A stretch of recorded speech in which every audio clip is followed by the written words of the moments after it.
over the next few days. News from South America now, where the Colombian army and the police rescued 57 soldiers held for 2 days in a mountainous southwestern region in a military operation on Tuesday. These soldiers were detained near the village of El Platido in Cauca province, a strategic area for drug trafficking, where security forces launched an operation in October 2024 to expel the illegal armed groups. Here's a report. 57 soldiers who were held captive by locals in the mountains of Colombia since the weekend were freed in a military operation on Tuesday. The soldiers were detained near the village of Cauca province, a strategic area for drug trafficking, where security forces launched an operation in 2024 to expel illegal armed groups. The country's interior minister said 20 people were detained in connection with the abduction of the soldiers. Caballero, ya me encuentro aquí en la operación Éxito. Los soldados los tengo acá. Los soldados fueron liberados, mi general Cambio. Bueno, importante, como fue una liberación bajo presión, capturen flagrancia a los que están saliendo corriendo en este momento de ahí. Captúrenlos en este momento. Los que van en las camionetas y en las motos, porque eran los que llevaban secuestrados a los soldados. The army released a video in which the commander of the operation was heard giving an order. The region is a stronghold of a dissident faction of the former FARC guerrilla group, which rejected a 2016 peace deal. Following the military action, President Gustavo offered the villagers dialogue in order to move to legal economy. Similar detentions have been reported in the same area in March and October last year. However, the abducted soldiers were released through dialogue rather than military operations. And we continue our focus on West Asia, where tensions between Israel and Iran have reached a boiling point with a fragile ceasefire brokered by US President Donald Trump hanging precariously in balance. Now, despite the agreement, Iran launched a barrage of missiles at Israel, prompting Israeli Defense Minister Israel Katz to order retaliatory strikes against Tehran's regime targets. Now, the situation remains volatile, with the risk of escalation growing by the hour as Iran's President Masoud Pezeshkian has warned that his country will respect the ceasefire only if Israel does the same. Here's a report. Tensions between Israel and Iran have flared up once again, despite a ceasefire brokered by US President Donald Trump. On Tuesday, missiles launched from Iran triggered air raid sirens across Israel, breaking the fragile ceasefire that had been agreed upon just hours earlier. The Israeli government had declared the cessation of hostilities, claiming success in neutralizing Iran's nuclear and ballistic missile threats after nearly 2 weeks of intense conflict.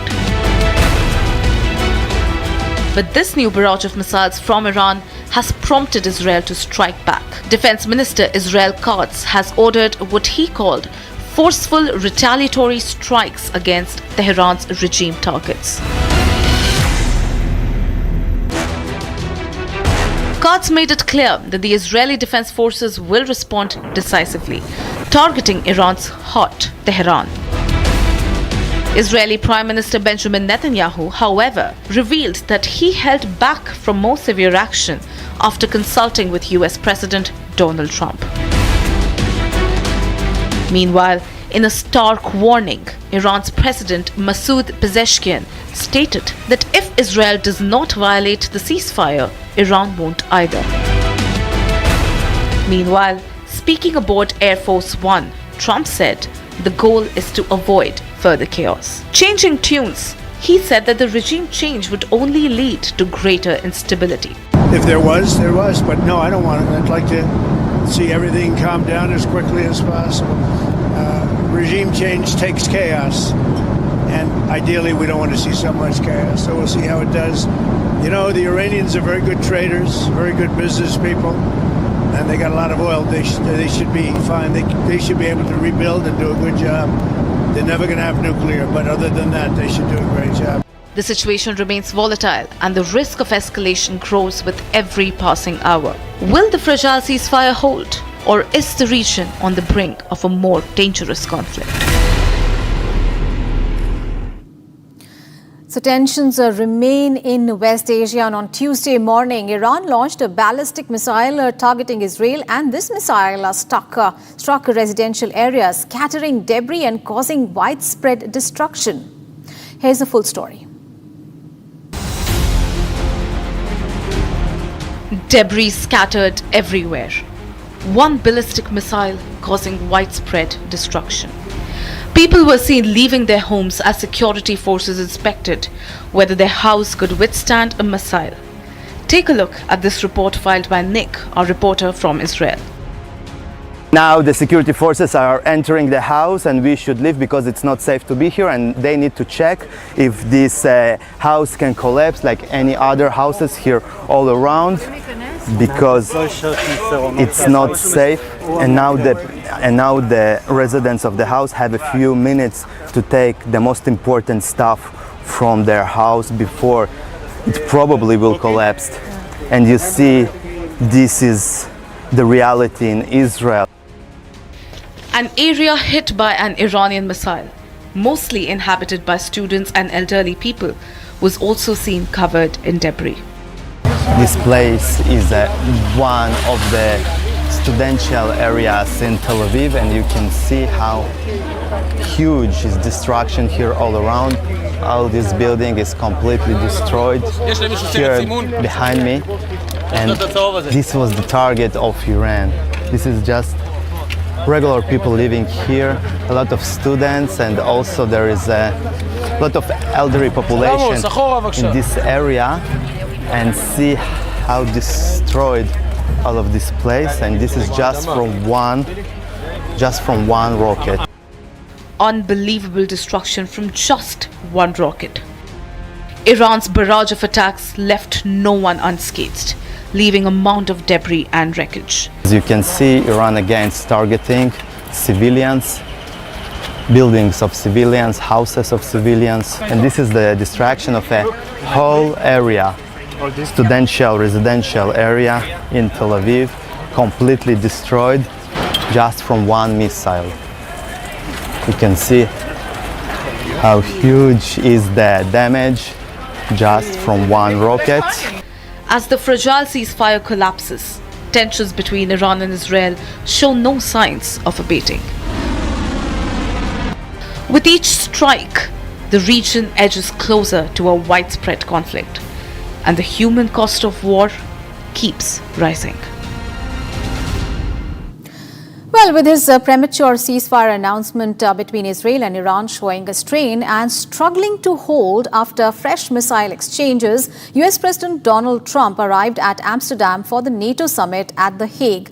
While Trump hopes to cut a deal with his NATO partners on sharing defense expenses, the continuing tensions in West Asia threaten to overshadow the core agenda for the summit. Here is a report. US President Donald Trump arrived for the NATO summit in the Netherlands with the shadow of another botched ceasefire shrouding him. Visuals showed POTUS deplaning Air Force One after touching base at Amsterdam. Visuals also captured Trump meeting the Dutch royal couple before heading for the summit at The Hague. As the summit unfolds, the US President would hope to arrive at a deal with his NATO partners on sharing the defense burden. However, the soaring tensions in West Asia and Trump's failed bid to force a ceasefire between Israel and Iran could likely overshadow the core agenda for the summit. The lingering Russia-Ukraine conflict is also likely to dominate the discourse at the Hague summit. Earlier, speaking to a media crew on board Air Force One, Trump weighed in on the fresh volley of missiles exchanged between Israel and Iran hours after a ceasefire announcement. Claiming that the two warring nations had grown weary of going at each other, Trump said he was hopeful that there would be no further escalation of the conflict. I think they're both tired of it. I think they don't want it to happen again. And Iran's not going to have a nuclear weapon, by the way. I think it's the last thing on their mind right now. Meanwhile, ahead of the summit, Dutch PM and NATO chief Mark Rutte addressed allegations that he was trying to please Trump amid the latter's push for an equitable defense spending by the NATO partners. But look what is inside my text message to him. When it comes to the 2%, delivering the 2%, without him, it would never have happened this year, let's be honest. Beginning of this year, 7 countries were saying, well, maybe somewhere in 2031, 2032. All these 7, 8 countries are now at 2%. And when it comes to the 5%, we have to do this because of the capability targets. We have to keep ourselves safe from the Russians. But the good news is that it's also equalizing what we are spending here in Europe and Canada with what the US. As Trump and his NATO allies go into the yearly huddle, it remains to be seen if the defense expenditure deal is on the cards.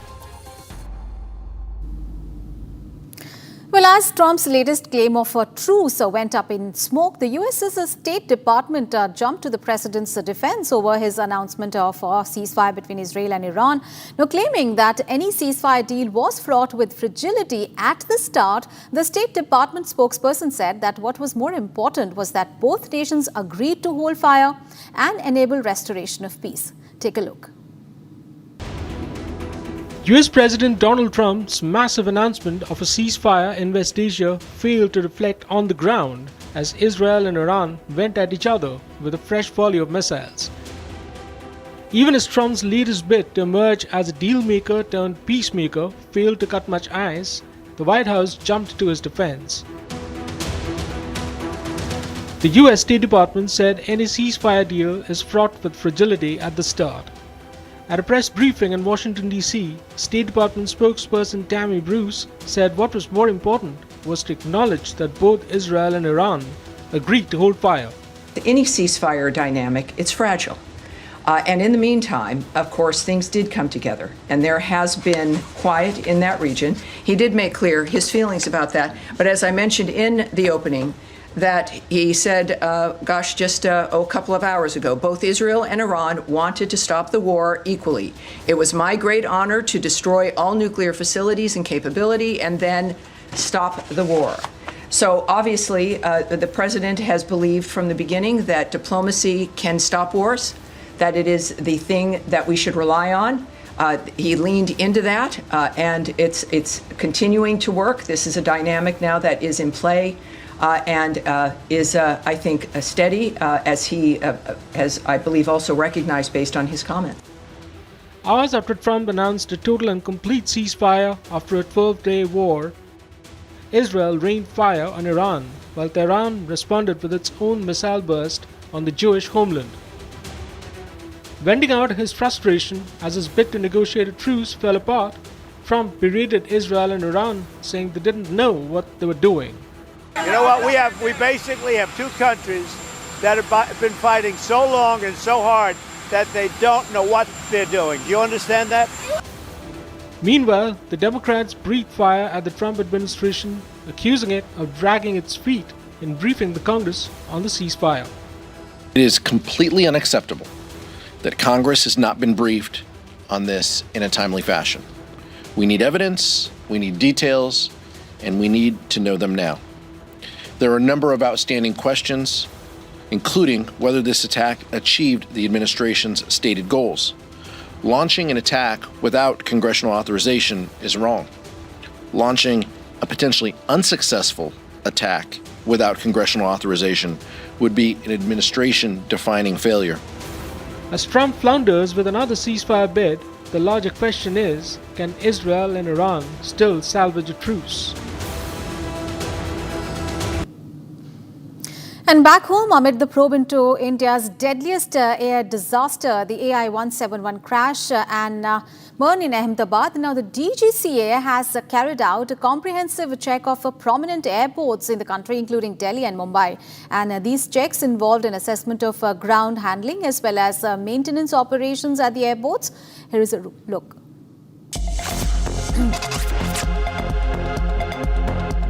Aviation regulator DGCA has carried out extensive checks at the country's leading airports.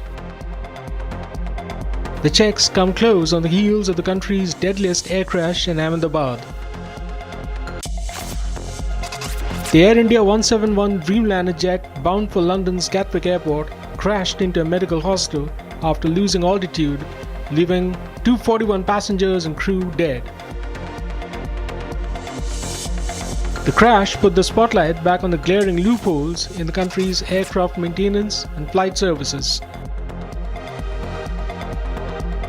According to sources, the Directorate General of Civil Aviation carried out multiple checks at leading airports, including Delhi and Mumbai.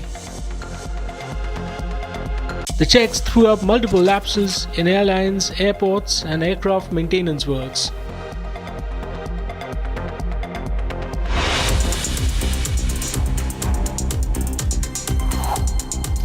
Let's take a look at some other news from across the world. A group of hardline supporters of the Iranian government gathered in central Tehran on Tuesday, hours after Iran and Israel agreed to a ceasefire.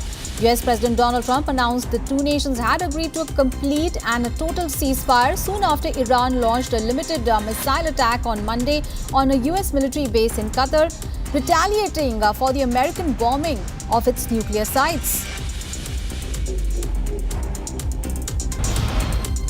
United Nations representatives discussed the situation in Libya on Monday amid worries about the lack of humanitarian aid for the country beset by violence. Hannah Servat-Tetet, the special representative of the Secretary General for Libya and head of the United Nations support mission in the country, said she was alarmed by the discovery of mass graves in the Abu Silam area, adding that emerging evidence indicates grave human rights violations. Dutch authorities are investigating the cause of a power outrage that left the country's main airport with limited train services as the two-day summit of NATO leaders commenced in the Netherlands.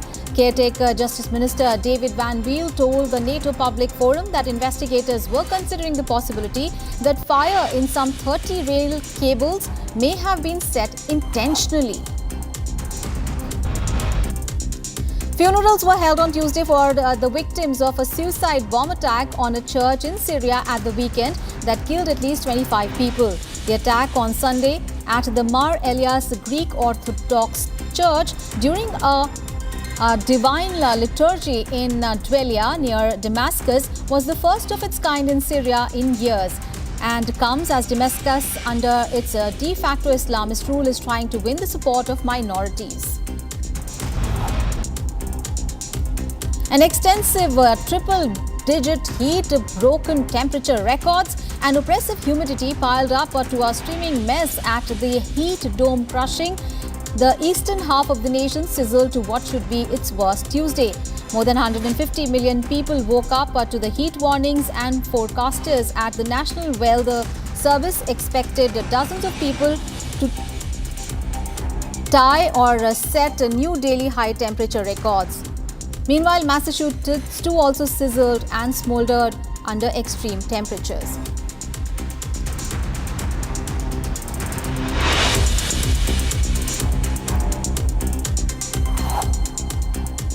Time to take a break. Coming up ahead, the government to mark 50th emergency services, with Union Home Minister Amit Shah slated to attend a function in the national capital today. And also, Raksha Mantri Rajnath Singh will lead a high-level Indian delegation at the Shanghai Cooperation Organization Defense Ministers meeting to be held in China from today. Those are details on those big stories and much more is coming up ahead. Stay tuned.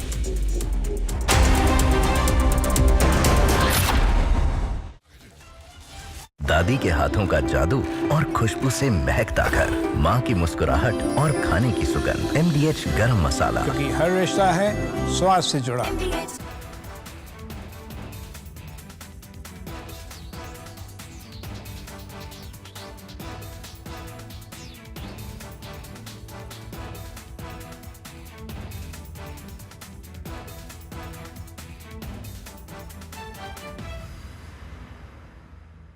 Operation Midnight Hammer. This was to be the final blow of the joint American-Israeli campaign to degrade, severely degrade or destroy the nascent nuclear facilities of Iran. It has been an extremely systematic campaign. The whole story, as we know, starts from 7th of October 2023, when Hamas struck and killed 1,700 Israeli citizens, innocent, murdered 1,700 Israeli citizens. in a very systematic and thorough manner.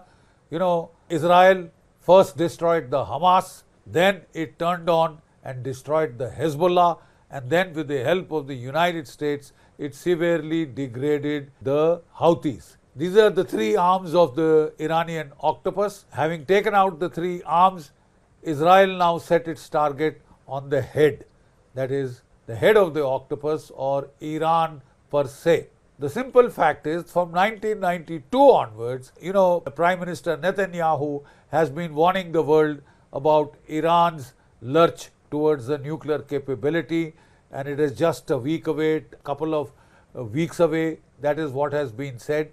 But now they have hit this as hard as they possibly could in a very well coordinated. Each night on Prime Time, we don't just bring you the news. We lead it with responsibility, asking the toughest questions, breaking the biggest stories, setting the national agenda. At the Republic School of Journalism, you learn how to front the news with clarity, confidence, and conviction. The RSJ Diploma program begins on the 30th of June. Your Prime Time starts here.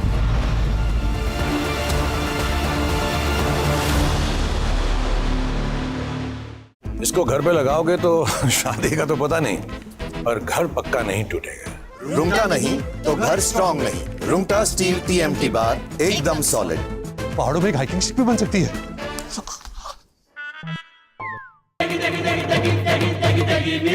MDH की देगी मिर्च, देगी मिर्च का तड़का, अंग अंग फड़का। MDH की देगी मिर्च।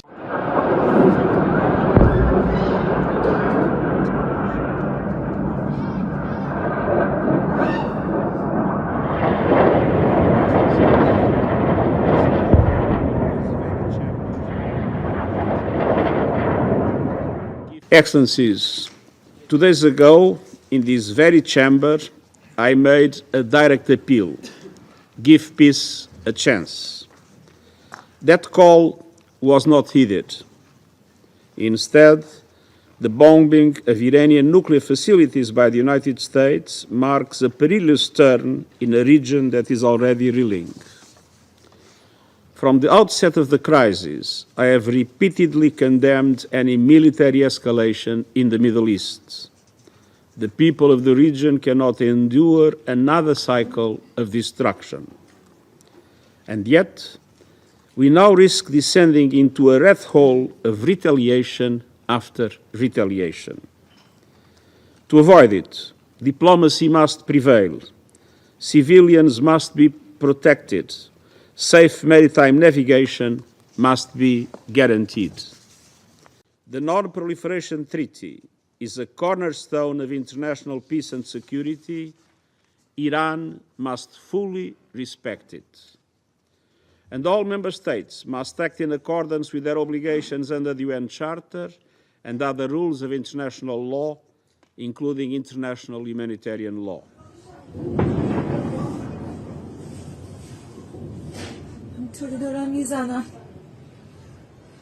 For 40 years, the Iranian government has called for death to America and death to Israel, and posed a constant menace to the peace and security of its neighbors, the United States, and the entire world.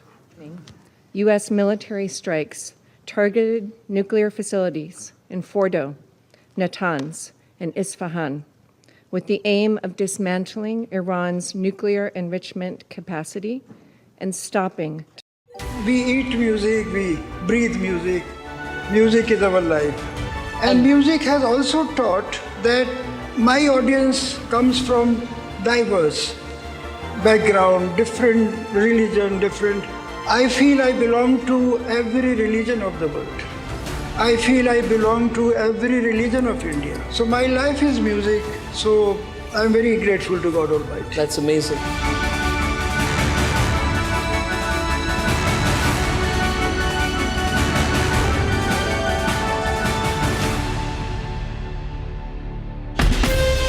From Asia's largest news headquarters, setting the agenda for Bharat.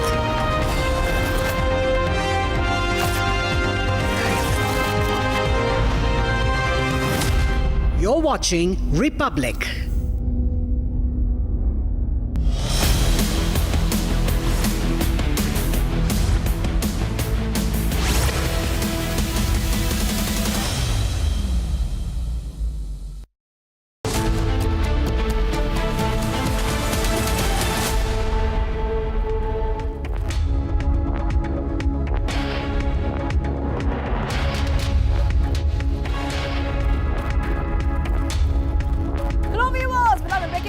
Shukla getting you the latest coming in. The big story is that Shubhanshu Shukla, that is right, India, Shubhanshu Shukla will become the first Indian on the International Space Station, and we are counting down to that mission. The counter is on your screens, and we'll get you all the details, but as usual, the headlines first. Let's get started.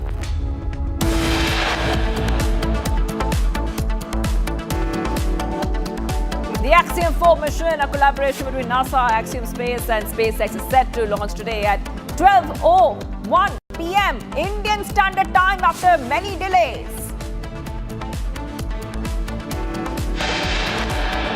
IAF Shubhanshu Shukla on the cusp of history, set to become the second Indian to travel to space.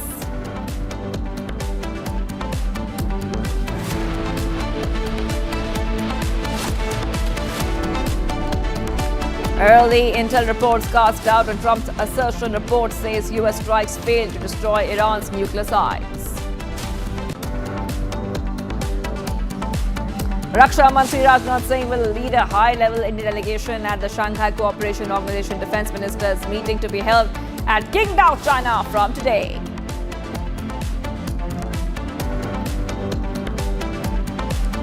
DGCA flags major safety lapses in Delhi and Mumbai airports, orders airport operators to fix safety lapses in days. Government to mark the 50th.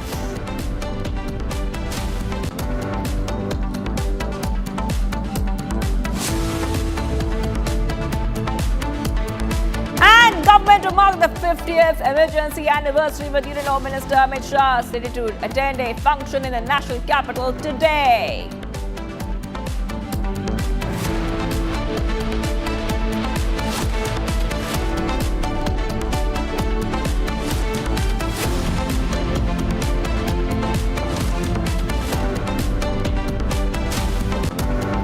And viewers, let's go to the big breaking news coming in right now. PM Modi remembers 50 years of emergency. PM Modi has gone ahead, attacked Congress, saying Congress put democracy under arrest.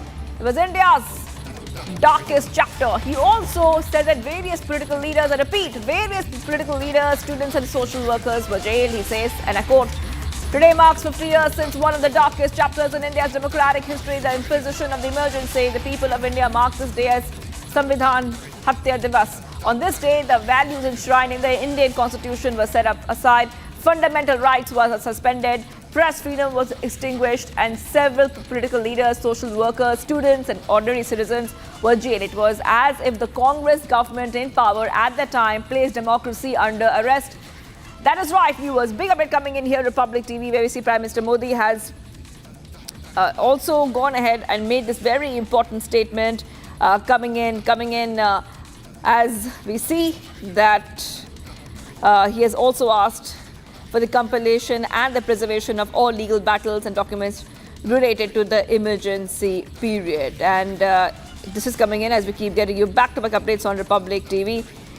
Union Home Minister and the Minister of Cooperation has also addressed the 50 years of emergency program in New Delhi.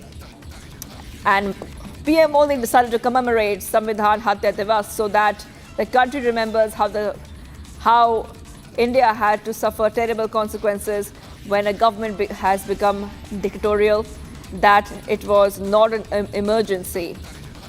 But PM Modi is commemorating this as Samvidhan Hatya Divas Day and remembering 50 years of emergency. Okay, let's move ahead right now, viewers. We're getting some more updates coming in. Let's go to the next story.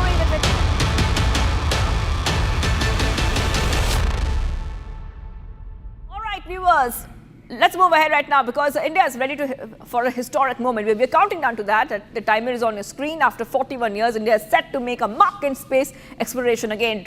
Group captain remember, Shubhanshu Shukla is poised to become the second Indian to venture into space, joining the ranks of Rakesh Sharma, who flew aboard the Soyuz. And this was in 1984. The Axiom-4 mission is a collaborative effort between ISRO.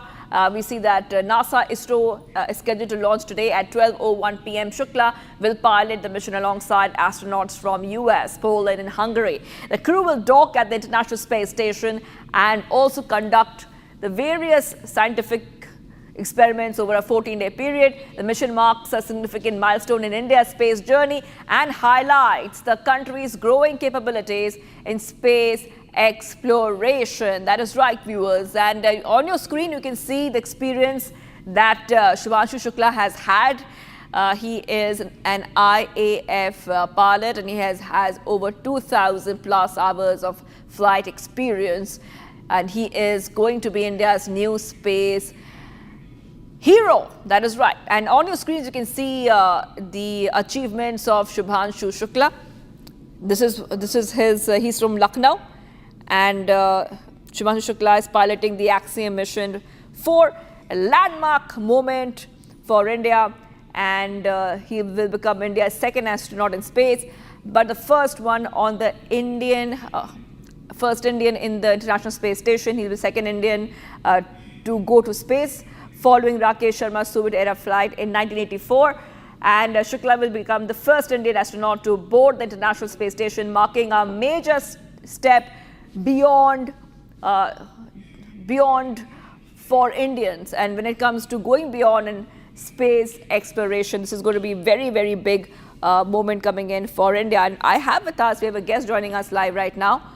We have with us Ramesh Kapoor, astrophysicist, who's joining us live on Republic TV. Thank you for joining us, Mr. Kapoor here. You're an astrophysicist.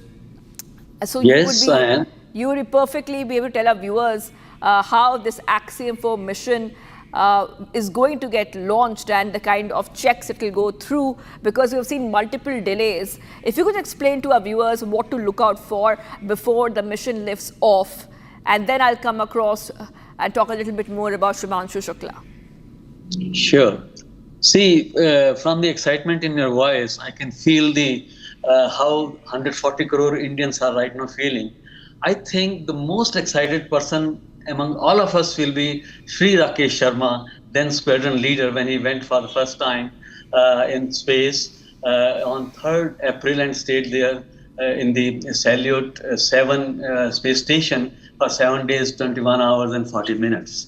So today also is a great day of excitement, and although there have been 5 delays, and it's as good, because you have to be very sure. Space is very hostile, and most important is the human life. So we can launch our rockets in space, and although a million things must work so that a flight is safe and good and reaches the goal, as well as gives us the desired experience.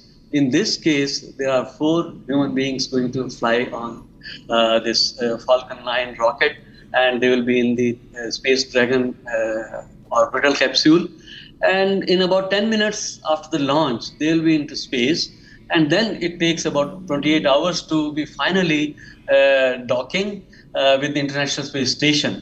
So I remember that in 2011, ISRO had signed some paper with NASA that Indian astronaut will go to International Space Station. I don't know how things happened, but today, of course, through Axiom mission, we have this thing happening. So let's look forward to it, and we all pray that everything happens and goes off in a very safe and as planned and like the textbook manner. And although there have been some post-movements, which means that sometimes the weather can play a truant. Sometimes, for example, we also came to know that there was liquid oxygen leakage. See that 45 minutes before the launch takes place, then they start filling the propellant, and then from the 35th minute, Falcon 9 rocket fills up liquid oxygen. And after the launch is given a go-ahead 45 seconds before, so that the last 45 seconds are the most crucial, when our hearts will be palpitating unusually, and let's hope it goes off fairly well. Then 9 minutes 38 seconds later, there is a separation of the Space Dragon orbital capsule, and then we are in space. Right, Mr. Kapoor. Mr. Kapoor, we also have for our viewers on the screen, how will that mission really go in terms of technical points. I will come back to you, but I want our viewers to look at this story, because we see that Group Captain Shubhanshu Shukla is poised to make history as he prepares to embark on the Axiom-4 to the International Space Station. This is an extraordinary journey. It's not just a testament to Shukla's unwavering dedication and unrelenting passion, but also, viewers, a shining example of India's growing prowess in space. From the quiet streets of Lucknow to the vast expanse of space, Shukla's story is of dreams, perseverance, and the unbridled potential of the Indian spirit. Take a look.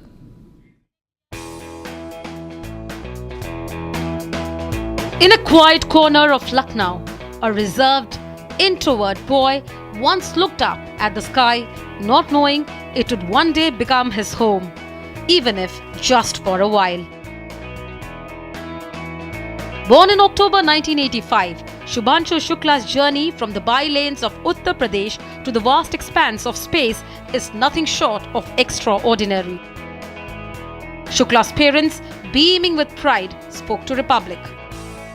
हम लोगों को बड़ी खुशी है कि उसका mission पूरा हो रहा है और अपने को गौरवान्वित महसूस करते हैं कि मतलब जो है, और बच्चे का भी मतलब जो है उसकी इच्छा पूरी हो रही, उसका मन था उसमें मिशन में जाने के लिए, तो उसकी भी इच्छा पूरी हो रही, तो ये भी बड़ी खुशी की बात है और हमारे परिवार के लिए, हमारे लिए, सबके लिए बड़ी खुशी की बात है.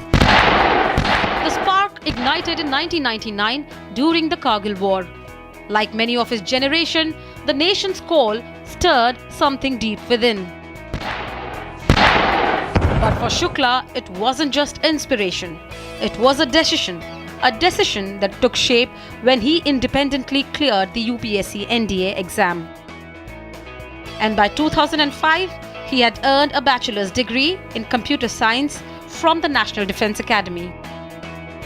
Commissioned into the Indian Air Force in 2006, Shukla's passion for aviation took flight.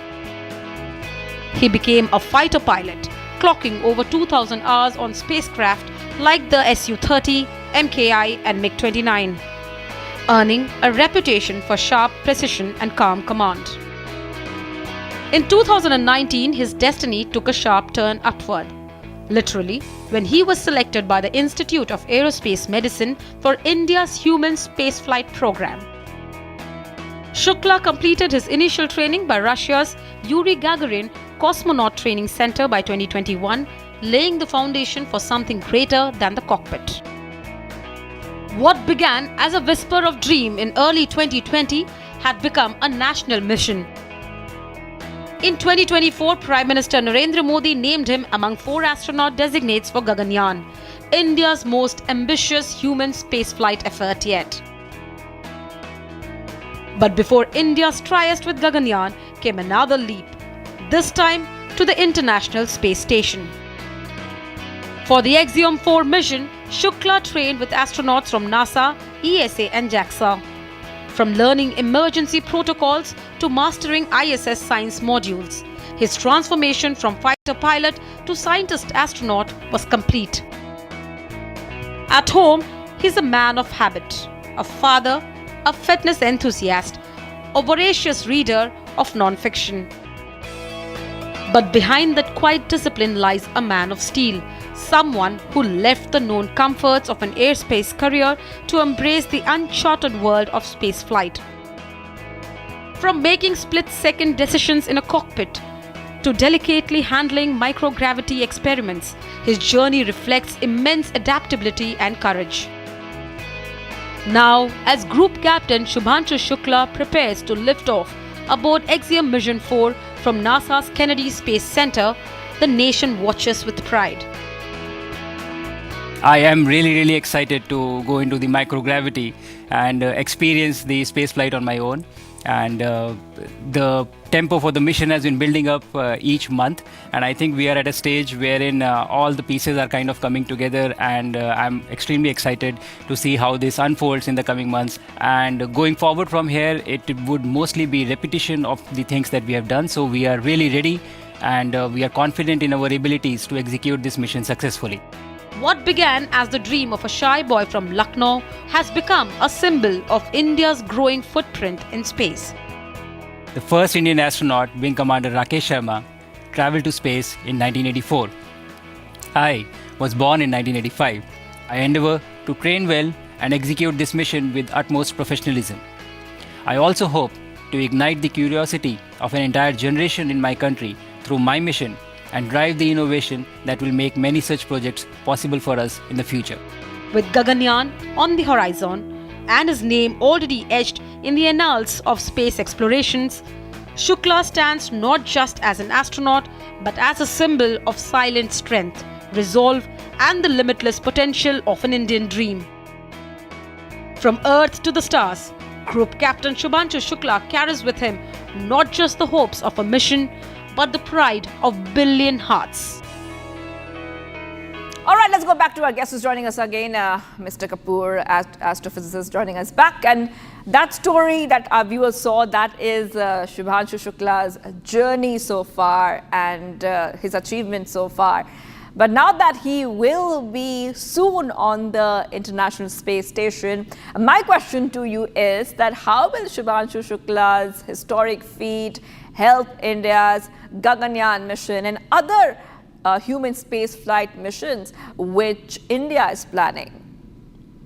See, this mission is precursor to the Gaganyaan mission of India, which is most ambitious mission for us at the moment. And obviously, you gave a very nice introduction to Shubhanshu Shukla ji, and a wonderful person. See, after the liftoff and as the docking takes place, it's a very complicated and very slow process. Sometimes it may take 2 hours or it can take 24 hours also. So we hope that 28 hours in space and they will be on the International Space Station. There, the first thing we come across is microgravity.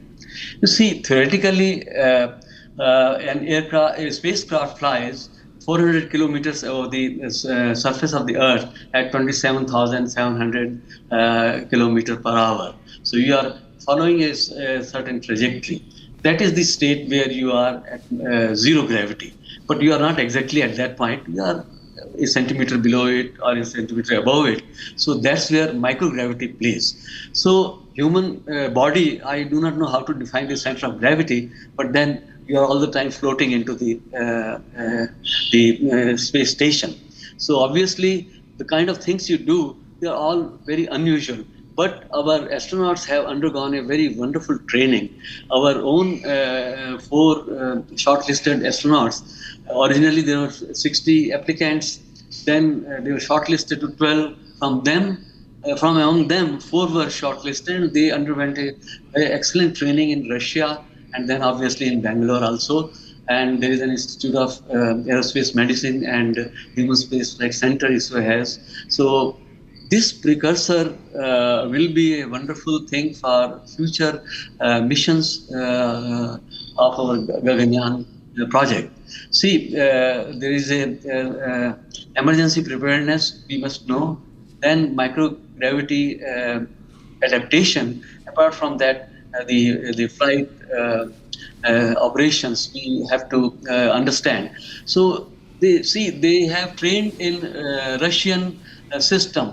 They have trained in Indian Gaganyaan system, and he has also now trained in Axiom-4 plus SpaceX Falcon 9 rocket mission. So obviously this is a very multifaceted training he has undergone, and he is going to be a great asset for the other fellow astronauts also. And then finally when we land on the moon, as planned in 2040. So obviously all this experience will add up, and so it's a great moment, I think, for us and for ISRO also. and I was very happy to see ISRO badge also on his suit. So very good. All right. Okay. Thank you, Mr. Kapoor, for joining us here on Republic TV, astrophysicist. And we will be coming back to our guests before that launch. We're counting down to that. Thank you so much. But, okay, viewers, India's space ambitions are soaring to new heights. Now, with the Axiom-4 mission, ISRO is all set to conduct groundbreaking experiments. And Group Captain Shubhanshu Shukla is poised to make history as the second Indian in space. Let's dive into the details of this remarkable mission and what it means for India's space program. India's space ambitions are taking a bold step forward. The Indian Space Research Organization, ISRO, has lined up 10 experiments for its latest space mission. These include studies on how microgravity affects muscle function and how prolonged exposure to computer screens could impact astronauts' physical and cognitive health. Another key experiment will focus on agriculture beyond Earth, testing how 6 different varieties of crop seeds respond to space-like conditions. The findings could pave the way for future food production in space. Joining the journey are some of the Earth's toughest microscopic travelers, tardigrades. Also known as the water bears, these resilient creatures can survive extreme temperatures, radiation, and even the vacuum of space. ISRO hopes to learn how life might persist in extraterrestrial environments. These experiments were originally planned for India's first human spaceflight mission, Gaganyaan. But with the opportunity to collaborate on the Axiom-4 mission, ISRO can now build on this early research and redefine more advanced experiments for future independent missions. And now, in a historic milestone, 41 years after Rakesh Sharma became the first Indian in space, Group Captain Shubhanshu Shukla is set to become the second Indian in space and the first to set foot on the International Space Station. Currently in the final phase of the pre-launch quarantine at NASA's Kennedy Space Center, Shukla's experience is expected to provide crucial insights for India's future astronauts. Announced in 2018, Gaganyaan is India's maiden crewed spaceflight mission. Initially scheduled for launch in 2022, the project is now expected to lift off in early 2027. A successful Gaganyaan would place India in an elite club, alongside the United States, Russia, and China, as one of the few nations to independently send humans into space. According to ISRO, the immediate goal is to demonstrate human spaceflight to low Earth orbit. The long-term vision to establish a sustained Indian human presence in space. At the heart of the mission is the aim to prove that India can indigenously develop the complex technologies needed for human space exploration. ISRO's trusted workhorse, the LVM-3 rocket, will carry them into space, formerly known as the GSLV Mk3rd. The LVM-3 is ISRO's most powerful launch vehicle. The LVM-3 rocket is a 3-staged vehicle consisting of a solid stage, a liquid stage, and a cryogenic upper stage. The solid stage uses the 2 strap-on motors. The liquid stage is the core stage. Meanwhile, the cryogenic upper stage features a high-thrust cryogenic engine. India's space journey is no longer just about satellites and science. It's now a human story of endurance, ambition, and the pursuit of something far greater than the Earth itself.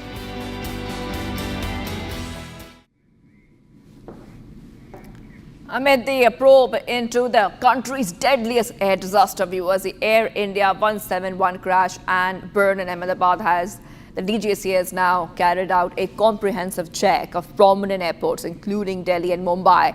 The checks involved an assessment of ground handling and maintenance operation at airports. Here's a report.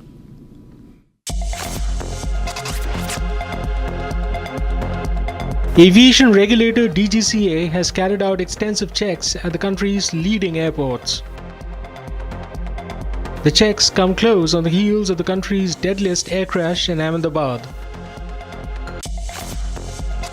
The Air India 171 Dreamliner jet bound for London's Gatwick Airport crashed into a medical hostel after losing altitude, leaving 241 passengers and crew dead.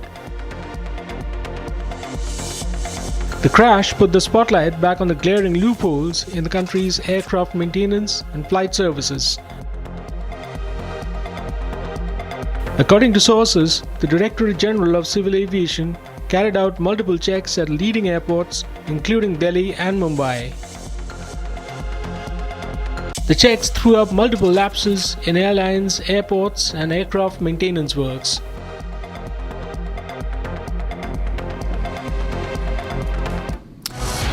And viewers, viewers, we are taking a short break right now, but do not go anywhere. We are live and breaking, and we are counting down to the Axiom-4 mission launch, but tracking much more coming up on the other side.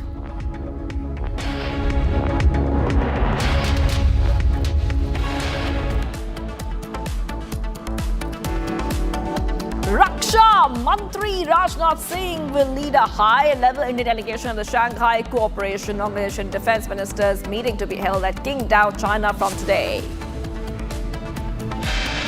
And DGCA flag major safety lapses in Delhi and Mumbai airports, orders airport operations to fix safety lapses in 7 days. Stay tuned, viewers, we're live and breaking.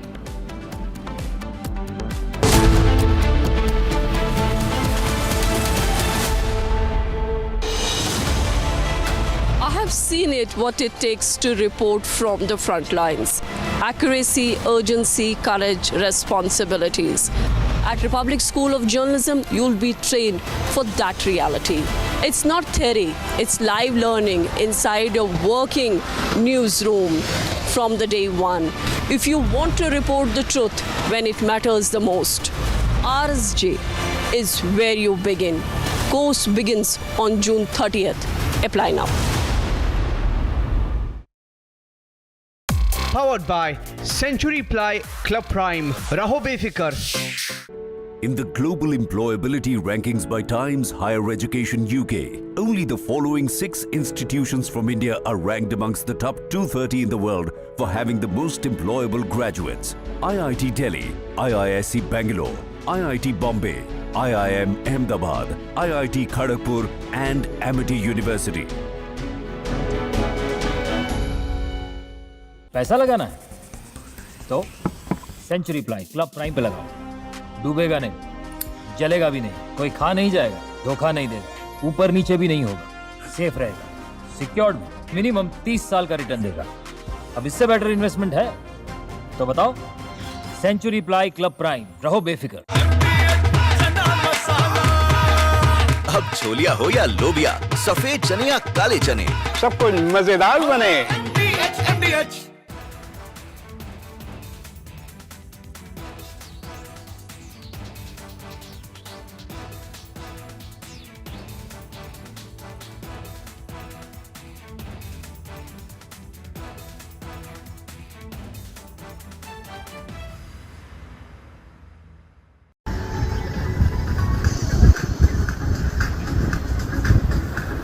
لا إله إلا الله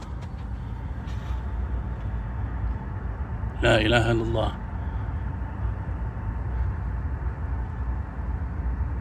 Southwest coming from the direction of Al-Udaid. Windows are shaking. لا إله إلا الله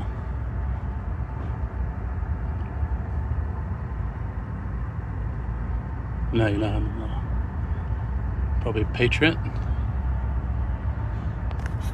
Allahu Akbar. Madam.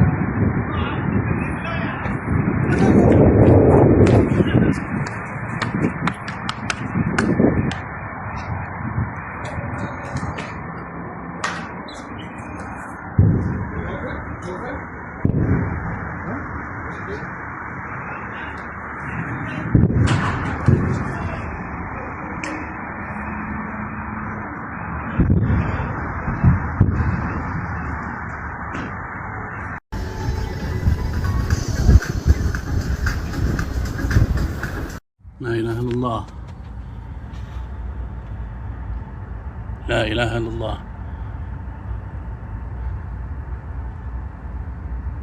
Southwest coming from the direction of Al-Udaid. Windows are shaking. لا إله إلا الله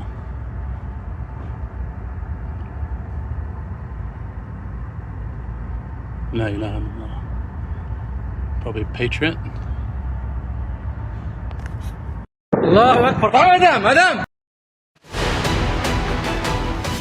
On prime time, we're not just reading the news, we are leading it with responsibility. Every night, we're asking tough questions, breaking the biggest stories, and setting the national agenda. At Republic School of Journalism, you will learn how to front the news with confidence, clarity and conviction. RSJ Diploma begins June 30th. Your prime time starts here.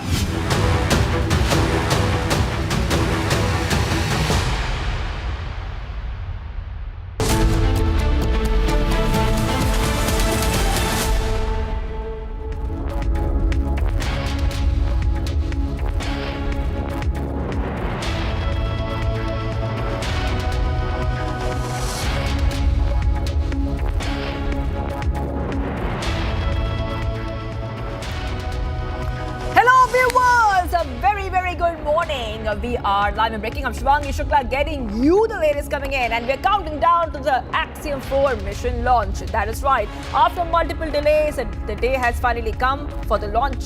We have the timer on the bottom of your screens. We're counting down. 12:01 p.m. is the time, Indian Standard Time, for the launch, where Shubhanshu Shukla, Group Captain Shubhanshu Shukla, India's pride, will be making history. We'll tell you all about it, but as usual, the headlines first. Let's get started.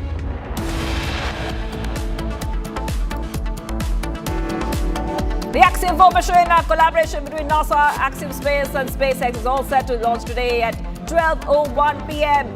Indian Standard Time after many delays. IAF Shubhanshu Shukla on the cusp of history, set to become the second Indian to travel to space.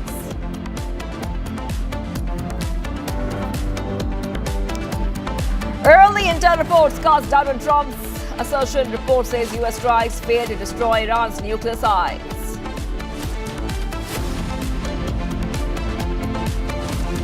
Raksha Mantri Rajnath Singh will lead a high-level Indian delegation at the Shanghai Cooperation Organization Defense Ministers meeting to be held at Qingdao, China from today.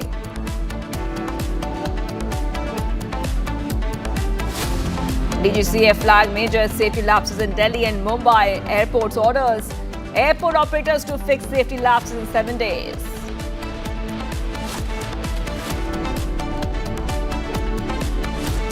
The government to mark 50th emergency anniversary, with Union Home Minister Amit Shah slated to attend a function in the national capital today.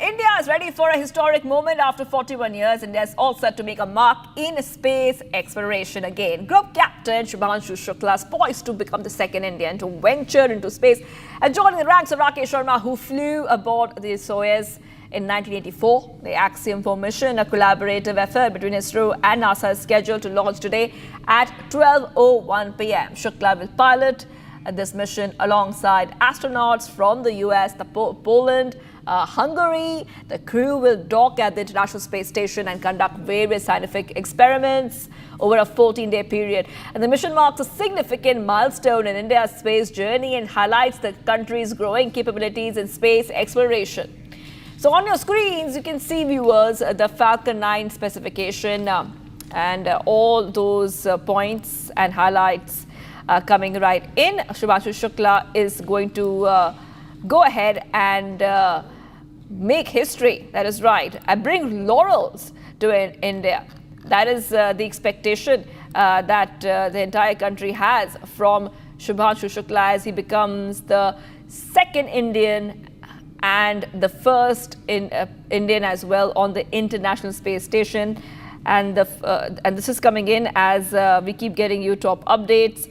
Shubhanshu Shukla is going to become the second astronaut in space, first on the International Space Station. He'll be the second Indian national to go to space following Rakesh Sharma's Soviet-era flight in 1984.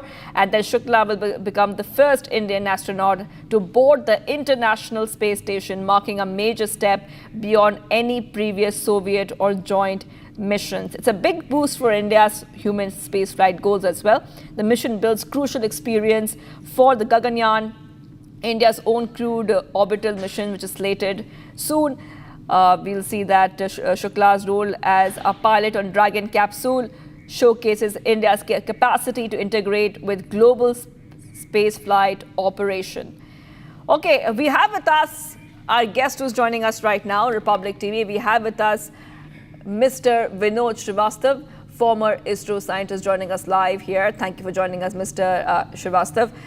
Now, I have a lot of questions for you, and we have been speaking about right now how Shubhanshu Shukla will make every Indian proud, but that we know for sure. But I also want you to focus for our viewers on the experiments on board which will be conducted, and how will this mission impact India's microgravity science capabilities going forward? Good morning to all of your viewers. Let me congratulate our team. Initially, we also have worked a lot to train our astronauts who are supposed to go as a Gagan or Vyomyatri. Now it is a good chance for present to go in the ISS. Since our rockets, that is LVM-3, is likely to send our astronauts or our Vyomyatris in a low Earth orbit. Now, since you ask a question, what is the experiments they are going to do in the space? This how the muscle stem cells regenerates.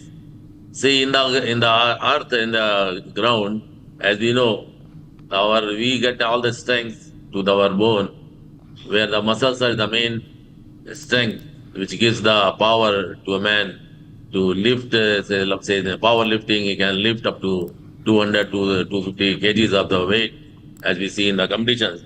Second experiment he is going to do is how seeds germinate in the space. See, we know at the earth, all the trees, they grow up against the gravity. This means the earth is pulling in the downwards and all our trees, they grow upwards.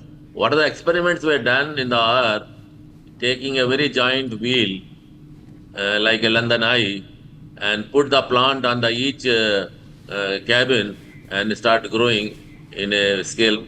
They have observed all the trees when they grow against the centrifugal force, that is, grow against the forces which is pulling toward the center.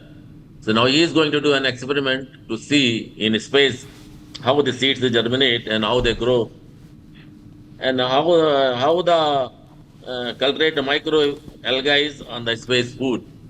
So this is the experiment he is going to do it, and how micro activity affects the human body when it stays in the space. These are the things that have been observed by other space people who stayed there in the capsule for months together. As a record, I think up to 1 year or more, they have stayed in the capsule, and they also observed. So this will be our experiment, where we will feel the experiments how can we do in the long stays.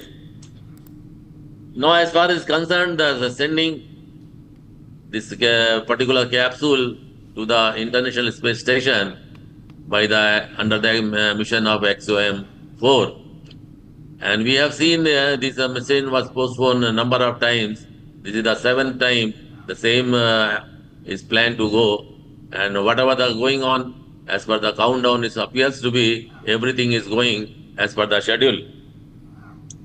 Now, what we gain? What ISRO gains by sending Shukla to the space? When Shubhanshu Shukla goes to the space, so whatever the training, whatever the simulations done in the Russia, done in the other countries like NASA, so there will be a test for all these simulations, how he performs when he goes in the Axiom-4 towards the space station. This is, as per the countdown, it appears, it may take around 28 hours to dock with the International Space Station. As you know, we are also doing the docking and undocking of the 2 satellites in the low Earth orbit. So one experiment we have done successfully completed. We are likely to repeat the test again in a very short time, in a very short time period. So these are the things which our Vyomyatri Shukla is going to perform in the space. All right. Yeah. Thank you for joining us there. That is Mr. Vinod Srivastava, former ISRO scientist, joining us here on Republic TV. And we're counting down to that mission. So it's 12:01 p.m. Indian Standard Time when this mission will take off. And you will catch every moment of it right here on Republic TV. Let's move ahead right now. We're getting some more breaking news coming in. Let's go to the next breaking update for our viewers. In a shocking incident, a French woman was raped and assaulted in Udaipur. Very, very shocking incident coming in. Extremely shocking. This happened in Udaipur, viewers. The French woman has been admitted to the hospital. A French national has accused a 28-year-old employee of an event management company of raping her after a party in Udaipur on Monday evening. The suspect, identified as Pushparaj Ojha, also known as Siddhartha, is missing. A French tourist rape accused is still on the run. We have some pictures coming in for you as well right now, viewers. You can see these are some of the pictures, one from the police station, and very unfortunate incident coming in from Udaipur. We also have some reactions. Let's go ahead and play it out. Badgaon थाना क्षेत्र में tiger हिल में एक Greek farm के नाम से restaurant है। वहाँ पर परसों रात्रि कुछ महिलाएं, जिनमें फ्रेंच महिलाएं शामिल थी और साथ में उनके साथी जो एक इवेंट में साथ में काम करते हैं, देर रात्रि तक उस रेस्टोरेंट में खाना खाया और कुछ ड्रिंक किया। तत्पश्चात यह एक फ्रेंच महिला जो पीड़ित है, वह किसी सिद्धार्थ नाम के व्यक्ति के साथ में कार में गई और वहाँ, जैसा फ्रेंच महिला का आरोप है, सिद्धार्थ के द्वारा उसे अपने कमरे पर ले जाकर के उनके साथ सेक्सुअली असॉल्ट किया। पीड़ित महिला का मेडिकल करा करके उनकी रिपोर्ट के आधार पर प्रकरण दर्ज कर लिया गया है। आरोपी अभी फरार है। प्रकरण के संबंध में होटल और जहां वे ठहरे हैं उस संबंध में व्यापक अनुसंधान किया जा रहा है और आरोपी की तलाश की जा रही है। All right, let's move ahead right now, viewers. A sensational incident has come to light in Raipur, the capital of Chhattisgarh. A case similar to UP's Merit. A young man was murdered, viewers, with a sharp weapon, and then the body was stuffed in the trunk and covered with cement. And a conspiracy was hatched to throw the trunk. Accused are not any common man, but the son of a retired ASI and his wife. They have been arrested from Delhi airport and brought to the capital, Raipur, and are being questioned. Big update coming in right now, Republic TV viewers. A sensational incident has come to light in Raipur, the capital of Chhattisgarh. A case similar to UP's Merit. A young man was murdered with a sharp weapon. Then the body was stuffed in a trunk and covered with cement. And the conspiracy was hatched to throw the trunk.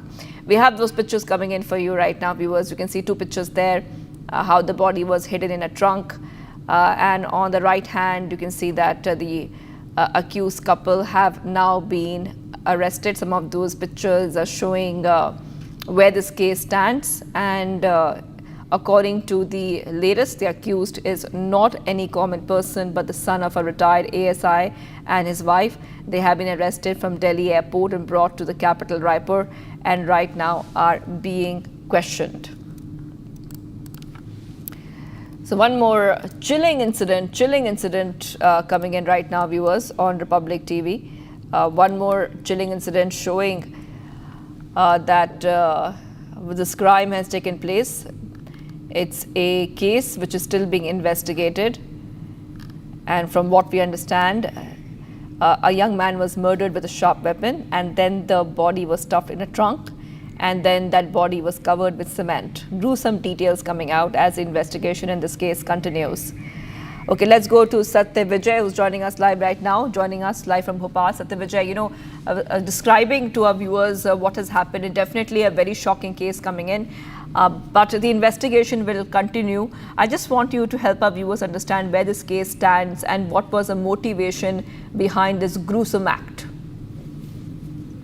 जी बिल्कुल, देखिए, छत्तीसगढ़ की राजधानी रायपुर में एक सनसनीखेज वारदात सामने आई है, जहां पर कि एक दंपत्ति ने एक युवक की न सिर्फ हत्या की बल्कि उसे एक टुकड़े करके उसे सूटकेस में डाला और उसके ऊपर सीमेंट का पेस्ट डाला, जिससे कि उसको पकड़ा ना जा सके। आरोपी हैं, उनको पुलिस पकड़ ना सके। सबूत पूरी तरह से छुपाने की कोशिश की। इसके अलावा उस सूटकेस को कार में ले जाकर एक सुनसान इलाके में फेंका गया। हालांकि पुलिस के हाथ जो सबूत लगे हैं उसमें सबसे बड़ा सबूत वो सीसीटीवी फुटेज है, जिसमें कि कार में इस ट्रंक को ले जाते हुए ये आरोपी दिख रहे हैं और इन्होंने वारदात को अंजाम देने के बाद भागने की कोशिश की। ये लोग रायपुर से दिल्ली एयरपोर्ट पहुंच चुके थे, जहां पर कि दिल्ली पुलिस और वहां की जो सुरक्षा बल है उनकी मदद से इन जो दंपत्ति है इन्हें डिटेन किया है, रायपुर लाया जा चुका है। लेकिन सीसीटीवी फुटेज और बाकी इन्वेस्टिगेशन में ये सामने आया है कि ना ये दोनों जो दंपत्ति हैं, जिसमें कि आरोपी जो है मुख्य आरोपी वो पेशे से वकील है, इन दोनों के अलावा भी कई और लोग इसमें शामिल हो सकते हैं। लेकिन ये खतरनाक वारदात क्यों अंजाम दी गई? मेरठ में जिस तरह से घटना हुई उसी तरह से यहाँ पर एक युवक की पहले हत्या की जाती है, उसके टुकड़े किए जाते हैं और एक बड़े से सूटकेस में उसकी बॉडी को छुपाकर उसके ऊपर सीमेंट का पेस्ट डाला जाता है और बॉडी को एक सुनसान इलाके में ट्रंक में ले आकर फेंका जाता है। इस पूरे घटनाक्रम में सब तस्वीरें साफ होती जा रही हैं, लेकिन वारदात की वजह क्या है इसका खुलासा भी नहीं हुआ है। पुलिस का ये दावा है कि वो इन्वेस्टिगेट कर रहे हैं। चूंकि अभी इन आरोपियों को दिल्ली से रायपुर लाया गया है, अब इनसे पूछताछ होगी। पूछताछ में इस चीज का खुलासा हुआ कि वारदात को क्यों अंजाम दिया गया। चूंकि जो आरोपी है, देखिए वो पेशे से वकील है, तो वो पुलिस को गुमराह करने की भी कोशिश करेगा। इसीलिए पुलिस हर एंगल पर इन्वेस्टिगेट कर रही है, जिससे कि वो तथ्यों तक और आरोपियों ने ये वारदात क्यों की उस वजह तक पहुंच सके। Right. I'm getting some more details coming in right now, Satyavijay, because we come to know there has been some CCTV footage which has been gathered. In fact, our viewers can see some of the footage as well on the screens. How will this CCTV footage help in cracking the case? जी हाँ, बिल्कुल। देखिए, सबसे अहम जो हथियार है police के पास investigation के लिए वो सीसीटीवी फुटेज ही है, जिसमें आप देख रहे हैं कि वो कॉलोनी के गेट से, जहां पर कि कुछ दिन पहले ही उन्होंने मकान किराए पर लिया था, जो आरोपी दंपत्ति हैं उन्होंने कुछ दिन पहले ही वहां पर मकान किराए पर लिया था, ये इनपुट आया है। और वहां वो कार से एक ट्रंक को ले जाते हुए दिख रहे हैं और यही जो ट्रंक है ये एक अननोन जगह पर एक सुनसान इलाके में मिला, जिसमें से कि ये मृत युवक की बॉडी मिली है, जिसे कि निकालने में भी पुलिस को काफी मशक्कत करना पड़ी, क्योंकि जैसा कि मैंने बताया इस हत्या के पीछे पूरा एक प्लानिंग थी। हत्या के बाद सीमेंट का पेस्ट उसमें डाला गया, जिससे कि बॉडी उसमें मिक्सअप हो जाए, या कह सकते हैं कि इतना ज्यादा वो छुप जाए कि उसे निकालने में दिक्कत हो। तो इन सब सबूतों के आधार पर ही, और चूंकि दिल्ली से ये रायपुर से तुरंत वारदात के बाद भागे हैं, दिल्ली से डिटेन हुए हैं, तो जाहिर सी बात है जिसने वारदात को अंजाम दिया हो वही पुलिस से बचने के लिए इस तरह के कदम उठाता है। तो अब ये जो आप नकाब में लड़की देख रहे हैं और ये जो शख्स देख रहे हैं जिसे पुलिस ले जाती दिख रही है, ये लोग रायपुर आ चुके हैं, पुलिस इन्हें रायपुर ले आई है। अब यहाँ पर इनसे पूछताछ होगी। चूंकि जो युवक है पेशे से वकील है, ये नवदंपत्ति हैं, बहुत पुरानी इनकी शादी नहीं है, और इनके साथ जो सीसीटीवी फुटेज में एक एक्टिवा में लड़की और दिख रही है, इसीलिए पुलिस कह रही है कि 2 के अलावा आरोपी और भी हो सकते हैं। लेकिन कॉज ऑफ मर्डर क्या है, हत्या क्यों की गई, इसका खुलासा अभी तक पुलिस नहीं कर पाई है। लेकिन जिस तरह से वारदात को अंजाम दिया, जिस सनसनीखेज और खतरनाक तरीके से पहले उसे मारा, उसके बाद उसके टुकड़े किए, फिर सूटकेस में पैक किया, फिर सीमेंट का पेस्ट डालकर उसे पूरी तरह से पुलिस को गुमराह करने के लिए सबूत मिटाने की कोशिश की, क्योंकि अगर बॉडी नहीं मिलती है तो आरोपी तक पहुंचना बहुत मुश्किल होता है। तो इन्हीं चीजों को इन्वेस्टिगेट करने के लिए कड़ी दर कड़ी पुलिस जोड़ेगी। हो सकता है इन आरोपियों के साथ स्पॉट पर जाकर रिक्रिएशन किया जाए, समझा जाए कि क्यों इस वारदात को अंजाम दिया। इस तरह की वारदातों में कई बार, ये अभी पुष्टि नहीं हुई है, लेकिन इस तरह के केसों में कई बार कुछ ऐसा भी आता है कि पत्नी से हो सकता है किसी के कुछ संबंध या बाकी चीजों का खुलासा हो। ये सब अभी कहना हालांकि जल्दबाजी होगी, क्योंकि पुलिस पूरे मामले को काफी गंभीरता से ले रही है। क्योंकि इस घटना के बाद छत्तीसगढ़ चूंकि बीजेपी गवर्नमेंट है, कांग्रेस सवाल भी खड़े कर रही है। कांग्रेस का कहना है कि डबल इंजन की सरकार है, लेकिन राजधानी रायपुर समेत छत्तीसगढ़ में वारदातें जिस तरह से बढ़ रही है वो हैरान करने वाला है। Satyavijay, I will be coming back to you for more as this investigation continues into this gruesome murder case. We also have a reaction coming in from the police. Let's go to that first. इस प्रकरण में अब तक जो प्राप्त साक्ष्य के आधार पर, इसके संदेह के आधार पर प्राइम सस्पेक्ट के रूप में अंकित उपाध्याय और उसकी पत्नी शिवानी शर्मा को CISF और दिल्ली पुलिस की मदद से दिल्ली एयरपोर्ट में डिटेन किया गया है। यहाँ से पुलिस पार्टी गई हुई है। शीघ्र संदेहियों को रायपुर लाकर के उनसे पूछताछ किया जाएगा और प्रकरण के संबंध में विस्तृत जानकारी पृथक से दी जाएगी। क्या वजह रही है? अभी चूंकि संदेही बाहर हैं, हम लोग उनको लाने की प्रक्रिया पर हैं। जैसे ही उसको लाया जाएगा तो विस्तृत पूछताछ की जाएगी, उसके बाद ही उसकी जानकारी। सही घटना कब हुई थी, कितने दिन पहले हत्या की गई थी, या किस तरह से योजना बनाई थी उसको डंप करने की? खासकर अभी डिटेल पूछताछ किया जाना उसका बाकी है, क्योंकि ये भागने के फिराक में थे और कल शाम को ही यहाँ से फ्लाइट के माध्यम से दिल्ली पहुंच गए थे, इसलिए CISF और दिल्ली पुलिस की मदद से उसको रोकी गई। Coming up, Raksha Mantri Rajnath Singh will lead a high-level Indian delegation at the Shanghai Cooperation Organization Defence Ministers meeting to be held at Qingdao, China from today. Plus, DGCA flagged major safety lapses in Delhi and Mumbai airports, orders airport operators to fix safety lapses in 7 days. Stay tuned, viewers. We are live and breaking.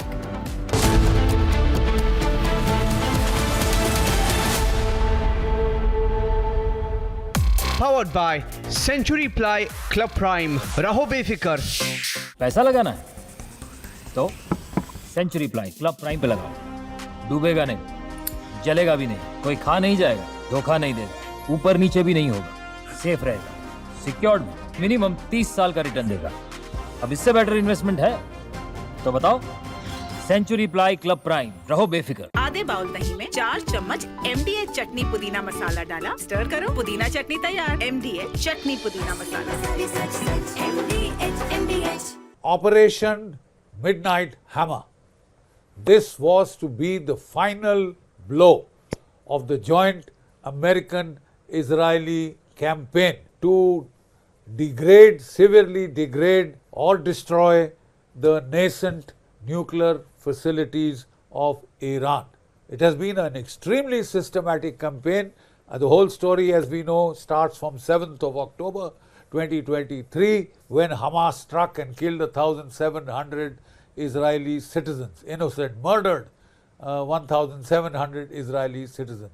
In a very systematic and thorough manner, Israel first destroyed the Hamas, then it turned on and destroyed the Hezbollah, and then with the help of the United States, it severely degraded the Houthis. These are the 3 arms of the Iranian octopus. Having taken out the 3 arms, Israel now set its target on the head, that is, the head of the octopus, or Iran per se.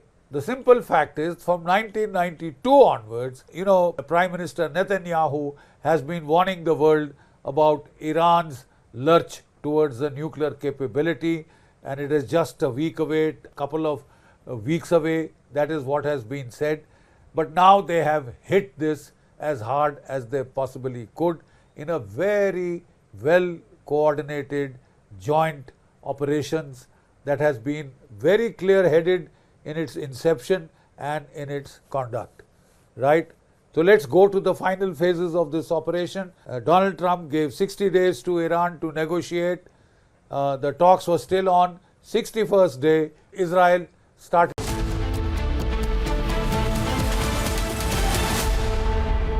Welcome back, viewers. Amid the probe into the country's deadliest air disaster, the Air India 171 crash and burn in Ahmedabad, a very unfortunate incident that was, viewers. Now, the DGCA has carried out a comprehensive check of prominent airports, including Delhi and Mumbai. The checks involved an assessment of ground handling and maintenance operation at airports. Here's a report. Take a look.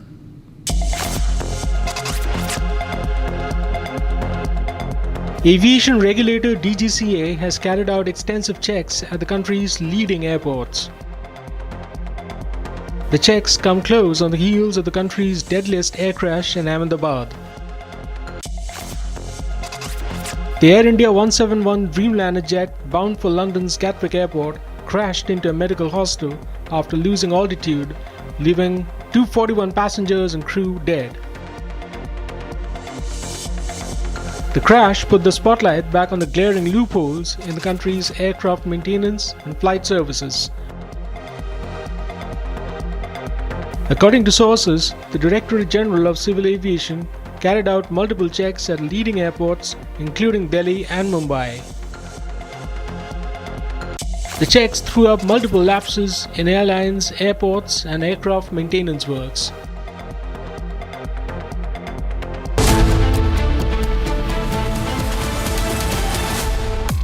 Powered by Century Ply Club Prime. Raho befikar. MDH की हल्दी मिर्ची धनिया करे कमाल, ये रंग दे, ये खुशबू दे, ये तीखा, ये कम पड़े, क्या निराला MDH मसाला। विमल में गुलिस्तां के ये कुछ लजीज फरिश्ते जब साथ घुले तो जी ललचाए और दिल कहे कि स्वाद की जुबान में खुद को ऐसे डुबाऊं कि निकल ना पाऊं। विमल की जुबान कुछ है ही ऐसी, मानते हैं? विमल बोलो जुबान कैसी?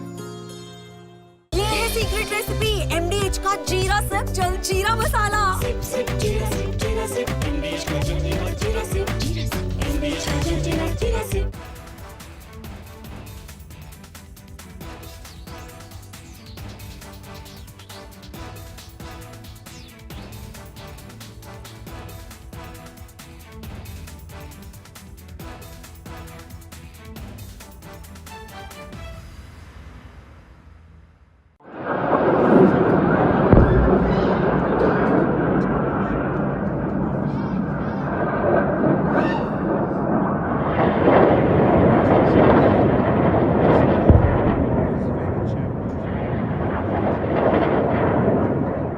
Excellencies, 2 days ago, in this very chamber, I made a direct appeal: give peace a chance.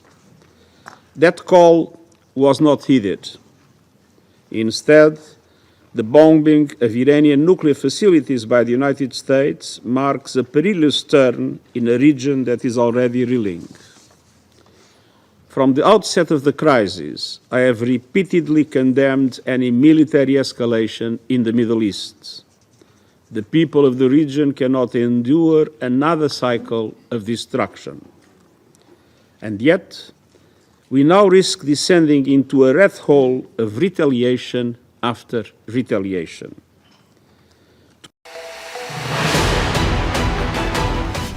On prime time, we're not just reading the news, we are leading it with responsibility. Every night, we're asking tough questions, breaking the biggest stories, and setting the national agenda. At Republic School of Journalism, you will learn how to front the news with confidence, clarity, and conviction. RSJ Diploma begins June 30th. Your prime time starts here.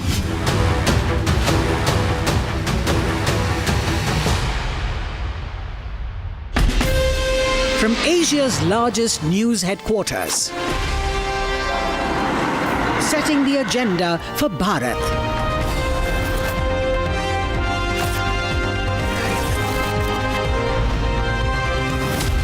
You're watching Republic.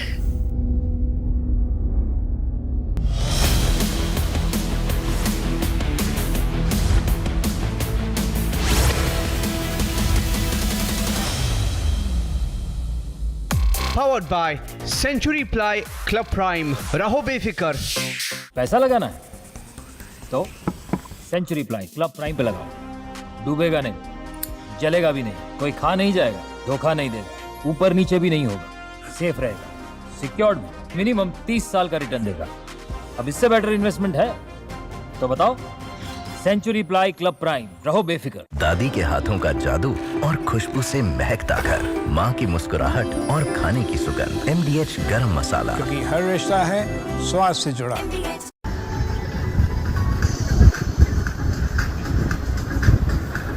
لا إله إلا الله لا إله إلا الله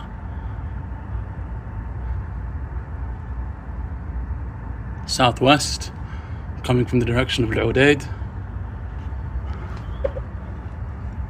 Windows are shaking. La ilaha illallah.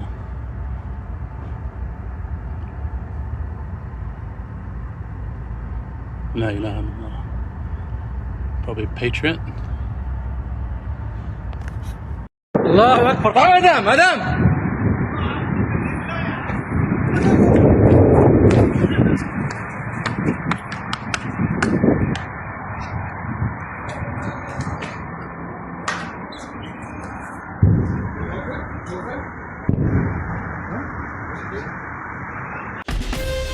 From Asia's largest news headquarters, setting the agenda for Bharat.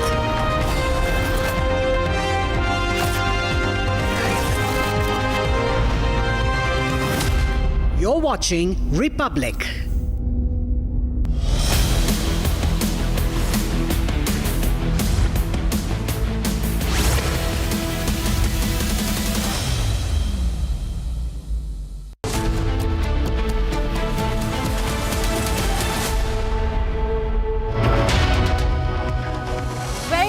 You're watching live and breaking on Republic TV. I'm Aishwarya Kapoor with you. It's a big day for India as the Shubhanshu Shukla's Axiom-4 mission is going to lift off at 12:01 p.m. That is the big story today. Let's also take a look at the other big stories in the headlines. The Axiom-4 mission, a collaboration between NASA, Axiom Space and SpaceX, is set to launch today at 12:01 p.m. IST after several delays.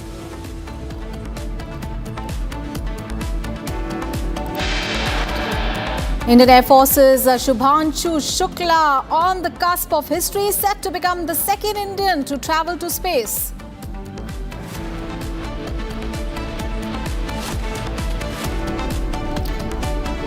Early intel reports cast doubt on Donald Trump's assertion. Reports say US strikes failed to destroy Iran's nuclear sites.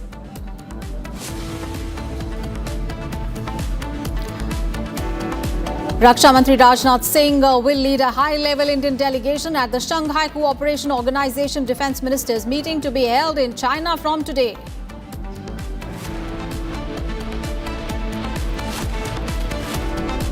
DGCA flag major safety lapses in Delhi and Mumbai airports.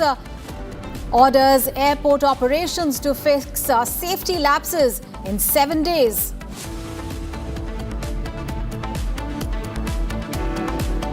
Government to mark 50th emergency anniversary with Union Home Minister Amit Shah slated to attend a function in the national capital today.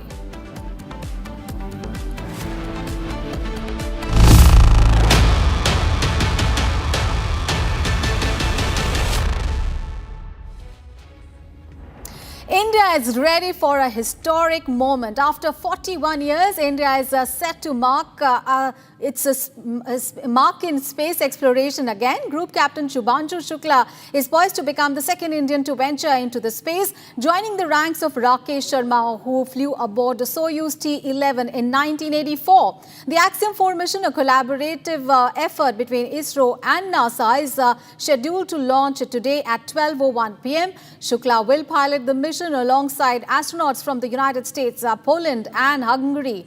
The crew will dock at the International Space Station and conduct various scientific experiments over a 14-day period. The mission marks a significant milestone in India's space journey and highlights the country's growing capabilities in space exploration.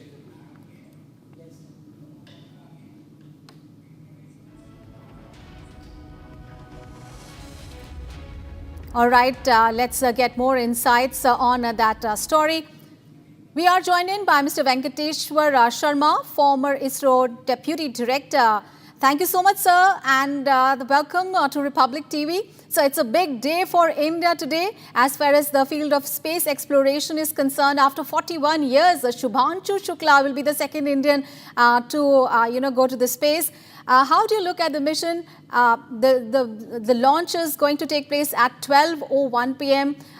Hopefully, everything will be taking place at the right time. How do you look at the mission? Good morning to you and good morning to the viewers. Of course, it is a very big day as far as the country is concerned.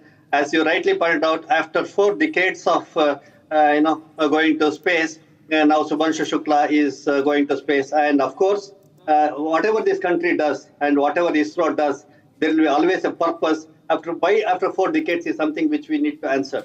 We are on the verge of getting into Gaganyaan. Gaganyaan has really threaded through for last 15 years. The preparation has happened to take Indian astronauts in our Indian rocket and Indian capsule to space and stay there for 4 to 5 days. And it is scheduled for the year 2022. 2026 and 2027, which is going to be a very big milestone for which the lot of experience and the first hand, what is called as hands-on experience is what is required. Therefore, Shubhanshu Shukla's journey to ISS. So this is one part. And second thing is 2035 and 2040, Bharat space station is also being planned. Therefore, a precursor to that, necessary to see that one of our astronauts goes to space, gets an experience, and those experience and experiments will be useful for our activities for Gaganyaan as well as Bharat space station. So back to how this journey is going to help. When an astronaut travels from Earth to space, and it is for about 28-hour journey, that experience is important, and that is going to be a good lot of information for us. Once he reaches there, how does an astronaut stay in space station for 14 days, and what will be his mental, physical, psychological conditions, and what is that we learn from there for our Gaganyaan is the second experiment what is being looked into from this particular mission. Third is that once he reaches there are several experiments, 30 plus experiments are planned, in which there are about 7 experiments which I would like to list where he is going to do it in International Space Station. Let us recall that International Space Station is at about 408 to 417 kilometer orbit, Earth orbit at inclination of 51 degrees, and it is 16,000 square foot of area, usable area, where you have chemical laboratory, physical laboratory, the biological laboratory. Then there are several electrical, mechanical, electronic equipment laboratories to conduct several experiments in microgravity. Therefore, once he reaches ISS, the specific experiments are that sprouting of the seeds for various salad applications, and how does it sprout in microgravity is first experiment. Right. Second experiment is, as has been talked about, the diabetes and diabetes-related experiments. How does the gene and the DNA variation can help in doing experiments for the cure of diabetes, which is for the larger mass. Right, Third is that he is taking water bears into the microorganisms, water microorganisms. Yes. How does it develop? How does it live? How does it multiply? Is the third experiment. Fourth is that for Gaganyaan, we also need to operate. The astronaut need to operate various control panels, consoles, computers, laptops, etc. He's going to do experiments on that. And like this, there are several other experiments listed which are going to be useful. And last but not the least, after staying there for 14 days, when he comes back, how does he come back, and what will be the mental, physical status once he comes back, which should be useful directly to our Gaganyaan experiment. And once he comes back and he lands on the sea, and revival from the sea, and the rehabilitation program also, the entire gamut of the journey and his stay as well as so we'll get more details from you, more insights from you about the entire mission. Again, we'll just come back to you, and viewers, in a moment that will be etched in the annals of the Indian space exploration forever. Group Captain Shubhanshu Shukla is poised to make history as he prepares to embark on the Axiom-4 mission to the International Space Station. Now, this extraordinary journey is not just a testament to Shukla's unwavering dedication and unrelenting passion, but also a shining example of India's growing prowess in the field of space. From the quiet streets of Lucknow to the vast expanse of space, Shukla's story is one of dreams, perseverance, and also unbridled potential of the Indian spirit. Take a look.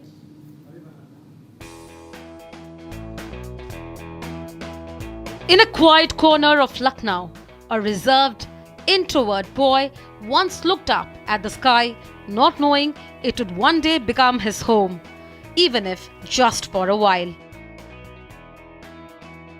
Born in October 1985, Shubhanshu Shukla's journey from the bylanes of Uttar Pradesh to the vast expanse of space is nothing short of extraordinary. Shukla's parents, beaming with pride, spoke to Republic. हम लोगों को बड़ी खुशी है कि उसका mission पूरा हो रहा है, और अपने को गौरवान्वित महसूस करते हैं कि मतलब जो है, और बच्चे को भी मतलब जो है उसकी इच्छा पूरी हो रही, उसका मन था उसमें मिशन में जाने के लिए, तो उसकी भी इच्छा पूरी हो रही, तो ये भी बड़ी खुशी की बात है, और हमारे परिवार के लिए, हमारे लिए, सबके लिए बड़ी खुशी की बात है। The spark ignited in 1999 during the Kargil War. Like many of his generation, the nation's call stirred something deep within. But for Shukla, it wasn't just inspiration. It was a decision that took shape when he independently cleared the UPSC NDA exam. And by 2005, he had earned a bachelor's degree in computer science from the National Defence Academy. Commissioned into the Indian Air Force in 2006, Shukla's passion for aviation took flight.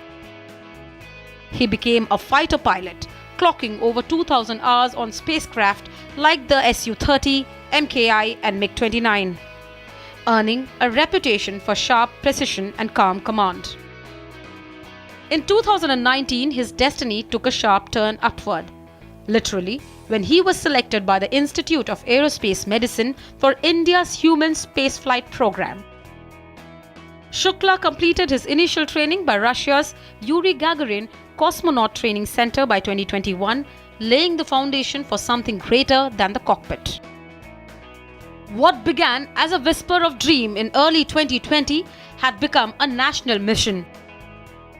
In 2024, Prime Minister Narendra Modi named him among 4 astronaut designates for Gaganyaan, India's most ambitious human spaceflight effort yet. But before India's tryst with Gaganyaan came another leap. इस समय मन में कुछ नहीं चल रहा, पेट में बहुत सारी बटरफ्लाइज हैं कि सारा उसका जो भी मिशन लॉन्चिंग है वो अच्छी तरीके से हो जाए। मिनट्स का इंतजार है जब वो उड़ान भरेंगे अंतरिक्ष में। बिल्कुल बिल्कुल, उसी के लिए आए हैं यहाँ पे हम, और हमें पल पल इंतजार है कि जब उसका ये मिशन स्टार्ट होगा। लाइव तस्वीरें देखेंगे? बिल्कुल, डेफिनेटली। आप क्या कहेंगे शुभांशु के लिए? बस excited and happy and wish him all the best, all the luck, successfully and safely वापस आ जाए। ऐसे ही जानकारी मतलब आपसे लेना चाह रहे हैं, क्या आपको पता था कि छोटा शुभांशु जिसको आपने कभी लाड प्यार से उसको डांटा भी है, उसको खिलाया भी है और आज वो देश का गौरव बन रहा है, कभी सोचा था कि वो बच्चा आज किस तरह से आगे निकलेगा? छोटे पे नहीं सोचा था, बट आज जरूर प्राउड फील करती हूँ and we feel very lucky that कि शुभांशु ने हमारे घर में जन्म लिया और हमारे घर में वो पैदा हुए, और हमें बहुत बहुत प्राउड है इस चीज़ का कि ये इतनी बड़ी बात हुई है। क्या कहेंगे दीदी, आपको भी उम्मीद थी कि शुभांशु छोटा जो नटखट था वो आज हम लोगों को गौरव देगा? नहीं, इतनी उम्मीद नहीं थी कि वो स्पेस में चला जाएगा, पर इतनी उम्मीद जरूर थी कि वो एक ना दिन कुछ बड़ा काम करेगा, पर इतना बड़ा काम कर जाएगा ये सच में उम्मीद नहीं थी। सर आप अपना परिचय? मेरा नाम आशीष दीक्षित है, मैं आप फ्रेंड कह लीजिए, भाई कह लीजिए, मेरे घर का है। शुभांशु के बारे में कुछ बताइए। शुभांशु को तो मैं तब से जानता हूँ जब से हम लोग सब साथ में खेलते थे, और ट्रेनिंग में जब वो जा रहा था तो मैंने उसको कई बार ट्रेनिंग में भी उसको मिलने गया, और जहाँ जहाँ पोस्टिंग उसकी रही, चाहे जोधपुर में, श्रीनगर में, बिदर में, तो कई बार मैं उसको मिलने भी गया। और हम लोग घर हैं, मेरी मौसी जी का बेटा है, और हम लोग घर परिवार से आज। नेचर कैसा था? मूवी देखना उनको पसंद था, खेल स्पोर्ट्स करना पसंद था? देखा कि जैसे कि कई बार सब लोगों ने बताया, he was very simple and sober. ऐसा नहीं कि कोई बहुत ही ज़्यादा एक्साइटमेंट उसको होना, but yes is a very very calm compose man, मैं उसको बोलूँगा। And yes he has nurtured himself a lot, उसकी पर्सनालिटी बहुत इवॉल्व हुई अपने आप में। सो मेरा ही कहना है, एंड मेरी बहुत शुभकामनाएं उसको। मिनट्स का इंतजार है? बिल्कुल, बहुत इंतजार है, और हम लोगों ने बहुत बचपन में बातें की थी कि अगर हम फाइटर स्ट्रीम लेते हैं तो हमारे पास स्कोप है राकेश शर्मा तक के लेवल तक जाने के लिए। सो शायद आज वो दिन आ गया है। देखिए ये सीएमएस के ही बच्चे हैं, देखिए ये अपने शुभांशु के लिए देखिए किस तरह से तैयार है। कुछ बजा के दिखाओ बेटा, इसको थोड़ा सा बजाओ, कैसे होगा देखियो शुभांशु के स्वागत में कि जो लॉन्चिंग होगी उसमें किस तरह से कैसे क्या करना है। देखिए बच्चे भी यहाँ पर अपनी भूमिका पूरी तरह से निभाने वाले हैं।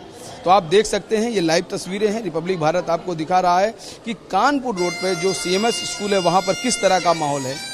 आप देखिए ये छोटा सा बच्चा किस तरह का प्रदर्शन कर रहा है। ये स्कूल की ही देन है कि स्कूल हर क्षेत्र में अपने बच्चों का ध्यान रखता है, चाहे वो पढ़ाई की बात हो, चाहे वो एक्टिविटीज़ की बात हो, म्यूजिक की बात हो, डांसिंग की बात हो, स्पोर्ट्स की बात हो, या जो स्पेस में जो शुभांशु शुक्ला 15 साल सीएमएस स्कूल में पढ़े, अलीगंज ब्रांच में पढ़े और यहीं से पढ़कर आज वो अंतरिक्ष की उड़ान भरने जा रहे हैं। आप देखिए छोटा सा मासूम बच्चा यह भी देखिए अपने प्रदर्शन को दिखाने के लिए तैयार है। साथ ही देखिए यहाँ पर अलग अलग जगहों पर होर्डिंग्स लगी हुई हैं और पूरी तरह से सीएमएस स्कूल ने इसको क्रेडिट भी दिया है। और देखिए आप देख सकते हैं यहाँ पे किस तरह से CMS school, city Montessori school और शुभांशु की photographs.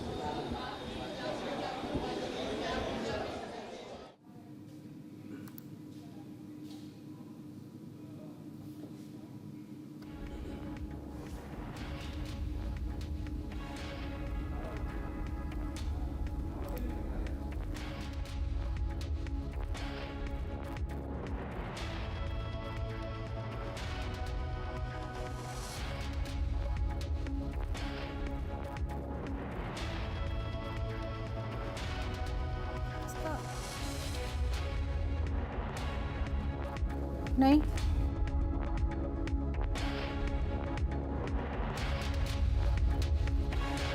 that are unique to microgravity. To prepare for this endeavor, this crew has spent the last 10 months working with instructors and subject matter experts to learn every system they will be interfacing with on station. They have studied and practiced every experiment, reviewed and rehearsed every event, all to maximize their time in space. Collectively, this crew is undertaking the largest quantity of scientific research efforts of any Axiom space mission to date, with over 60 research activities on their timeline, representing 31 different countries. Missions like AX-4 continue to expand what is possible, setting the stage for even greater opportunities to come. At the conclusion of their time on the station. All right, let's get more details. Mr. Venkateshwara Sharma, former ISRO Deputy Director, is joining us. Sir, what we are seeing is those visuals there as the Axiom-4 mission is ready. All right, these are the live visuals from inside the aircraft, and as we can see that the Axiom-4 mission is ready for a liftoff. The exact time of the liftoff is going to be 12:01 p.m. And all right, let's get also updates from Mr. Venkateshwara Sharma. Sir, as someone familiar really with the rigor of these space programs, now we can see these visuals. Just take us through that how this entire process will now go on. We can see the visuals of inside the aircraft. Just take us through that. What is now going to happen in the next 2 hours? Yes. As we see, it's a great moment for the country from the point of view, as I explained, for ISRO and the technical team as a scientist. It's a very big, a very big achievement that we are going to get hands-on experience of all those, things. What is going to be done by Shubhanshu Shukla, and also this launch is going to be a very good motivator, and the impact on 140 crore. Population of this country, which they are all glued to TV and watching very seriously, and how this entire mission is going to take off. And as we also saw, the children, mainly the next generation children who need to be necessarily motivated for science and technology, we can see there's a lot of enthusiasm in the children, and Shubhanshu Shukla is going to interact with the children once he is on board. That is also another very important thing which we should note, that he's going to interact with the Prime Minister, he's going to interact with industries, and he's going to interact with the students of the country and the scientific community. That means the entire country is going to get benefited by this launch. From that background, right now the team, the capsule, the Dragon capsule is integrated to the rocket, Falcon 9 rocket, and all the astronauts have been moved through the tunnel into the respective places in the Dragon capsule. We are in the place now. The countdown has begun. Now nearly it is about 2 hours plus countdown. There will be about 1,600, 1,700 checks which are going to be done on the rocket as well as on the capsule. In addition to that, there will be more than 1,000 checks which are going to be done on the ground stations. There are several ground stations which are involved in the rocket, launching of the rocket and the tracking of these rockets. And once the rocket is launched, once the capsule, that is the Dragon capsule, comes out and gets into the Earth orbit, the tracking of that, the entire setup of the ground station for rocket as well as the capsule will be thoroughly tested, and during the countdown, every parameter will be tested, and every parameter has to be green for the launch to take place. and also the weather conditions, the temperature, the wind speed, and any clouds, etc., will also be looked into before the launch. And also the debris is one of the very important and very very difficult situation that the launch is experiencing, is because that there are a lot of debris around the low Earth orbit, which could hit the rocket or the capsule. Therefore, ensure that there are no debris. These continuous checks will be done. And on the rocket specifically and on the capsule specifically, if you see the rocket, there is a two-stage rocket. It is 70 meters tall and about 500 to 600 ton weighing rocket. Every parameter of the rocket in terms of the liquid oxygen, liquid hydrogen, the thrust engines, the gyroscopes, the gyrometers, and various aspects of the electrical, mechanical, electronic systems of the rocket will be thoroughly checked. And it is a reusable rocket. We should remember that the reusability means that there is going to be it will go into separated portion of the two-stage rocket. Stage 1 and stage 2 has to come back. Those preparedness will also be thoroughly checked.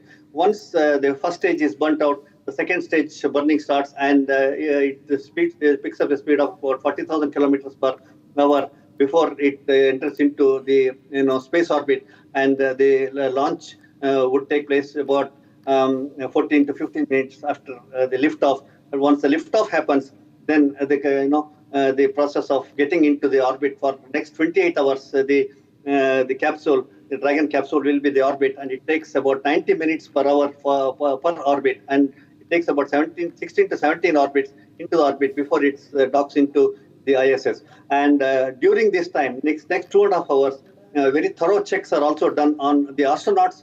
Right now it is 10:30. Approximately 10:30 to 12, about 2.5 hours. Thorough checks on the astronauts by all the parameters, vital parameters of the astronauts, and the cabin, and the oxygen levels, and the pressurization conditions, and the comfort of the astronauts. Those parameters are also be thoroughly checked before the go-ahead is given. And at around 12:15 to 12:20, once they get into the orbit, after every 90 minutes, the satellite, the capsule will go through the Florida Earth station, and again continuous monitoring is there across the ground stations across the globe. And after 28 hours of journey, the capsule is expected to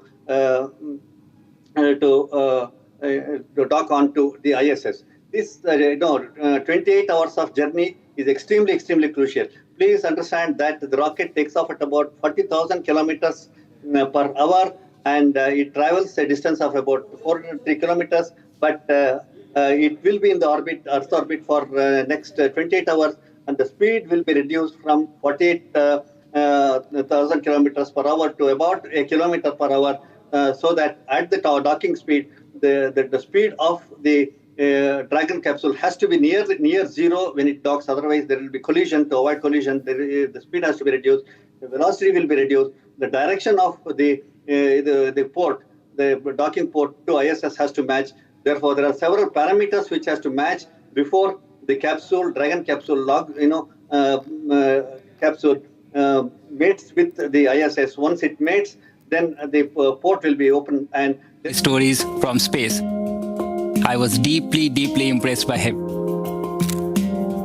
This journey that I'm on, it has been a long one for me, and it started out somewhere. I didn't know that this is the path it is going to finally take. I would say that I've been extremely fortunate and extremely lucky to have gotten the opportunities to first fly all my life, which was a dream job for me, and then have the opportunity to apply to Astronaut Corps, and now consequently be here. The way this worked out for me was that probably a week before we arrived at Axiom was the time I came to know that I will be going. I was extremely excited to be here. I was very happy because this was a possibility for me to actually fly to space. You don't know how to respond to such things. Shuk's his wisdom. The knowledge that he possesses, he could be 130 years old. For me, having him as my pilot in the Dragon capsule is great. He already has that operational savvy. You know, he's just wicked smart when it comes to spacecraft technologies. He is very focused, and he will basically go 1, 2, 3, 4 in a record time. I don't even know how he gets there so fast. The team that I'm flying with on this mission, it is fantastic. I do feel that, I have exceptional crewmates. I will have these crew members for this one flight, but post this mission, these are going to be my friends for life. It has been an amazing journey.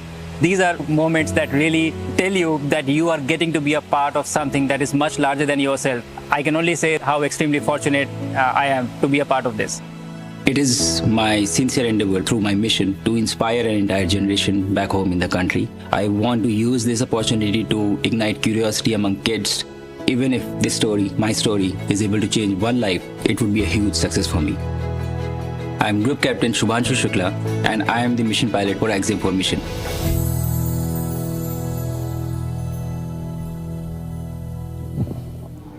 All right, so India's space ambition is soaring to new heights, and these are the visuals that we are getting. That is, astronauts have taken position in the Falcon 9 spacecraft, and these are the first visuals that have been released of astronauts that are seated inside the spacecraft. Let's get more perspective. We are joined in by Mr. Venkateshwara Sharma, who is a former ISRO director. Sir, as you were mentioning about the entire journey now that this rocket is going to go through, now that the astronauts have been seated inside the spacecraft, also take us through the kind of the physiological and also the mental, as well as the preparations really that have been done by these astronauts, including the group captain Shubhanshu Shukla as well, in order to withstand this high pressure journey. It is extremely important that the group captains who are chosen for, generally they are the group captains because they have the flying experience. They already have the background for the flight. Therefore, generally they are the group captains who are more than 2,000 hours of flying experience are chosen for these types of activities. If you recall, we chose 4 astronauts to fly in our Gaganyaan in the year 2019, and they have been thoroughly being trained. And as they were first trained in 2019-2020 in Russia, Vladikosmos, where astronaut training center they were sent, and they were trained at Russia for the initial phase. From 2020 on, we at ISRO Bangalore, URF Satellite Center, we have established complete astronaut training center where the physical, mental, psychological conditions and their fitness for the flight they will be thoroughly trained. As far as physical training is concerned, please look at the situation where they are going to sit in the same place for days and days, and they need to necessarily have this physiological experience, exercises, so that the joint doesn't get strained and they will be able to flex their joints, etc. So physically, they need to be necessarily fit. Therefore, there are several yoga type of exercises. There are several other physical exercises to keep all these the bones and the joints flexible. This is one part. Second part is that the muscle is going to lose its mass, and the bones are going to lose its calcium. Therefore, they will also be trained to manage such types of situation where it is going to physically harm them in terms of mass, as well as physical mass, as well as the bone density, etc. This is the second. Third is that eyes is most important, and the retina, and when at that speed and that orbit and the microgravity, the retina tend to not function fully the way it is done in the gravity conditions of Earth. Therefore, the vision and the vision related training will also be given. So this is something to do with physical. So mental and psychological fitness is also extremely important. Please look at the situation where we had Sunita Williams stuck in space for nearly 336 days. I should not say stuck, but she was there in the space for 336 days, but she was expected to have returned after 6 days of journey, but she had to be there. Therefore, and this is an isolated condition, and they will not have any social media, they will not have any interaction, they will not have anything to do. Go something like it is, such type of situation. How to manage their balance mentally, physically, psychologically, something which they'll be thoroughly trained. So all these trainings are part of the astronaut training center. This is one part before they go, and also the food and the food habits. So they are not going to get the food the same way they are going to get it here. The food there will be, they are all dehydrated food, which are going to be hydrated, or it's going to be a different type of, protein, vitamin, and minerals, vitamins, which are going to be supplemented to them rather than the normal food. Therefore, the digestive system, etc., will also be a part of which they should get conditioned. Therefore, such type of trainings are also given to these people. And one thing is that space is very uncertain, and you can always expect that something will not happen the way it is planned or whatever it is, because there are so many parameters which are unknown or which are to be satisfied before any journey happens or any going or coming back happens. Therefore, they should always be prepared for uncertainties in this space. Is something which they will be thoroughly prepared upon. Therefore, as I started with, physical, mental, psychological condition of the astronaut will be thoroughly made to get into the groove and before they actually do the flight. Beyond this is just the basic preparation for an astronaut. But once they go there, they have got to do the experiments. If you see here also, there are more than 30 experiments which are supposed to be done for our own country as part of our own requirement in terms of insulin related experiment, or in terms of sprouting of the seeds, in terms of growing the vegetables and seeing whether they are having sufficient nutrients in those things, and also the microorganisms which he is carrying, water bears, what we call it as, how they produce, how they reproduce, etc. Therefore, he should also be trained to do several of those experiments, because he, an astronaut who travels, will be a multi-discipline and expert active thing. So he will be necessarily doing those experiments also. In addition to that, please believe me that he is the pilot of this Dragon capsule. He holds a very important responsibility, which is also going to be useful for all this. In summary, I should say that this particular task which the country has taken up in terms of sending Shubhanshu Shukla to ISS for 14 days and bringing back, right from the time he goes and comes back, the entire activity will be useful for us as part of Gaganyaan, which is scheduled for 2026 and 27, and a big motivation for 140 crore citizens of this country.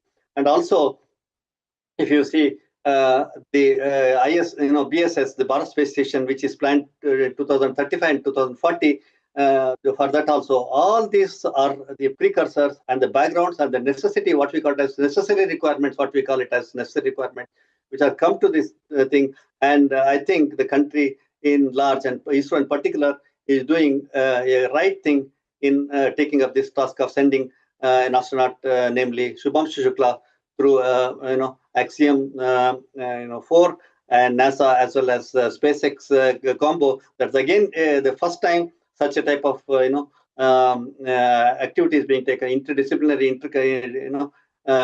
different country people coming together, going as a private launch by Axiom, which is the first of the time experiment. So Axiom has also got several things to take from all this. In and all, I think the country is definitely going to get benefited by this type of exercise. Over to you.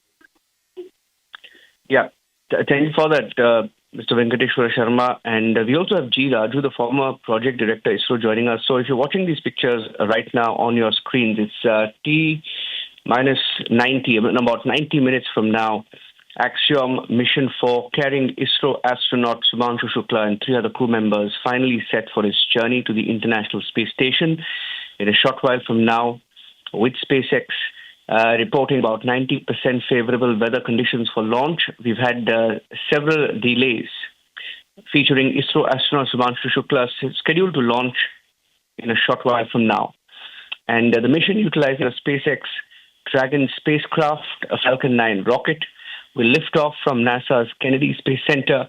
We're looking at the pictures of the astronauts who have boarded the spacecraft, and in a short while from now, that's 12:01 p.m. India Standard Time, at IST, they will be taking off. The launch will be from the Launch Complex 39A at NASA's Kennedy Space Center in Florida.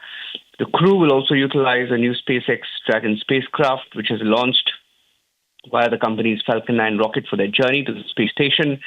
The scheduled docking expected at approximately 4:30 p.m. IST, June 26th, according to a statement that was issued by NASA earlier today. Let me go across also to G. Raju, joining us on the broadcast.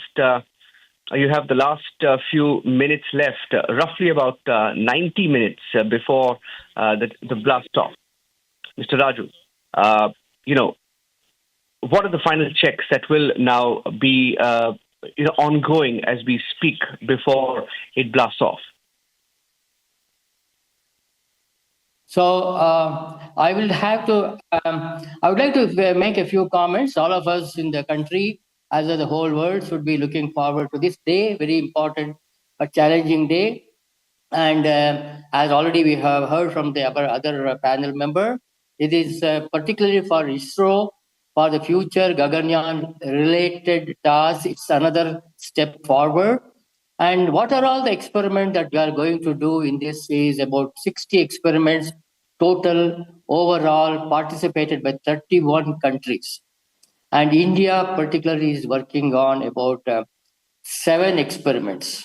What are the significant experiments is based on future plan to live on another planet. Like, for example, if we go to the moon, can we live, can we sustain there in terms of medical or body conditions, and can we also grow or depend on suppose we are going there for a long duration, for months or more, we have to really go for our own food production. So there are 2 important attempts being made, like, can we grow nutritious sprouted beans? That is one of the very nutrient substance for survival of the human beings on board. And also what we call methi, fenugreek leaves, whether we can grow successfully these few, vegetables or vegetable substitutes. And can we also survive? Can the human beings survive on the extra microgravity conditions, where 2 important things are going to be affected? One is of course, psychological is one thing. Physiologically, the bone will go into a kind of atrophy. That means bone will not be able to. It will go in expansion and contraction. Basically, contraction. And the bones, that's about the muscle tissues, and the bones may become brittle. There is a kind of a fear in space. Your bones may become fragile, or I should say weaker. That's why they suggest eat less salt. One of the suggested food habit is to reduce, taking more of salt. And also there are one important experiment planned is the effect of insulin, the effect of outer space on the insulin. Why insulin? Many of the people, generally diabetic, can they also be taken on board? It's a big question mark. Because nowadays we want to have more and more general people, students, and they are non-experts. They need not be in a very high level astronautical training, or a common man. Can we accommodate them so that with a wider spectrum of participation? For example, in the recent past, a student as young as 18 years and a veteran as old as 80 years, 18 years to 80 years, they've been able to go and survive, do experiments in the past. And we are going to confirm one more aspect regarding medical conditions, as I said, about the diabetic patient, a patient who is vulnerable to the problem related to diabetes. So the insulin is being taken and it is being used there, kept there, and the effect of weightlessness, effect of the radiation, will it be really going to affect if somebody takes with him or her some of these medical things. Other important experiments that are being planned, which is experimentally very important for two things. One is the material science. Material science, for example, is suppose I want to make a pure, 100% pure spherical balls, may be useful for bearing, ball bearing, or whatever applications. And I don't want any non-distribution of particles in those in that volume of the ball. So if I fabricate a spherical ball on ground, since I'm using alloy of different specific gravity elements, I may be in trouble. I may not be able to have a uniformly distributed sphere with proper density, proper strength, and all that. So there is a very comfortable situation in space where we call it microgravity, that is weightlessness. We can certainly do a very wonderful thing.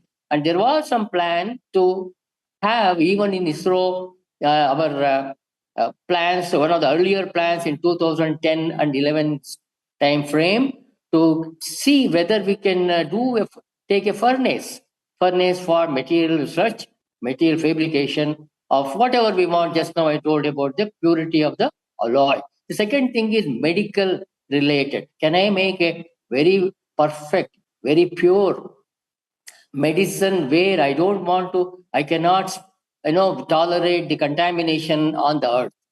So there's the ideal space for manufacturing high purity medical, medicines is in space in the microgravity conditions.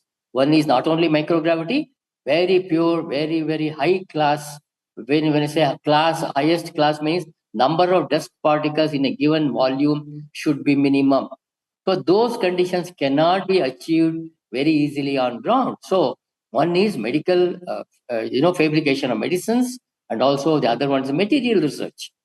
And the third point is about people want to, there'll be some kind of a problem with respect to your eyeball movement, as our other speaker already addressed. That is, people, suppose you want to use some kind of a laptop and want to see the screen, how your eyeballs will react. Will they be able to accommodate any kind of movements of the eyes, or whether there will be some kind of a strain or stress? These are all some of the practical problems when you go to the space, because of the different conditions of microgravity, and of course psychological is different, as I told you. And there is one important application being done is the astronauts, particularly Shubhanshu Shukla, is planning to interact with the students, with academia. From space, from the ISS, the plan, as we have already chalked out, is to interact with the students. So that's a very exciting thing for the future astronauts, future scientists on, to be very, they will get thrilled with talking to ISS and leading astronauts in space. And one more thing is about, as I have the microorganisms, live. What is known as tardigrades? Tardigrades are some of the, small, very, very small microorganisms, less than a fraction of a millimeter. They can survive for long duration on space. There is some test being done whether they can survive. What is the secret? What are all the things involved? How they will survive the radiation and long-term exposure to low temperature. Normally, low temperature people and organisms, living organisms cannot survive; they perish. So there is an experiment with respect to this being taken. And there is also one important thing: cultural artifacts being taken by Shubhamshu from the National Institute of Design, and this is some kind of a representation from the country. And these are all some of the exciting and new elements being added to the experiments being already planned. As I said, 61 experiments, and 31 from 31 countries. So these are all some of my first cut excitement to look forward to, not only for people in space research, people in general, the general citizen of the country and the whole world, because tomorrow, when we are going to the moon, we cannot keep shuttling between, Earth and the moon for transportation of food, etc. So, can we grow the food? Can we grow the food there itself and survive? Of course, Chandrayaan-2, for example, has shown that there is ice locked under the surface of the moon. How much can I extract? How much can I harvest so that I can survive? I don't have to transport. It's very expensive to transport even 1 kilogram from ground to space. So there are attempts to see whether I can sustain health-wise, including eating habits, growing food, etc., apart from the experiments. These are all the first cut. We are all looking for it. And certainly, I'm sure the whole country or the whole world is after this results of these 60 experiments. Thank you. All right. That was Mr. G. Raju. I request all our guests to stay on with us because the Axiom mission live updates are on your screen.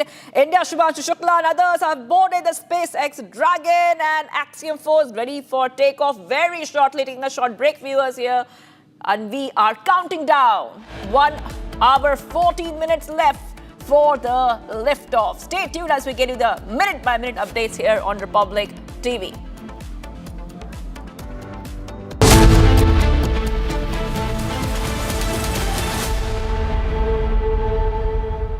आपकी favourite Hyundai cars पर मिल रही है amazing deals. वैसे लोगे तो आप Hyundai ही, चाहे दिल की सुनो या डील्स की, तो जल्दी चले आओ Hyundai showroom.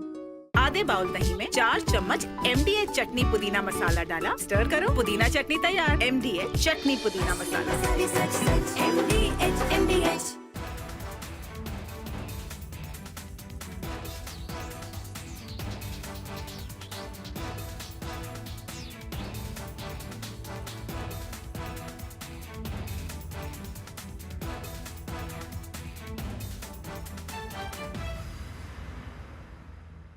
Operation Midnight Hammer. This was to be the final blow of the joint American-Israeli campaign to severely degrade or destroy the nascent nuclear facilities of Iran. It has been an extremely systematic campaign. The whole story, as we know, starts from 7th of October 2023, when Hamas struck and killed 1,700 Israeli citizens, murdered 1,700 Israeli citizens. In a very systematic and thorough manner, Israel first destroyed the Hamas, then it turned on and destroyed the Hezbollah, and then with the help of the United States, it severely degraded the Houthis. These are the 3 arms of the Iranian octopus. Having taken out the 3 arms, Israel now set its target on the head, that is, the head of the octopus, or Iran per se. The simple fact is, from 1992 onwards, Prime Minister Netanyahu has been warning the world about Iran's lurch towards the nuclear capability, and it is just a week away, a couple of weeks away.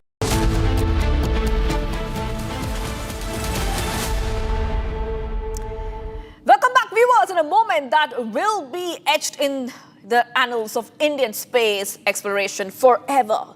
Group Captain Shubhanshu Shukla is poised to make history as he prepares to embark on the Axiom Mission 4 to the International Space Station. They have already boarded.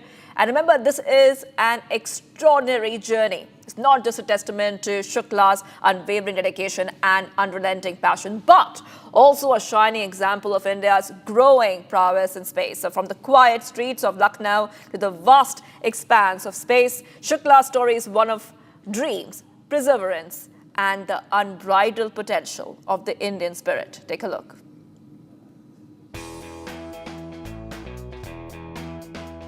In a quiet corner of Lucknow, a reserved, introvert boy once looked up at the sky, not knowing it would one day become his home, even if just for a while. Born in October 1985, Shubhanshu Shukla's journey from the bylanes of Uttar Pradesh to the vast expanse of space is nothing short of extraordinary. Shukla's parents, beaming with pride, spoke to Republic. हम लोगों को बड़ी खुशी है कि उसका mission पूरा हो रहा है और अपने को गौरवान्वित महसूस करते हैं कि मतलब जो है और बच्चे को भी मतलब जो है उसकी इच्छा पूरी हो रही, उसका मन था उसमें मिशन में जाने के लिए, तो उसकी भी इच्छा पूरी हो रही, तो ये भी बड़ी खुशी की बात है और हमारे परिवार के लिए, हमारे लिए, सबके लिए बड़ी खुशी की बात है. The spark ignited in 1999 during the Kargil War. Like many of his generation, the nation's call stirred something deep within. But for Shukla, it wasn't just inspiration. It was a decision that took shape when he independently cleared the UPSC NDA exam. And by 2005, he had earned a bachelor's degree in computer science from the National Defence Academy. Commissioned into the Indian Air Force in 2006, Shukla's passion for aviation took flight.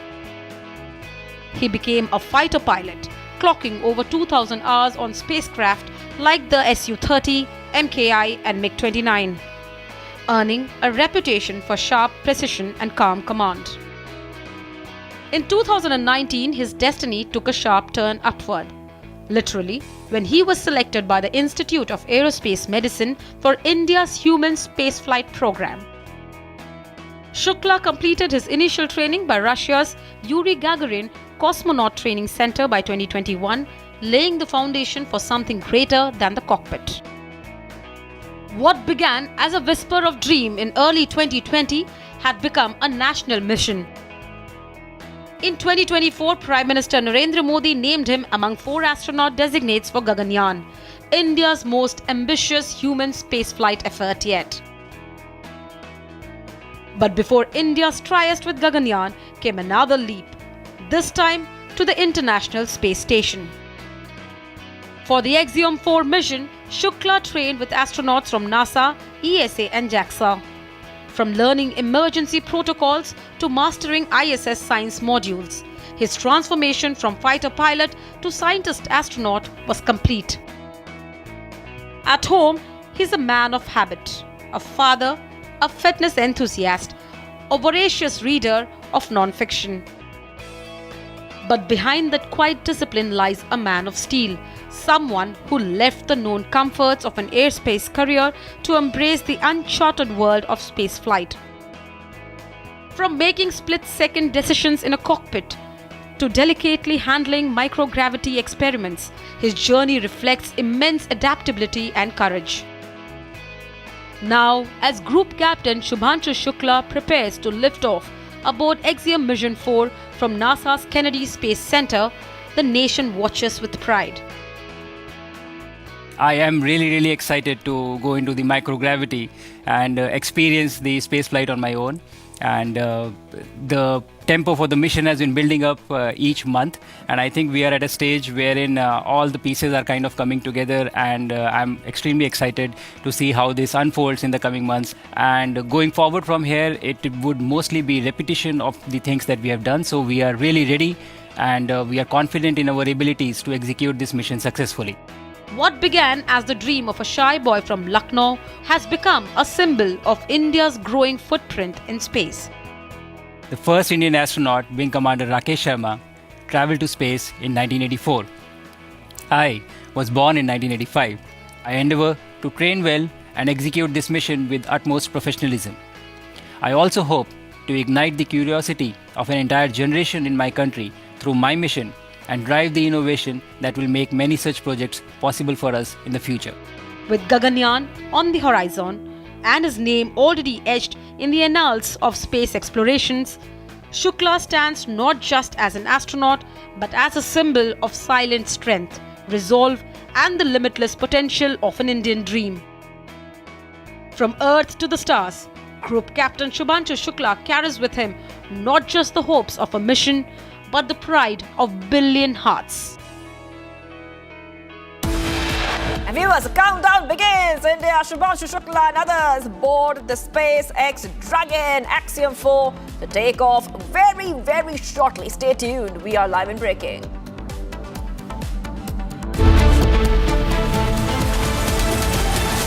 विमल में गुलिस्तां की ये कुछ लजीज फरिश्ते जब साथ घुले तो जी ललचाए और दिल कहे कि स्वाद की इस जुबां में खुद को ऐसा डुबाऊं कि निकल ना पाऊं।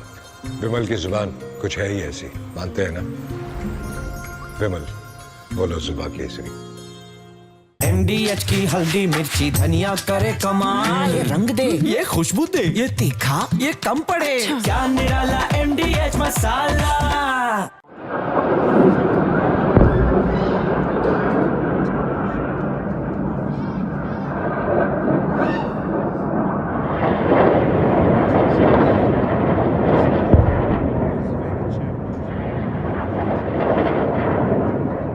Excellencies, 2 days ago, in this very chamber, I made a direct appeal: give peace a chance.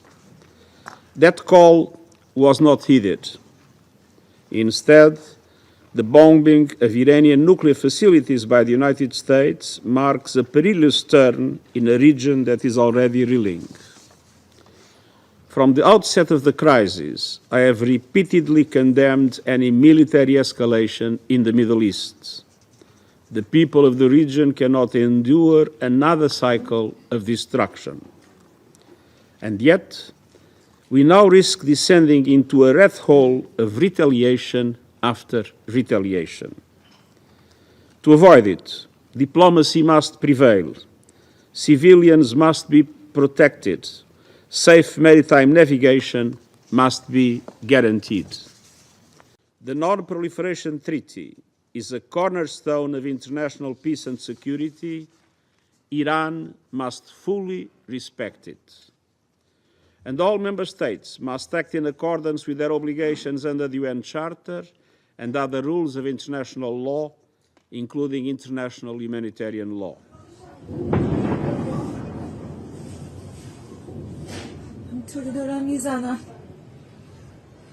For 40 years, the Iranian government has called for death to America and death to Israel, and posed a constant menace to the peace and security of its neighbors, the United States, and the entire world. U.S. military strikes targeted nuclear facilities in Fordo, Natanz, and Isfahan, with the aim of dismantling Iran's nuclear enrichment capacity and stopping the nuclear threat posed by the world's foremost.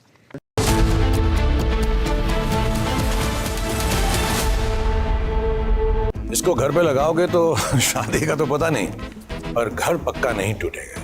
Rungta नहीं तो घर strong नहीं। Rungta steel TMT बार एकदम solid. पहाड़ों में एक hiking stick भी बन सकती है। ये है सीक्रेट रेसिपी MDH का जीरा सिप जल जीरा मसाला। सिप जीरा सिप MDH का जल जीरा सिप MDH का जल जीरा SIP.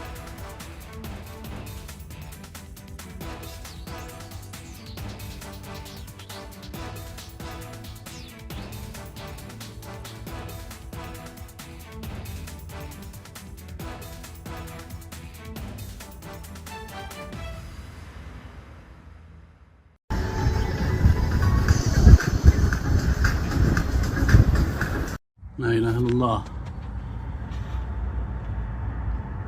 لا إله إلا الله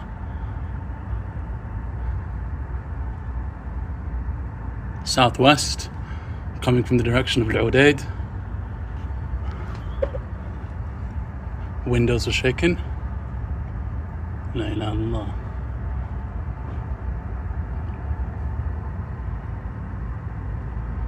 لا إله إلا الله. Probably Patriot. الله أكبر. مدام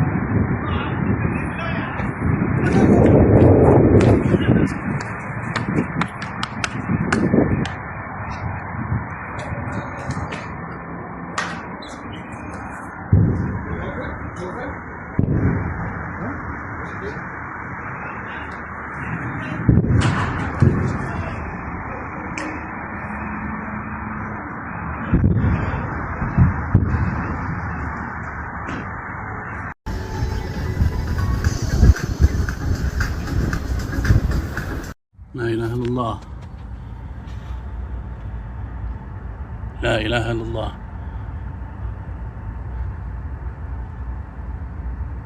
Southwest, coming from the direction of Al-Udaid. Windows are shaking. La ilaha illallah.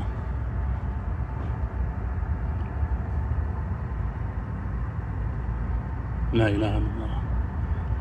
Probably Patriot. Allahu Akbar. From Asia's largest news headquarters, setting the agenda for Bharat.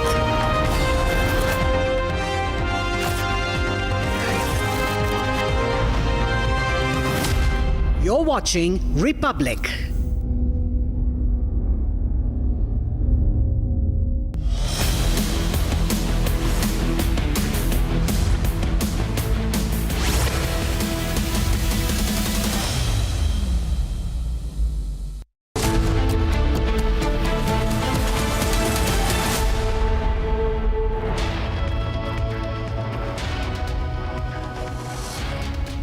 Very good morning, ladies and gentlemen. Thank you for staying with Republic TV. You're watching Live and Breaking this Wednesday with me, Oyona Mitra. We're about T-minus 60 minutes away from that historic Axiom-4 mission liftoff. All eyes are on Group Captain Shubhanshu Shukla and the Axiom-4 crew. We're tracking that story very, very closely for you. But first, the headlines at 11 a.m.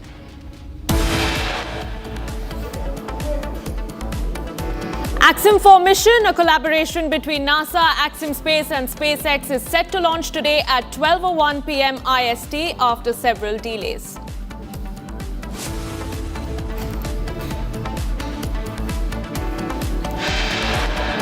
IAF's Group Captain Shubhanshu Shukla on the cusp of history, set to become the second Indian to travel to space.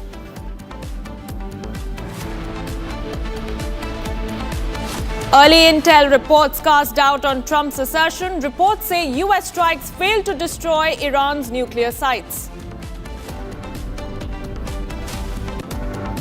Raksha Mantri Rajnath Singh will lead a high-level Indian delegation at the Shanghai Cooperation Organization Defense Ministers meeting to be held at Qingdao in China from today.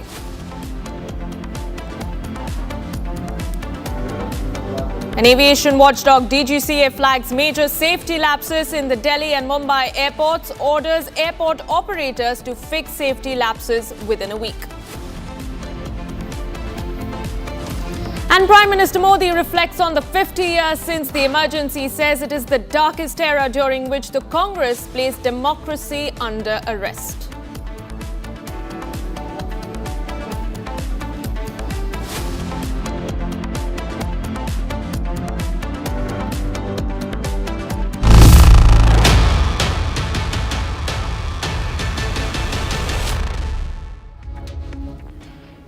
Our viewers, now with less than an hour left to the Axiom-4 mission, India is ready for a historic moment. After 41 years, India is set to make a mark in space exploration again. Group Captain Shubhanshu Shukla is poised to become only the second Indian to venture into space, joining the ranks of Rakesh Sharma, who flew aboard the Soyuz T-11 in 1984. Now, the Axiom-4 mission is a collaborative effort between the ISRO and NASA and is scheduled to launch today at 12:01 p.m. And Group Captain Shukla will pilot the mission alongside astronauts from the United States, Poland and Hungary. The crew will dock at the International Space Station and conduct various scientific experiments over a 14-day period. And viewers, the Axiom crew has boarded the Dragon space aircraft, and all the communication and suit checks have been completed as we speak. The mission marks a significant milestone in India's space journey and highlights the country's growing capabilities in space exploration. And we're about T-minus 60, almost an hour, less than an hour, in fact, viewers, away from that historic launch, which is set to take place from NASA's Kennedy Space Center in Florida. Those are the visuals that we're tracking. This is the live feed from the Axiom-4 mission. And as we speak, all four As far as the current developments are concerned, all 4 astronauts have been seated aboard the Falcon 9 spacecraft. And let's take a listen into what we are picking up from the Axiom-4 live feed. Pathfinders for what commercial space is going to be in the future. It is like a paradigm shift in how we used to think about space. And companies like SpaceX, Axiom Space are doing things that entire countries have done in the past. SpaceX is a crucial partner that allows us to go to the International Space Station. In general, space is a big team sport, and that collaboration offers more and more possibilities to explore. In our case, this is the Dragon capsule and the Falcon 9 rocket. In the future, it might be different solutions. It has been 5 years now that SpaceX have been sending humans to space. We are using SpaceX technology because we know that it's safe and reliable, and that it will bring us safely to the International Space Station, and not only going there, but also coming back. The end goal for Axiom is to have that mission and presence in low Earth orbit that will enable scientific research, technology demonstrations, and expand what we are doing in space. These precursor missions like the Axiom-4 mission are just the tip of the iceberg for expanding in low Earth orbit and way beyond even. Like we say, that space has space for everyone. And this is what it means. And I think that is the essence of space flight.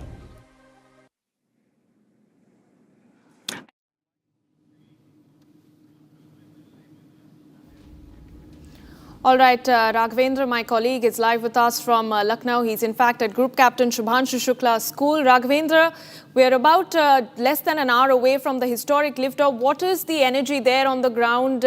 Take us around and make us speak to all those who have seen through Group Captain Shukla's journey. बिल्कुल देखिए, आज ऐतिहासिक क्षण है, भारत के लिए ही नहीं, आज पूरे दुनिया के लिए ऐतिहासिक क्षण है जब Axiom-4 अंतरिक्ष का उड़ान भरेगा अमेरिका के फ्लोरिडा से। लेकिन भारत का गौरव जुड़ा है, लखनऊ का गौरव जुड़ा है, उत्तर प्रदेश का गौरव जुड़ा है। हम शुभांशु शुक्ला के उस स्कूल से, यानी शुभांशु शुक्ला ने अलीगंज ब्रांच से अपनी पढ़ाई की थी 15 साल, यानी वो केजी से लेकर 12th तक CMS में ही पढ़े और वहीं से पढ़ के उनका सिलेक्शन हुआ और उसके बाद आप देखें। लेकिन मैं आपको दिखाना चाहता हूं कि वो जो ऑडिटोरियम है CMS का, जो इंटरनेशनल पीस है उनका जो ऑडिटोरियम, वहां पर देखिए किस तरह से यहाँ पे ड्रैगन स्पेस क्राफ्ट बनाया गया है। आप देखिए कि इस विद्यालय की जो क्रिएटिविटी है, साथ ही देखिए एक रॉकेट आपको दिख रहा है, ये आप देख सकते हैं कि यहाँ पर एक रॉकेट दिखाया गया है। साथ ही जब शुभांशु शुक्ला उड़ान भरेंगे तो लाइव तस्वीरें आपको यहाँ से देखने को मिलेंगी। आप देख सकते हैं बड़ी स्क्रीन, तमाम जो बच्चे हैं, गार्जियन हैं, उनके आए हैं और शुभांशु शुक्ला की पूरी फैमिली आई है जिससे मैंने बात किया। आइए मैं आपको कुछ दिखाता हूँ कि आखिर इस स्कूल ने शुभांशु शुक्ला को कैसे प्रेरित किया। आप देख सकते हैं कि यहाँ के बच्चों की ये देखिए इनका कि किस तरह से जो विज्ञान के क्षेत्र में इनका किस तरह का इंटरेस्ट है। आप देख सकते हैं बच्चे यहाँ पर कुछ न कुछ एक्सपेरिमेंट्स कर रहे हैं। यहाँ पर आप देखिए, यहाँ पर ये जो टेक्नोलॉजी है, अभी से जो स्कूल के जो बच्चे हैं वो काम कर रहे हैं। देखिए शुभांशु शुक्ला की तस्वीर लेकर उनसे प्रेरित होकर यहाँ पर बच्चे अपना ये कैंप लगाए हैं। आप देख सकते हैं कि ये और कुछ फंक्शन वाकई में बहुत ही प्रेरक है। और आप देख सकते हैं ये रॉकेट्स है यहाँ पर जैसे लॉन्चिंग होता है, आप देख सकते हैं ना उसके शक्ल में यहाँ पर चीजें दिख रही है। आप देखिए यहाँ पर ये कुछ क्या है, इसको थोड़ा ऑपरेशन करके बताओ, चूंकि यहाँ पर कुछ बताने की कोशिश की जा रही है। It is an hydraulic space elevator. This model aims to lift an astronaut from Earth to the space. When we pull the lever, the astronaut is going up. When we pull the another lever, the astronaut is going to the stage. When we pull the lever, the astronaut is going down. यहाँ पर प्रेरित हो रहे हैं। आप देखिए यहाँ पर ये किस तरह का क्या कहना है, ये बहुत ही बढ़िया बच्चों ने बनाया है इंटरनेशनल स्पेस स्टेशन, और ये बना हुआ है प्लास्टिक बॉटल्स और डिस्कार्डेड ओल्ड रिमोट कंट्रोल से। और ये बच्चों की टीम है जिन्होंने ये डिजाइन। क्या नाम है? My name is Mohammad Aban Siddiqui.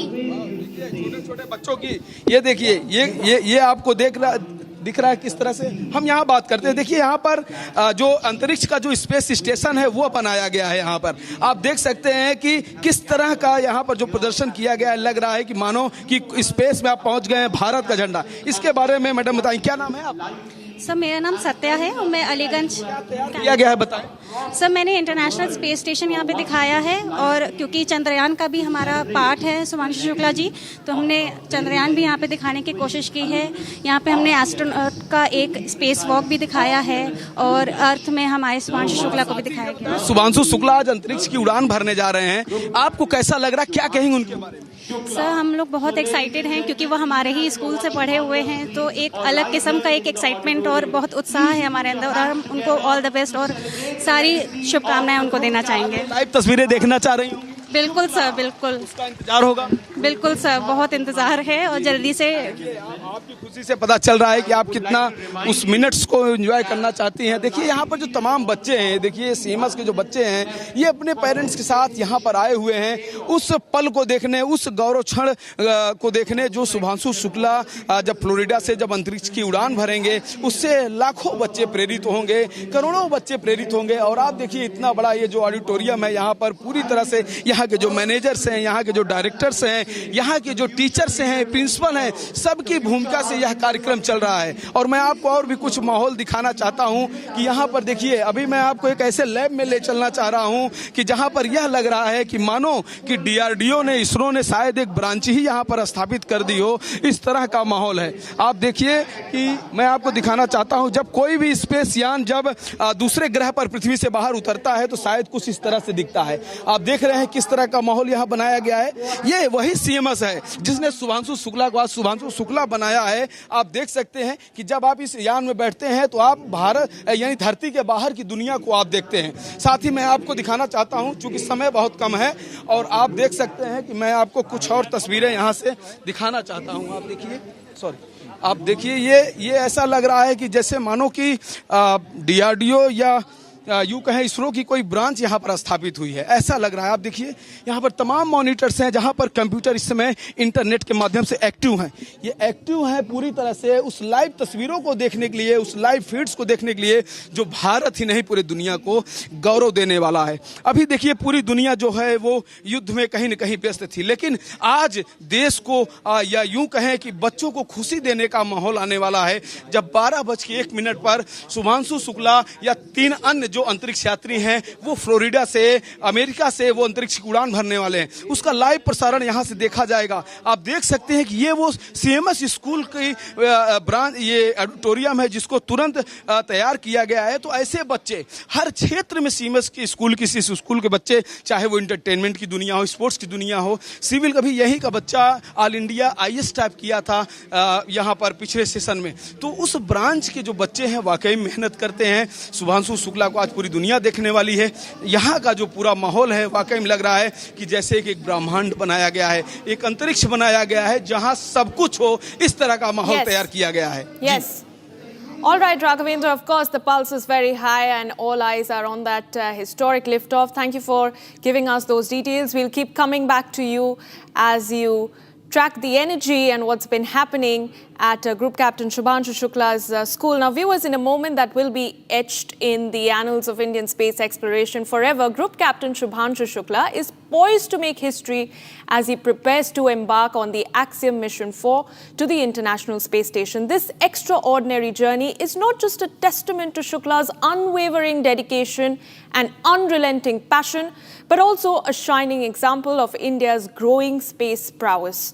From the quiet streets of Lucknow to the vast expanse of space, Shukla's story is one of dreams, perseverance, and the unbridled potential of the Indian spirit.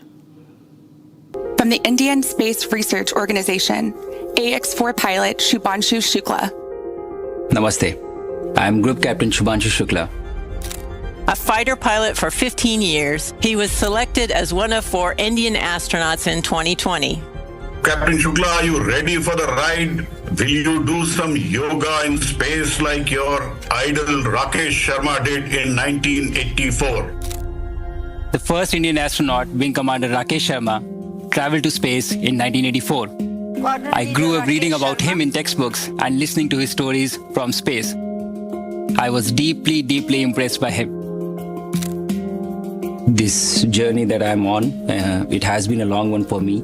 And it started out somewhere. I didn't know that this is the path it is going to finally take. I would say that I've been extremely fortunate and extremely lucky to have gotten the opportunities to first fly all my life, which was a dream job for me, and then have the opportunity to apply to Astronaut Corps, and now consequently be here. The way this worked out for me was that probably a week before we arrived at Axiom was the time I came to know that I will be going. I was extremely excited to be here. I was very, very happy because this was a possibility for me to actually fly to space. You don't know how to respond to such things. Shuk's his wisdom. The knowledge that he possesses, he could be 130 years old. For me, having him as my pilot in the Dragon capsule is great. He already has that operational savvy. You know, he's just wicked smart when it comes to spacecraft technologies. He is very focused and he will basically go 1, 2, 3, 4 in a record time. I don't even know how he gets there so fast. The team that I'm flying with on this mission, it is fantastic. I do feel that, I have exceptional crewmates. I will have these crew members for this one flight, but post this mission, these are going to be my friends for life. It has been an amazing journey. These are moments that really tell you that you are getting to be a part of something that is much larger than yourself. I can only say how extremely fortunate I am to be a part of this. It is my sincere endeavor through my mission to inspire an entire generation back home in the country. I want to use this opportunity to ignite curiosity among kids. Even if this story, my story, is able to change one life, it would be a huge success for me. I'm Group Captain Shubhanshu Shukla, and I am the mission pilot for Axiom-4 mission. All right, viewers, we have some breaking news coming in. The Axiom crew has now flagged a wind data upload issue just ahead of the launch of the Axiom-4 mission. And the crew has flagged an issue with the wind data upload in the Dragon spacecraft. In fact, the control room has been apprised of the fact that troubleshooting was reported during uploading wind conditions, which was necessary before the takeoff. And unless this issue is resolved, the spacecraft, we are learning, will not be cleared for takeoff. And the crew has also in fact gone on to say that both the leak checks have been successful, and the crew is aiming to reach the International Space Station by Thursday.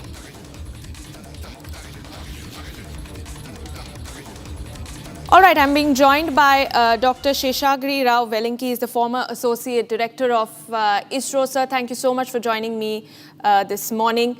Very simply, sir, we're about T-minus 40 minutes away from the liftoff. How crucial is the next half an hour in terms of ensuring that all safety measures are in place and that there is no issue that is encountered during the takeoff? Yeah, good morning, all of you. Actually, we can say normally whenever we reach T-minus 40 minutes, we are at a critical phase of the launch. The reason being the last minute activities are being scheduled at T-minus 40 minutes, starting from the, let us say, the verification of the first stage performance, the second stage, both electrical and the mechanical interfaces point of view, and followed by, just now you have mentioned about the wind loading and the wind conditions. The wind direction and speed is going to be measured up to an altitude of 30 kilometers, and that particular wind data against altitude is supposed to be loaded at T-minus 40 minutes. And once that is loaded, and there will be a final check with the crew, the Dragon, and as well as the ground stations, and the entire control center will be active, and there will be a range in charge who takes care of the integration, and the launch pad in charge, and the ground stations in charge, and followed by the vehicle in charge, and followed by the Dragon in charge. And on behalf of, let us say, all the crew members put together, there is a commander, Peggy Whitson. All the participating groups, either on board or supposed to give final clearance once again at T-minus around 18 minutes. So that is the time where they take the last minute call to let us say, to hand it over entire operations to computer. And T minus 1 minute onwards, this is an auto launch sequence for Falcon 9. And Falcon 9 takes over autonomously, checking out all the details, more than few hundreds of parameters that is coming out of telemetry. And the vital parameters are checked about its limits, and the inference is drawn for giving a go ahead exactly at 12:01. So T minus 40 minutes is the critical one, and we are all waiting to know that what will be the decision after loading the wind data onto the onboard computers. And this is something like, let us say, the moment the wind data is loaded on board, it looks at the angle of attack the moment the vehicle is in flight against the wind. Actually, that is some of the critical parameters where the aerodynamic stability point of view people will have a look at it. So the aerodynamic stability is very important, and everybody feels that the weather is the important parameter. In the weather, the wind condition is also important parameter. And weather may be 100% good, but the wind parameters, that is the altitude versus the wind velocity, both meridional wind and zonal wind. We have two components, meridional wind and zonal wind, and both components have to be within limits so that the aerodynamic loads are comfortable for the vehicle to fly in the atmospheric zone. It is very, very critical. And in my opinion, this is only an initial checkup. There will be maybe within a short time of maybe less than 10 minutes, there will be one more update.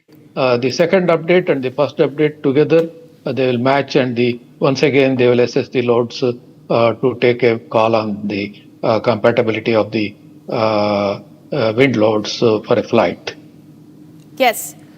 All right, sir, I'd request both our guests to stay on with us. We have to slip into a very short break, but viewers, do not go anywhere, because this is our rolling coverage as we track India's space journey, and all eyes on Group Captain Shubhanshu Shukla and the Axiom-4 crew, which is set to take off in just about 35 minutes to 40 minutes from now.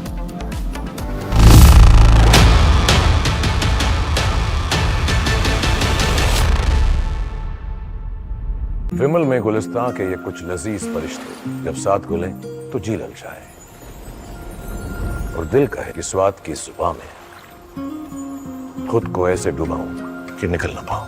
विमल की जुबान कुछ है ही ऐसी, मानते हैं? विमल, बोलो जुबान कैसी?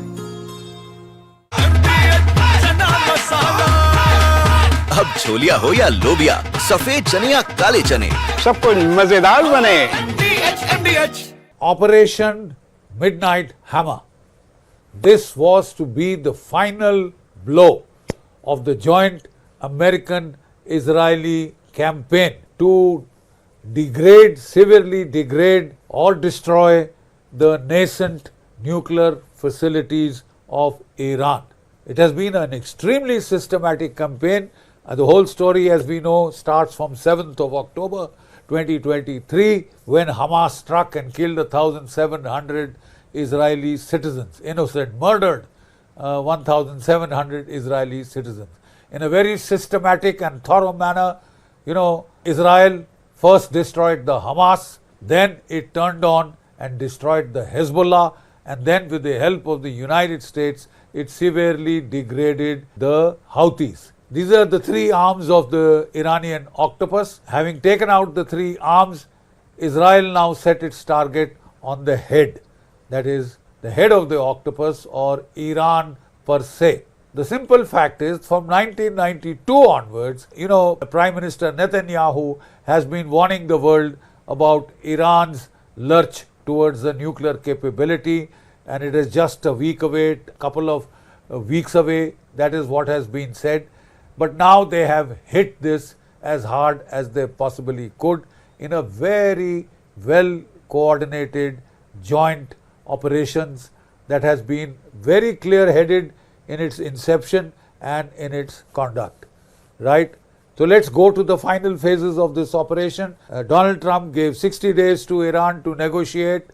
The talks were still on. 61st day, Israel started the attack on Iran. Right, 13th of June, Friday, unlucky day, lucky for some. 200 Israeli fighters gained complete air superiority by destroying the radars and air defense systems in western Iran. Decapacitate the Iranian leadership. 20 Iranian generals of the army, the Iranian Revolutionary Guard Corps, are killed and eliminated. They attack Natanz, they attack Isfahan, they attack other Iranian nuclear facilities. They also then next day, they go on to extend the war, they attack the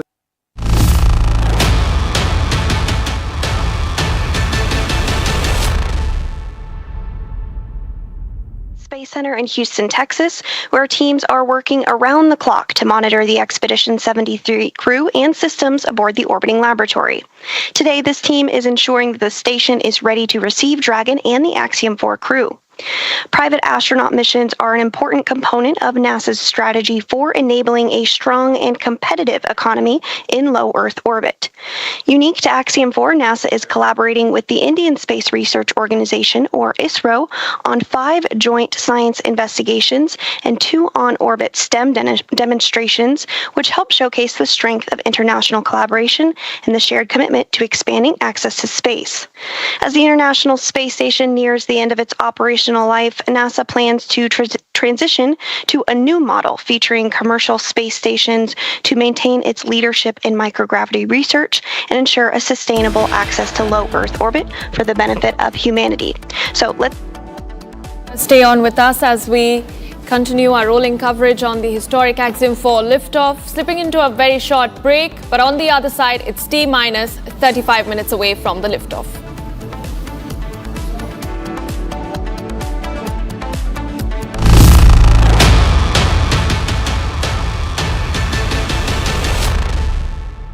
विमल में गुलिस्तां की ये कुछ लजीज फरिश्ते जब साथ घुले तो जी ललचाए और दिल कहे कि स्वाद की इस जुबान में खुद को ऐसा डुबाऊं कि निकल ना पाऊं। विमल की जुबान कुछ है ही ऐसी, मानते हैं ना? विमल, बोलो जुबान केसरी। अब छोलिया हो या लोबिया, सफेद चने या काले चने, सब कुछ मजेदार बने।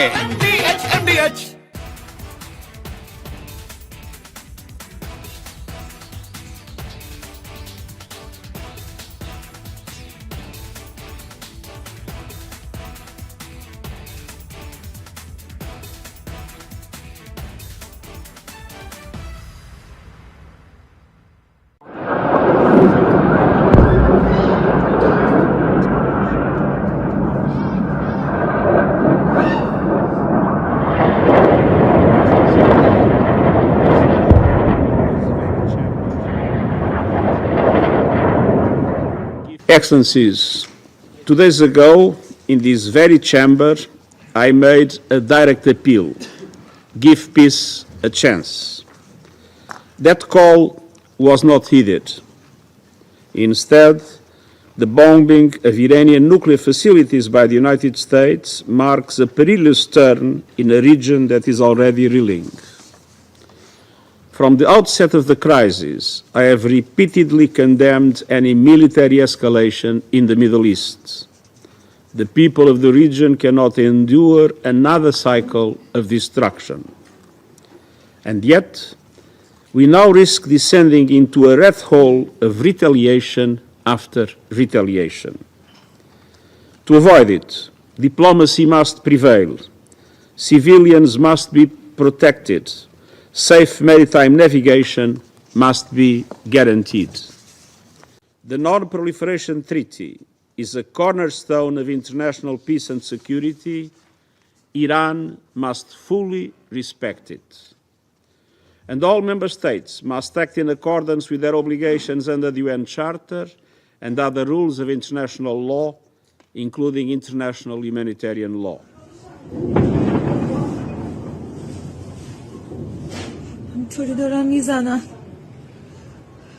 For 40 years, the Iranian government has called for death to America and death to Israel, and posed a constant menace to the peace and security of its neighbors, the United States, and the entire world.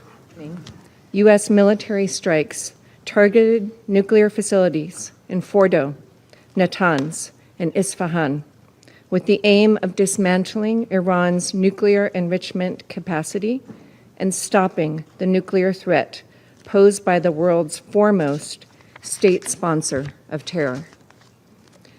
This operation sought to eliminate a long-standing but rapidly escalating source of global insecurity and to aid our ally Israel in our inherent right of collective self-defense, consistent.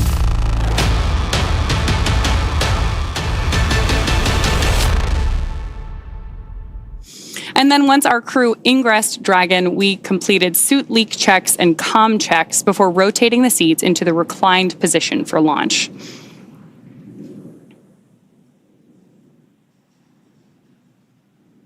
Love these videos of them up in the White Room there. You can see those signatures on the wall behind them, hugging the closeout team before ingressing the capsule.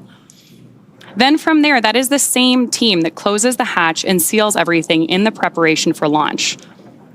Right now, we are still waiting on those final weather checks coming up, but prop load has begun. So all of that brought us through the confirmations we've been listening to, the check-ins, confirming that the crew arm is stowed, and of course, as we were listening so intently for earlier today, that our launch escape system is armed. With that, we are just over 31 minutes away from today's liftoff. Incredible. That White Room is got a lot of history in it already. And lots more to come, which is really exciting. Yes, we are just adding another chapter to this storied location. That 39A has got so much history already. So, of course, everything about today is really timelined down to the minute. As we were talking about earlier today, the crew wake up all the way through launch. We have this kind of precise choreography that is key to our launch site execution. Each of the calls we're hearing, the visual cues that we're seeing, and that we're acknowledging to you who are joining us from around the world, serve as critical synchronization. Stage 1, cryohelium loading. There's confirmation there that we're loading the cryohelium on board stage 1 of Falcon 9. And each of these milestones are critical synchronization points for both the ground and crew teams. As they say, slow is smooth and smooth is fast. It's hard to believe that it's been 5 years since Dragon radically changed how humanity gets to space.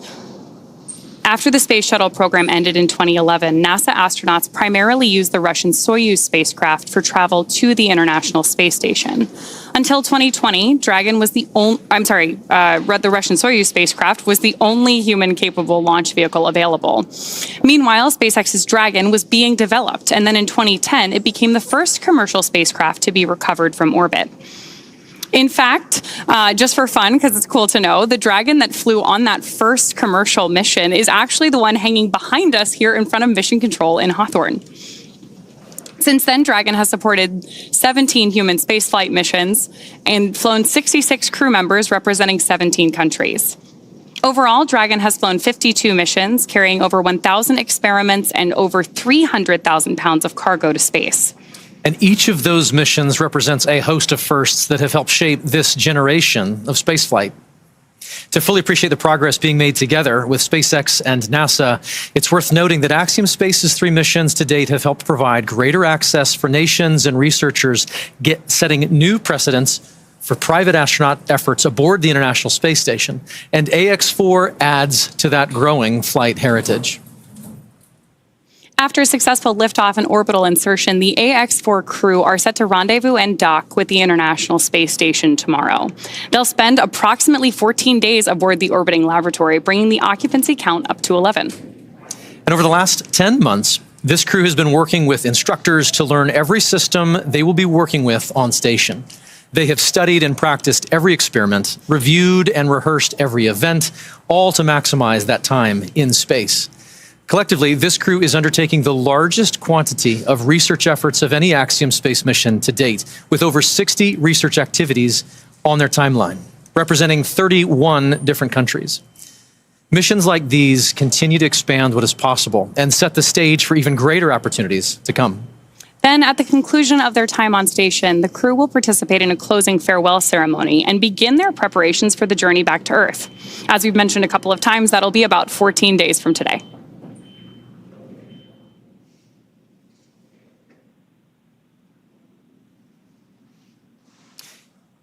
Each mission to the International Space Station is rooted in singular unifying purpose, to explore and learn together as a team. And that is one of the things that I absolutely love about human spaceflight. The International Space Station is a symbol of what can be realized from international cooperation and collaboration. And so while this particular mission may represent the goals of 4 specific nations, today they are launching as one crew, one team. And in that spirit, this crew created a mark to represent their shared effort together. The AX-4 mission patch is something that Peggy, Shooks, Swavesh, and Tibor will wear proudly for the rest of their lives. But so will thousands of people who've worked tirelessly to contribute to this mission. The mission patch for Axiom-4 was created, as you mentioned, by the crew, not just to mark their space flight, but to symbolize the idea that space is for everyone. Anchored by the centrality of the Earth and flanked by a diverse set of national flags, there are several intended meanings woven into this design. For instance, the 7 stars represent the 7 continents and point to global inclusivity. The 4 white lines ascending from the Earth to the International Space Station symbolize the physical journey of this mission, and together appear to make panes of a spacecraft window, much like the view the astronauts will have from Earth orbit. And the overall gem shape of the patch is a reminder of the precious responsibility we all have to our planet, to cherish and to protect our homeworld. And in addition to the mission patch, another favorite tradition of human spaceflight is the zero-G indicator. To celebrate their unique bond, the AX-4 crew chose a baby swan as the zero-G indicator, which they've named Joy. And today, we have the opportunity to have our very own Joy joining us to help us keep an eye on the gravity levels here in Hawthorne. And so far, pretty stable. Yeah, all systems nominal, I would say. Very, very nominal. Yes. So as we await our T-0 in a little bit more than 25 minutes, our ground operations teams are doing a final series of systems checks to make sure both Dragon and Falcon 9 are ready for launch. Let's take a look at what the ascent portion of our mission today will look like. Start of Stage 2 cryohelium loading. Brief announcement on Stage 2 loading. Once we hit T0, we're going to watch Falcon 9 and Dragon lift off from historic launch pad 39A and make their ascent. At about 43 seconds into flight, Falcon 9's engines will throttle down to help pass through the period of maximum dynamic pressure on the rocket, or what we typically refer to as max Q. Now, it's worth noting that shortly after we hit max Q, the vehicle will go supersonic, faster than the speed of sound. Once we're through that period of maximum dynamic pressure, we throttle up our Merlin engines again. From there, at about 2.5 minutes into flight, we have a series of 3 events that happen in rapid succession. The first is main engine cutoff, also called MECO. This is where all 9 Merlin engines shut off in preparation for stage separation. Stage sep is when the first stage detaches from the second stage, with the first stage making its way back to Earth for landing as the second stage continues on its journey with the third event. Now, SES-1, or second stage engine start number 1, that's where the Merlin vacuum engine lights up and propels the second stage along with our AX-4 crew and Dragon into orbit. Now, as Stage 2 heads into the targeted drop-off orbit, Stage 1 will execute 3 burns in order to make its way back to Earth. The first is the boost back burn, where 3 of the Merlin 1D engines reignite and then shut down. That heads the first stage back to Cape Canaveral. The second burn, or the entry burn, helps to slow the first stage down in preparation for entry back into the Earth's atmosphere. About 70 seconds before Dragon reaches orbit, Falcon 9 will land back on Earth. The landing burn will bring the vehicle's speed down rapidly in order to land back on land near the launch site, shortly before 8 minutes into our mission. And then a little less than a minute after that, at T plus 8 minutes, 48 seconds, the second stage. So less than 20 minutes for takeoff. I'm going to Srijan Palsing. Srijan, we had, you had a live commentary coming in from SpaceX. Seems like decks are truly cleared now, because we had a little bit of a last-minute tech issue that was reported a few minutes back. Tech issue was noticed during fuel loading. Data discrepancy was also noticed. But now the latest update being that the weather is favorable for launch. Engineers have troubleshooted the wind data glitch. Right. So I think great job. by the engineers to fix it up in a very short span of time, which they have. These are high tension situation. The launch is half an hour away, and there's this minor glitch which might just delay it again by another day. So they were able to hold their nerve in that moment, and they were able to resolve this issue. So kudos and congratulations to the engineers at SpaceX and Axiom. And I think as we saw, the arm had moved away from the rocket, and the astronauts were all go ahead. The fuel is being poured into the system for the stage 1 and the stage 2. You can see a lot of fume out there. You can see those, smoke thing. That is because the liquid oxygen which is poured inside it is stored at a very, very low temperature in the range of minus 170, minus 180 degrees centigrade. So when air is coming in contact with it, the air is essentially condensing, and you can see that, like a smoke coming out of the rocket. So there's nothing to worry about. A lot of people think that there's something is going wrong, but that's very normal for a rocket system. And once the loading has been done of liquid oxygen and highly purified enriched kerosene for stage 1, and then a similar fuel for stage 2, the rocket would be well in course to be launched. There will be a final checklist which Commander Peggy and the pilot for the mission, our own group captain Shubhanshu Shukla, will have to perform. Once that checklist is performed and the crew gives a go-ahead for a fire-off, you will see, the stage 1 of the rocket light up.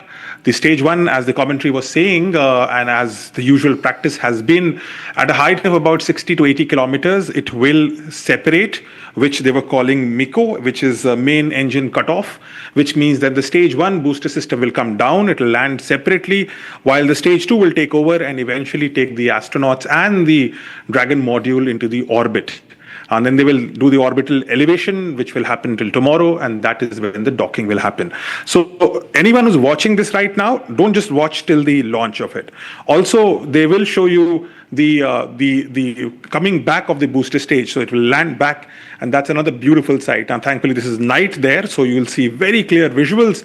And of course, just as it has landed back, Absolutely. stage 1, so the final checks stage are 2 underway. and the It's Dragon going will to take be it a back to the orbit. phenomenal day today. In fact, 20 minutes to go for this crucial lift off. I request both of you to stay on with us. We're taking a very short break. We'll be right back, and we'll continue our rolling coverage of this historic mission.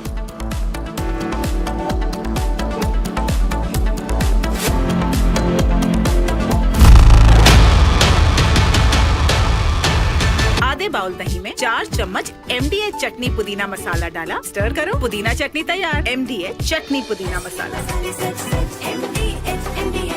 आपकी favourite Hyundai cars पर मिल रही है amazing deals. वैसे लोगे तो आप Hyundai ही, चाहे दिल की सुनो या डील्स की, तो जल्दी चले आओ Hyundai showroom.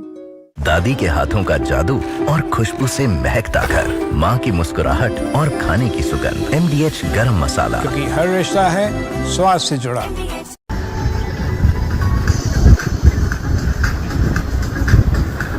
لا إله إلا الله لا إله إلا الله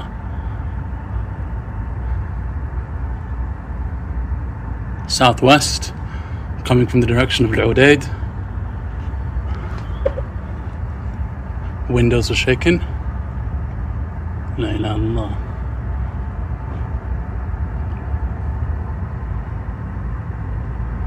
La ilaha illallah. Probably Patriot. Allahu Akbar. Madam.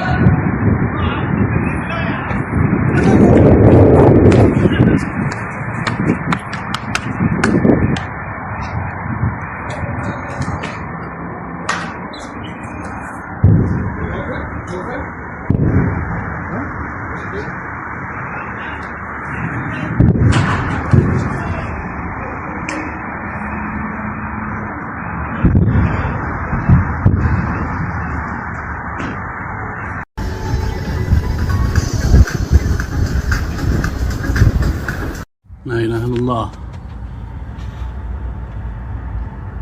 لا إله إلا الله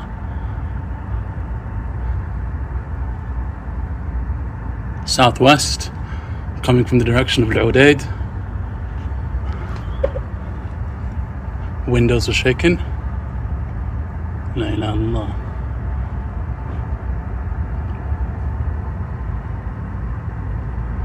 La ilaha illallah. Probably Patriot. Allahu Akbar. Madam.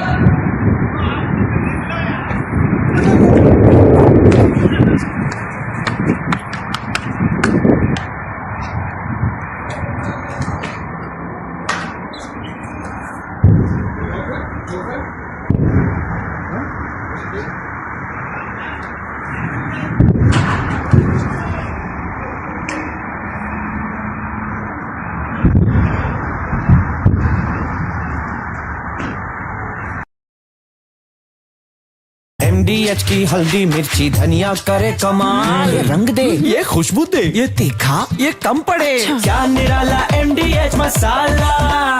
विमल में गुलिस्तां के ये कुछ लजीज फरिश्ते जब साथ घुले तो जी ललचाए, और दिल कहे कि स्वाद की जुबान में खुद को ऐसे डुबाऊं कि निकल ना पाऊं। विमल की जुबान कुछ है ही ऐसी, मानते हैं? विमल, बोलो जुबान कैसी?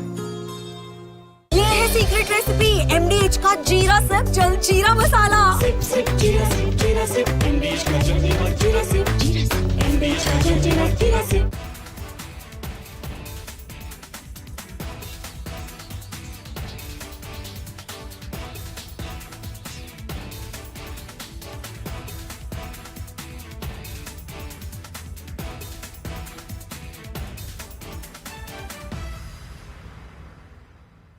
Operation Midnight Hammer.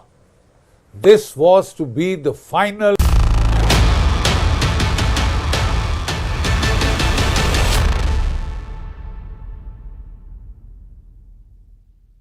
विमल में गुलिस्तां की ये कुछ लजीज फरिश्ते जब साथ घुले तो जी ललचाए, और दिल कहे कि स्वाद की जुबान में खुद को ऐसा डुबाऊं कि निकल ना पाऊं।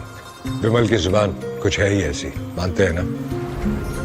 विमल, बोलो जुबान केसरी। MDH की देगी मिर्च, देगी मिर्च का तड़का, अंग अंग फड़का। MDH की देगी मिर्च।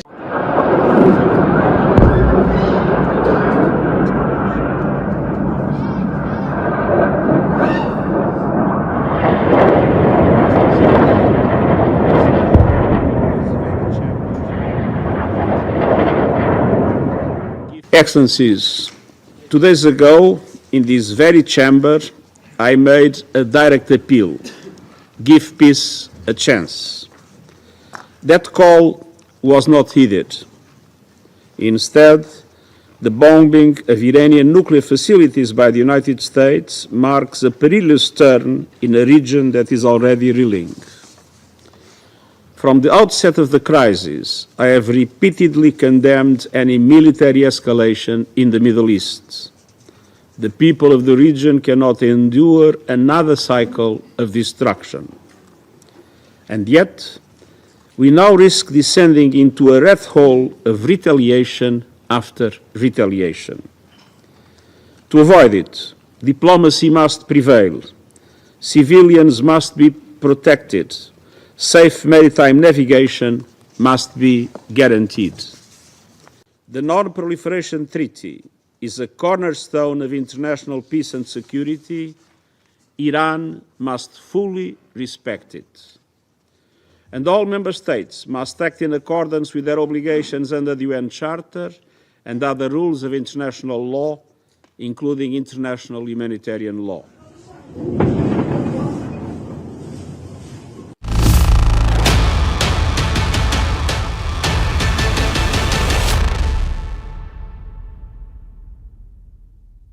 What also?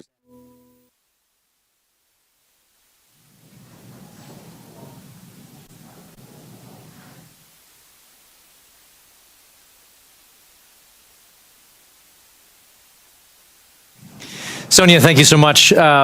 What great commentary from Lucy and all of those portfolios coming together. We're excited to see this team get to work on station. And as we know, spaceflight has a rich history of traditions. We've spoken of about a few, from the zero-G indicator to others. We started this next tradition for AX2, and we're excited to continue that today. It's a special thing to be named as a commander to anything, but Being the commander of a 4-person crew that has completed months of training and is about to defy gravity and set sail for the International Space Station, it's truly out of this world. Peggy has some thoughts she wanted to share here in this moment, just a few short minutes from launch. And here's Peggy. As commander of the AX-4 mission, I want to thank everyone who has contributed to our journey. This mission to the International Space Station would not have been possible without the hard work of so many incredible teams. First, I want to extend my heartfelt gratitude to the teams at Axiom Space. Their talent and dedication shines through every unexpected challenge, the countless hours of work, and every task at hand to ensure the safety of the crew. The team's determination and commitment to achieving the highest standards inspires me every day and reminds me why I joined the Axiom Space family. To our partners at NASA, your expertise and support have been invaluable, ensuring that we are fully prepared to live and work aboard the space station. The comprehensive training programs provided by NASA have given us the skills needed to thrive in the unique environment of space. Thank you to SpaceX for providing the cutting-edge technology and reliable transportation to take us to space and bring us back home safely. The hands-on and in-depth training have ensured that we understand the Dragon systems thoroughly and confidently. We also owe a great debt of gratitude to our international partners. Your collaboration and contributions have been essential in our training to ensure mission success. Lastly, to all the other teams involved, from engineers to scientists and everyone behind the scenes, your hard work and dedication have not gone unnoticed. You're the unsung heroes of this mission, and we are deeply grateful for your support. Thank you all for your tireless efforts and for believing in the AX-4 mission. Together, we're realizing the return for 3 nations and paving the way for a bright future in low Earth orbit. Thank you.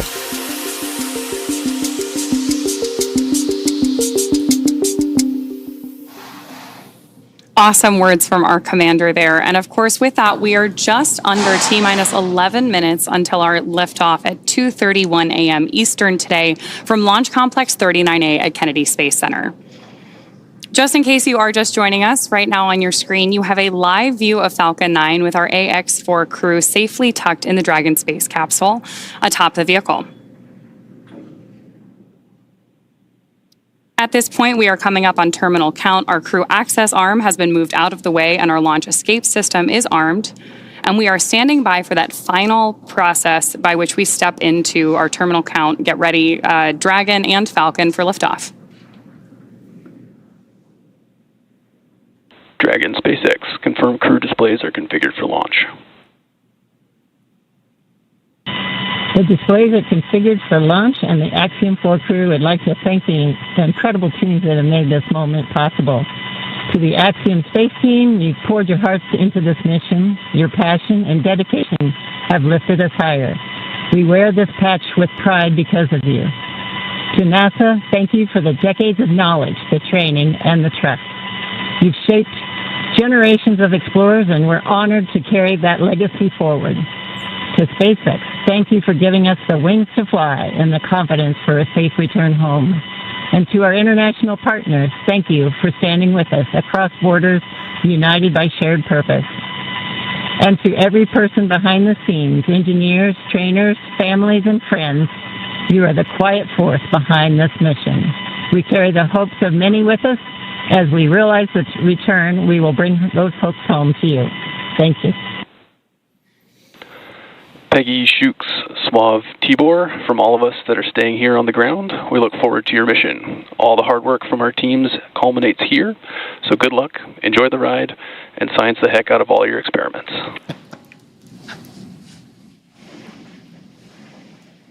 Wilco. And a Wilco from Peggy Whitson. We're coming up on the T-minus 8-minute mark. Next major event that'll be occurring on the Falcon 9 is the engine chill event. That happens at T-minus 7 minutes. We open the pre-valves, feeding both the RP-1 kerosene fuel as well as the liquid oxygen. And that'll go to the Merlin 1D engines. The liquid oxygen, we actually open a valve and we allow some of it to bleed off overboard out into the warm Florida air here in the early morning. and that'll begin chilling in the turbo pumps on those 9 Merlin engines to get ready for when we ignite the engines starting at T-minus 2 seconds. Also interesting to note, just several minutes ago, as we talked about early in the webcast, the International Space Station flew over Kennedy Space Center. And so that means the orbit planes are lined up. We're ready to go in just 7.5 minutes from now.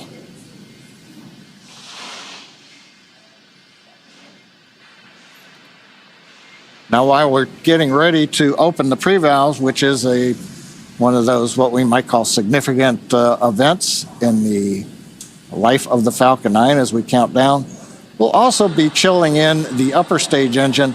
We'll hear that call out also in flight when we do some additional chill in at about 1 minute and 52 seconds. Engine chill has started. There's that engine chill announcement from Mission Control, right on schedule. So now we just got about 50 seconds left as we continue to load RP1 onto the first stage. Falcon 9 is powered by liquid oxygen and RP1, which stands for Rocket Propellant 1, which is a highly refined type of kerosene. By the time we reach liftoff, Falcon 9 will have approximately 1 million pounds of fuel on board and will be burning 700 gallons of fuel per second at liftoff. Stage 1, RP1 load complete. There's confirmation there from Mission Control that we have RP1 load complete, and you're seeing great reactions from the AX4 crew there on the right-hand side of your screen with each one of these call-outs. You can tell that they are just as excited as we are to get them on their way to space. And a lot of time rehearsing, and now we're down to the last 6 minutes. We're also seeing some of the moist air as it condenses around the cold tanks. You can see that just at the top, Dragon above the second stage. Next major event coming up, Dragon is going to configure for terminal count, and they'll move on to internal power. Those are the batteries.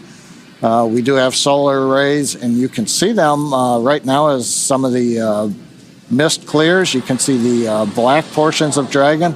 So we've got solar arrays on part of the Dragon trunk, and then we also have batteries inboard.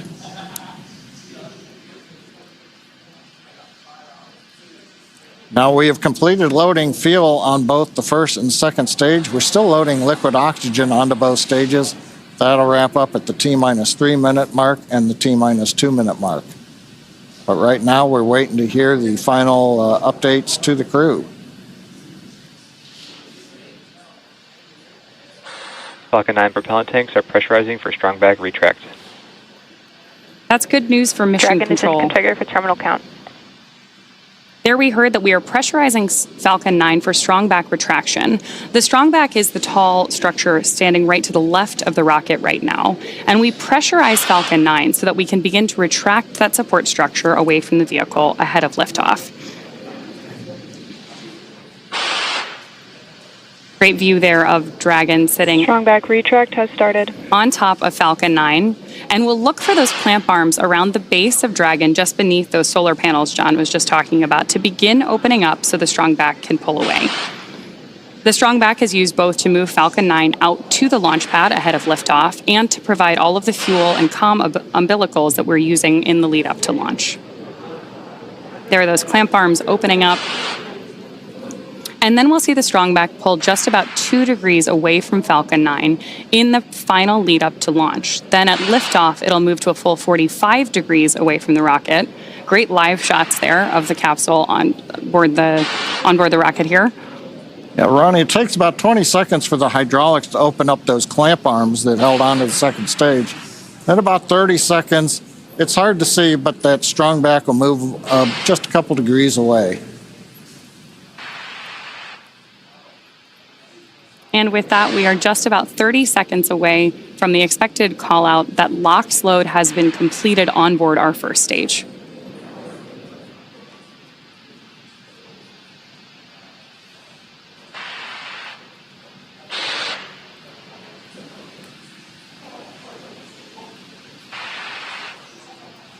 As we mentioned earlier, that mist forming around the outside of Falcon 9 is totally normal. That's just some of that. Stage 1, LOX load complete. Some of that liquid oxygen that has now been fully loaded on board to stage 1, venting out into the warm Florida air and condensing into clouds. So we continue to check off events here in the last minutes of the countdown. Dragon is in terminal count and is on internal power. And the confirmation a minute ago, we started the move into transition. And there on the left side of the screen and the right, you can see some of the watch parties, Paul. Yeah. Absolutely. On our left side of the screen, you can see the school in India. And then the right side of the screen is the planetarium in Poland with students and fans of this crew cheering on what's about to be a momentous moment. And good in the planetarium, keeping it dark in there for them. Okay, we're waiting to hear the confirmation that second stage LOX load is complete. That should be coming up momentarily. Stage 2, LOX load complete. There's that confirmation from Mission Control right on schedule. So the next major visual milestone we're likely to have from the outside of the spacecraft is going to be venting. Dragon is in auto idle. Confirmation there from Mission Control that we are in auto idle on board Dragon in that final minute and a half before launch. Now, we are expecting gas closeouts to be followed by some loud venting, and we're likely to see a larger cloud of liquid oxygen. Gas closeout has started. Expect loud venting. There's instructions to the crew, also right on schedule. And a great nighttime shot of Dragon sitting there at historic Launch Complex 39A with the AX-4 crew safely tucked inside with just over a minute to go until liftoff. Seated left to right inside Dragon from this camera's perspective, you have Tibor Kapu there on the left-hand side. Then beside him is our pilot, Shubhanshu Shukla. Then to the other side is armed. Falcon 9 is in startup and is now controlling. Is Commander Peggy Whitson, and Dragon then on the far side is Sławosz Wisniewski of ESA. Dragon, SpaceX, go for launch.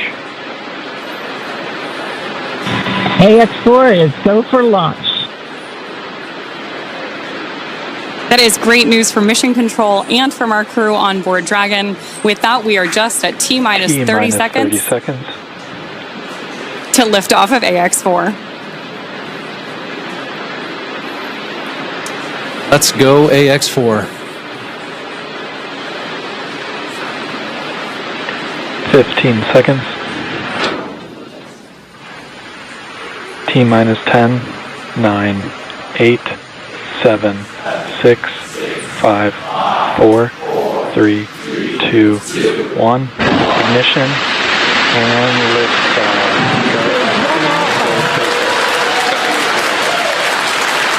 For three nations, a new chapter in space takes flight. Godspeed, AX-4.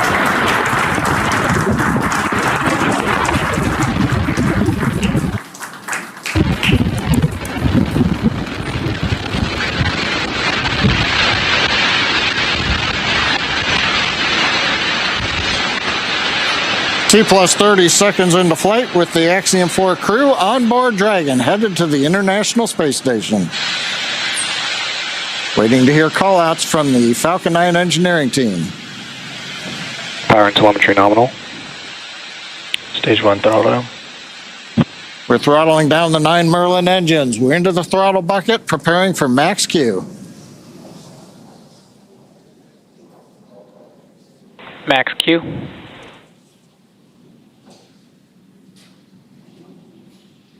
Vehicle is supersonic. We should begin throttling the Merlin engines back up now.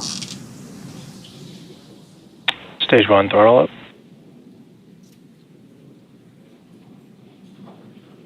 Mission Control confirming Stage 1 Bravo. that throttle up, and we Copy, are 1 Bravo. hearing our Commander Peggy Whitson call out the first abort mode. Each of these are a specific phase where if for any reason we had an in-flight Impact abort, show underway. Dragon would abort to a safe location. So we're going to call out each of those milestones as we pass through them. We also just heard the call out for MVAC chill. We're going to trickle just a little bit of liquid oxygen now into the turbo pumps on board our Merlin vacuum engine on stage 2 in preparation for second engine start 1, which will of course be shortly after stage separation. Now, at this point, we are just about 30 seconds away from 4 events that are going to happen in rapid succession. The first one will be main engine cutoff, or MECO, then again followed by stage separation, ignition of that second stage engine, which we are already Stage one preparing for, as well as the first stage's boost back burn.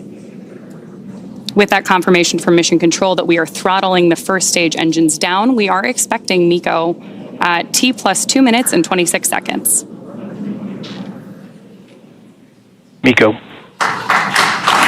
Stage separation confirmed.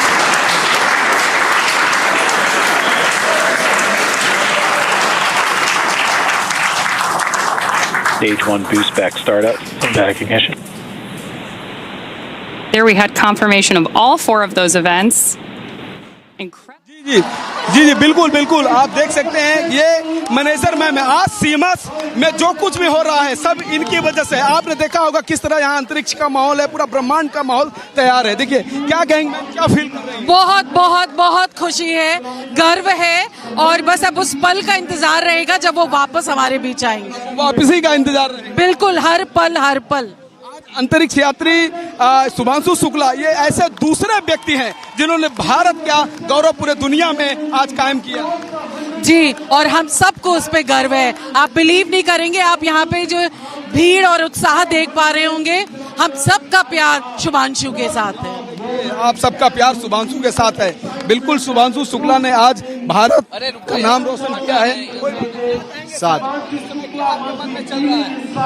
बस देख रहा हूँ बस देख success बिल्कुल बिल्कुल वही देख रहा हूँ सर क्या कहेंगे ये पिता है चूंकि पिता होते हैं आप देख सकते हैं माँ तो पूरी तरह से रो रही हैं माँ तो पूरी तरह से रो रही हैं आप देख सकते हैं कि किस तरह से माँ भावुक हो चुकी हैं ये माँ की दुआएं हैं जो शुभांशु शुक्ला को वापस लेकर आएंगी क्या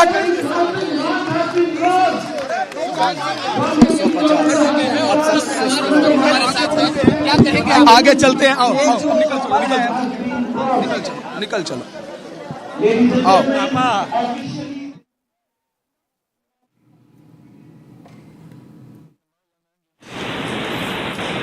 Meanwhile, first stage continuing to coast up to apogee, and actually now, as you can see on the bottom left of your monitors, we have begun coming back down. It takes a couple minutes to go up, a couple minutes to come back down. That first stage heading back to landing zone 1 at Cape Canaveral. Dragon, SpaceX, nominal trajectory. Words we love to hear. Dragon copies, nominal trajectory. Peggy Whitson echoing back the call up from the ground. Now our next major event coming up will be in about 1 minute and 10 seconds. That's going to be the entry burn. That's where we're going to light a single center engine on the first stage. That's going to slow us down in preparation for entering the Earth's atmosphere again. We'll then have a landing burn about 1 minute later at T plus 7 minutes and 19 seconds. Now for that one, we actually light 3 engines again. Then quickly once we've kind of jammed the brakes on, then we'll turn off 2 of the engines. We'll be down to just a single engine. Getting good views of the MVAC-D engine. There are a couple of cameras on the back of the second stage that give these views. And of course, the view inside the Dragon spacecraft showing the crew. Dragon, SpaceX, nominal trajectory. Continuing the call-outs right on time. Dragon copies, nominal trajectory. Now, right now, as Ronnie pointed out, the grid fins have been deployed, but they're not being used. Right before the entry burn, we'll possibly see a little bit of motion if we can pick up the first stage camera. That's just to check out. It's not until we actually get through the entry burn. Stage 1 entry burn startup. That we get back in the atmosphere. And now here is entry burn call out. This is going to be about a 12-second burn. That's going to slow the vehicle down. You can watch Stage 1 that. entry burn shutdown. There you just saw on the left-hand side of your screen that first stage entry burn shutdown. Right now on your screen, we've got great views of our second stage engine, the Merlin vacuum engine, continuing to take our AX-4 crew to orbit. The next milestone for our first stage is going to be the landing burn, where we'll relight just the center engine, as John mentioned. Dragon, SpaceX, nominal trajectory. Again, things we love to hear. Stage 1 FTS. Dragon copies, nominal trajectory. Continuing to get good communication from our crew on board Dragon. Stage 1 transonic. Confirmation that stage 1 is now transonic on its way back to LZ-1, which is just about 9 miles away from our liftoff location today. LZ-1, of course, is the site of the first successful landing attempt, and hopefully it will be the second time that this particular booster sticks its landing.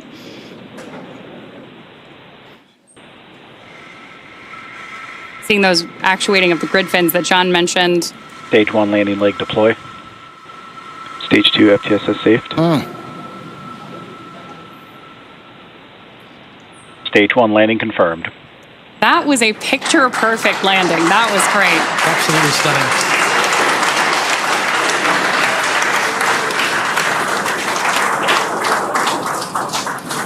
So coming up next for our crew, now that we've confirmed that booster touchdown, is going to be second engine cutoff, also called out as SECO. Then the second stage will coast for a few minutes until Dragon is commanded to separate from the second stage. There's our AX-4 crew awaiting that SECO call out here. Stage 2 is in terminal guidance.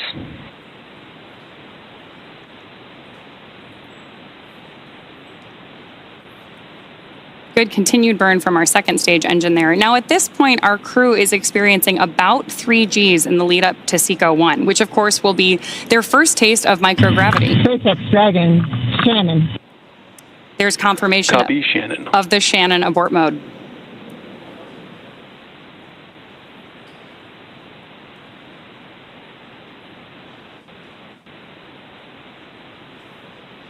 MVAC shutdown.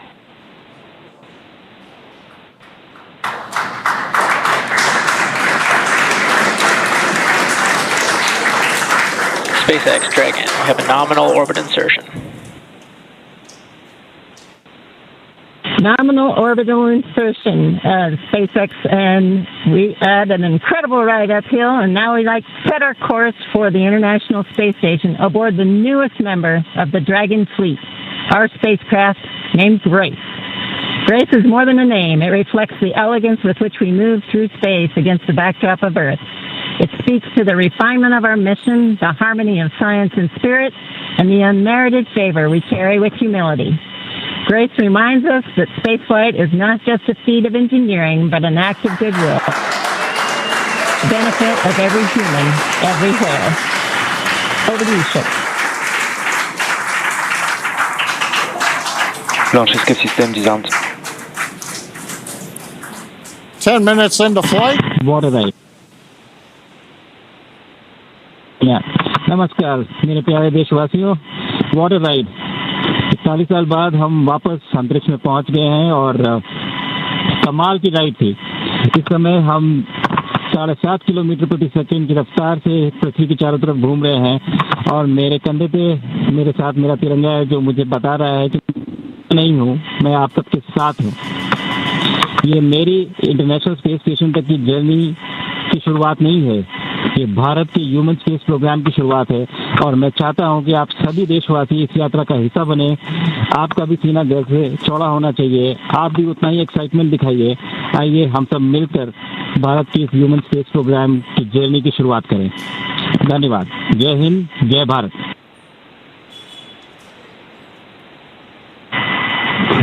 Thank you, Chuck. Drogie Polki i Polacy, dziś robimy ogromny krok w stronę przyszłości technologicznej Polski.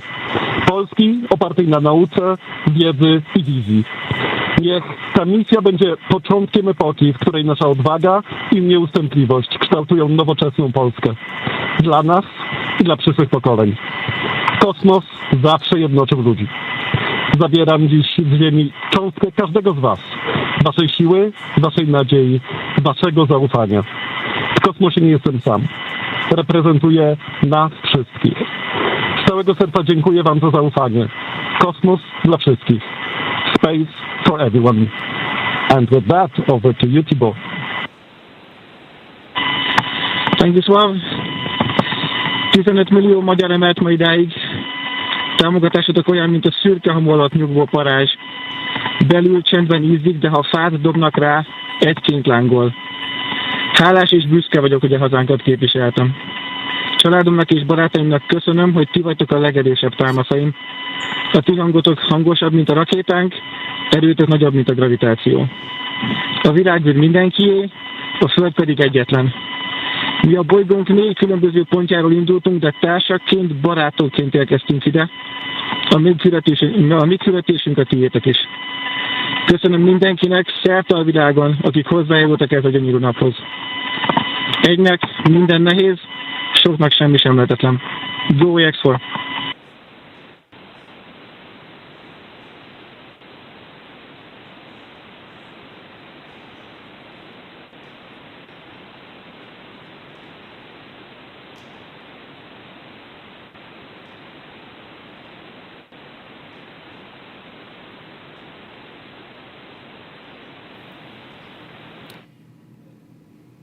And the pictures of celebrations there as India watches with pride across India and across the world. These are pictures of a proud country watching history being scripted, as you saw the live coverage there from the Kennedy Space Center.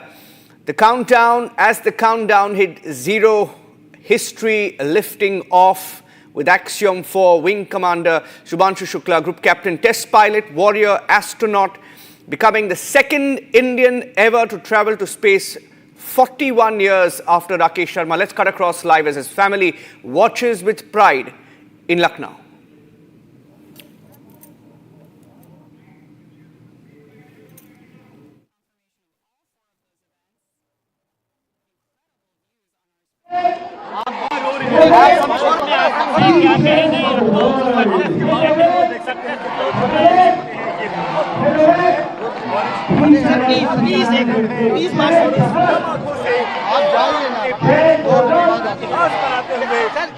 बहुत क्षण है, successfully take off हो चुका है, क्या कहना चाहेंगे? बहुत अच्छा, धन्यवाद। माता जी आप भावुक हैं, आंखों में आंसू है। आप थोड़ी देर रुक जाइए ना, 5 मिनट के लिए देख तो लेंगे। आप प्लीज सब लोग तो यहीं पे है ना, 2 मिनट तो दे दीजिए सर, देख तो ले सर। कोई कुछ बोल रहा है कि कुछ सबको खुशी है,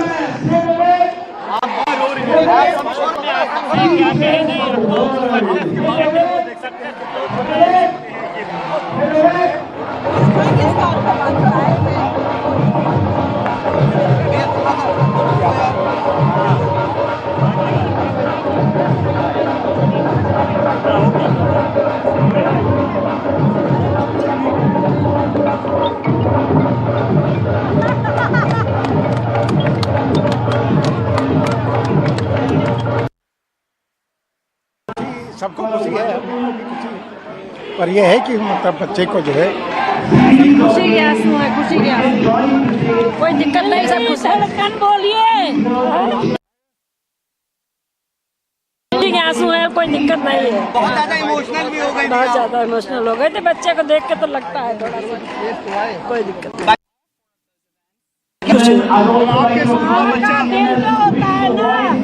वो बहुत मजबूत होता है।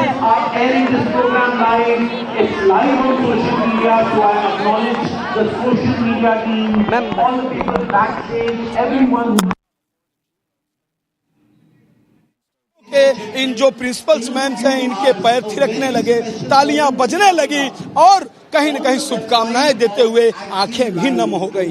आंखों में आंसू देखा है मैंने शुभांशु शुक्ला के माँ को रोते हुए देखा है अपने बेटे के लिए। चूंकि माँ माँ होती है, माँ के आंसू कभी नहीं रुक सकते हैं अपने बेटे के लिए, अपने बेटे की सफलता के लिए या अपने बेटे के मिशन के लिए। तो माँ शब्द नहीं थे, शब्द नहीं थे। ये देखिए, फिर से एक बार देखिए उत्सव का माहौल शुरू हो चुका है। आप देखिए किस तरह से लोग हंस रहे हैं। क्या कहेंगे? Amazing, the feeling we are just speechless. We all are speechless. I am being the student of CMS. I am so happy because he would have been my senior, and it's a great. I am speechless, no words. Best of luck, palpitation. क्या? Really very happy for him. क्या बहुत खुश है sir हम, बहुत क्या proud moment sir. Aliganj show, Aliganj 1 best. क्या बात है। देखिए ये जो माहौल है, देखिए शब्द नहीं है, बहुत प्राउड महसूस कर रहे हैं क्योंकि इनका बच्चा, इनके ब्रांच से पढ़ा हुआ, इनकी स्कूल से पढ़ा हुआ बच्चा आज दुनिया में अपना नाम कर रहा है। सोचिए कि आज शुभांशु शुक्ला को कौन नहीं जान रहा है, या जिस तरह से ये ड्रैगन ने जब अंतरिक्ष में हुंकार भरी, उड़ान भरी, तो उस लाइव तस्वीरों को आज कौन नहीं देखेगा। कौन नहीं देखना चाहता है भारत की इस गौरव को जो फ्लोरिडा से तय किया गया, जो अमेरिका की जमीन से तय किया गया, कौन उसको नहीं देखना चाहता है। तो ये माहौल आप देख सकते हैं, जबरदस्त यहाँ का माहौल है। यह जो क्षण है भावुक करने वाला है कि एक बच्चा जो लखनऊ, उत्तर प्रदेश की राजधानी लखनऊ सीएमएस की अलीगंज ब्रांच से पढ़ के बचपन से पढ़ाई किया, हाई स्कूल इंटर भी वहीं से किया, और उसके बाद आज अंतरिक्ष में ऐसा कीर्तिमान स्थापित किया है, शायद किसी के लिए संभव ना हो। बड़ा वक्त लग गया। राकेश शर्मा जब गए थे, 40 साल वो समय बीत गया है, जब राकेश शर्मा ने कहा कि उनकी धरती किस तरह से लग रही है। जब उनसे यहाँ के प्रधानमंत्री ने पूछा कि क्या दिख रहा है अंतरिक्ष से, तो उन्होंने कहा था सारे जहां से अच्छा हिंदुस्तान हमारा। सोचिए वह जो क्षण था, वह जो समय था, उसको दोहराया है शुभांशु शुक्ला ने। शुभांशु शुक्ला ने अपने स्कूल का नाम तो रोशन किया ही, अपने माता पिता का नाम रोशन किया ही, उत्तर प्रदेश का नाम रोशन किया ही, लेकिन देश को भी आज गौरव दिया है। देश And Shubhanshu Shukla, Group Captain Shubhanshu Shukla, on that picture perfect takeoff, this was his first message. In fact, he spoke second after the commander, and this was his message from space a few minutes back. नमस्कार मेरे प्यारे देशवासियों, what a ride. 40 साल बाद हम वापस अंतरिक्ष में पहुंच गए हैं और कमाल की राइड थी। इस समय हम 7.5 किलोमीटर प्रति सेकंड की रफ्तार से पृथ्वी के चारों तरफ घूम रहे हैं, और मेरे कंधे पे मेरे साथ मेरा तिरंगा है, जो मुझे बता रहा है कि नहीं हूँ, मैं आप सबके साथ हूँ। ये मेरी इंटरनेशनल स्पेस स्टेशन तक की जर्नी की शुरुआत नहीं है, ये भारत के ह्यूमन स्पेस प्रोग्राम की शुरुआत है, और मैं चाहता हूं कि आप सभी देशवासी इस यात्रा का हिस्सा बने। आपका भी सीना गर्व से चौड़ा होना चाहिए, आप भी उतना ही एक्साइटमेंट दिखाइए। आइए हम सब मिलकर भारत के इस ह्यूमन स्पेस प्रोग्राम की जर्नी की शुरुआत करें। धन्यवाद। जय हिंद, जय भारत। नमस्कार मेरे प्यारे देशवासियों, वॉट अ राइड। 40 साल बाद हम वापस अंतरिक्ष में पहुंच गए हैं और कमाल की राइड थी। इस समय हम 7.5 किलोमीटर प्रति सेकंड की रफ्तार से पृथ्वी के चारों तरफ घूम रहे हैं, और मेरे कंधे पे मेरे साथ मेरा तिरंगा है, जो मुझे बता रहा है कि नहीं हूँ, मैं आप सबके साथ हूँ। ये मेरी इंटरनेशनल स्पेस स्टेशन तक की जर्नी की शुरुआत नहीं है, ये भारत के ह्यूमन स्पेस प्रोग्राम की शुरुआत है, और मैं चाहता हूं कि आप सभी देशवासी इस यात्रा का हिस्सा बने। आपका भी सीना गर्व से चौड़ा होना चाहिए, आप भी उतना ही एक्साइटमेंट दिखाइए। आइए हम सब मिलकर भारत की इस ह्यूमन स्पेस प्रोग्राम की जर्नी की शुरुआत करें। धन्यवाद। जय हिंद, जय Bharat. What a message. What a moment for all of us watching this beautiful message. Srijan, I see him smiling there, and Dr. Raju also there. Srijan, quickly, if I can get your first reaction. What a takeoff, picture perfect, after weeks of delays, last minute glitch, and yet, as per plan, clockwork in space. See, the way it happens in space is that unless you get 100 out of 100, you don't launch. So you launch only when you are 100% sure, especially with a manned mission, that you are absolutely, you have to be perfect right to the last second. And what a beautiful sight where it takes off. And you saw those water cannons also coming alive. That is to suppress the acoustics, the sound, 180 decibel sound has to be suppressed. So you saw those water cannons also coming in. And then this beautiful launch happens, picture perfect. And the way they have grabbed the visuals of it is just amazing.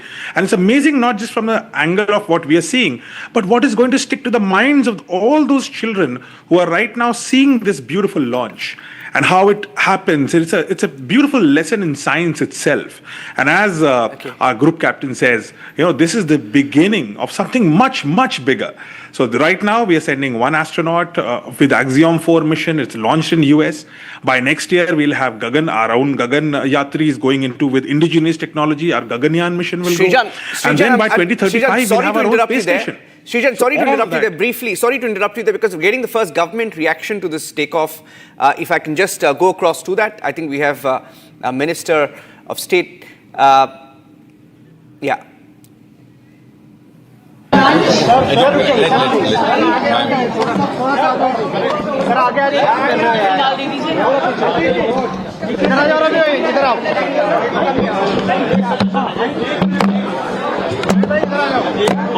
Right आप दे दीजिए उसके बाद वो तो सवाल सबको उसका time नहीं होगा इतने तब तो सारा 7 दिन लग जाएगा नहीं सर आराम से ज़्यादा नहीं है सर 10 कैमरे हैं बस 20 मिनट से ज़्यादा नहीं लगेगा आपका camera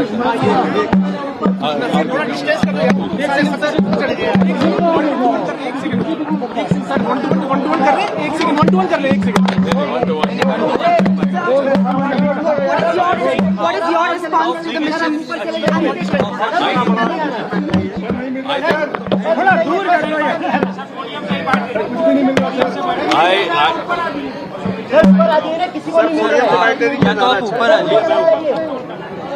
I think the very fact that the media friends are so excited is itself an evidence of what is the importance of this event. And I would, in a single sentence, say this is truly vindication of the journey started by Vikram Sarabhai and Satish Dhawan, and it was destined to happen under the leadership of Prime Minister Modi. And I am saying so not simply for saying, but out of evidence, because the space reforms which happened a couple of years ago have actually given a quantum leap to India's endeavours. Just to give it a thought, India's space agency ISRO was established in the year 1969 when NASA landed first human being on the surface of moon called Neil Armstrong. But today we landed on the southern pole of moon through Chandrayaan before anybody else, and today we are collaborating with NASA in an equal measure, in an equal platform. So India is no longer a follower, it is actually an equal partner. And let me also put it on record that Shubhanshu Shukla, the Indian member of the crew, is going to be the most crucial component of this entire mission, which is going to last about 2 weeks or so. It might be plus minus, because he's the pilot and he's going to perform 7 exclusive experiments which have been designed by India, which have been, the kits have been provided by India. I'm glad to say 2 or 3 of those kits by the Department of Biotechnology. We have entered into a formal MOU with ISRO, between the ISRO and the DBT. Then there are kits provided by some of the IITs, kits provided by the Indian Institute of Sciences, which in other words means that the Indian partner in this entire mission is going to perform experiments related to microgravity, which are going to be of utility to even those agencies which started their space journey much earlier than us, including NASA. So this is a moment where India has come of age. India is today a frontline nation, and it is, I would say, heralds the ascent of India to that pedestal of Viksit Bharat. So the ascent of India to the pedestal of rank 1 Viksit Bharat has started via space. So the Gaganyaan 1 that is slated to launch in 2027, the fact that Indian astronaut Shukla is there? Actually the 4 astronauts had already been undergoing training for Gaganyaan. One of them was Shubhanshu Shukla, the other one was Group Captain Nair, Group Captain Angad, Group Captain Krishna, and then suddenly this happened actually, and I'm glad to say that the suggestion and the offer to have an Indian astronaut on board came from their side when Prime Minister Modi was on a visit to DC, Washington DC, and was having parleys with the then President Biden, which means that is also a recognition of the Indian talent, Indian acumen. And in other words, we can say that we never lagged in acumen, we never lagged in potential, we never lagged in our commitment, but possibly the enabling milieu which facilitates such ventures and writes such success stories happened after Prime Minister Modi gave us an enabling milieu. Sir, how big was the event when they reached space and Group Captain Shubhanshu Shukla spoke in Hindi and the message, how big that movement? Of course, all the 4 were given an opportunity to speak to their respective countrymen, and I'm glad and all of you proud. It began with Shubhanshu Shukla. In the days to come, there will be more of a communication with him as well. and he will be also very busy conducting all those experiments. And these experiments are going to be of huge importance. Like, for example, life sciences. How does the time spent in space affects your cognitive effects, your mental faculties? How does it affect you when you have to continuously or constantly you are expected to watch the television screen or the computer screen? Then how does your muscle behave?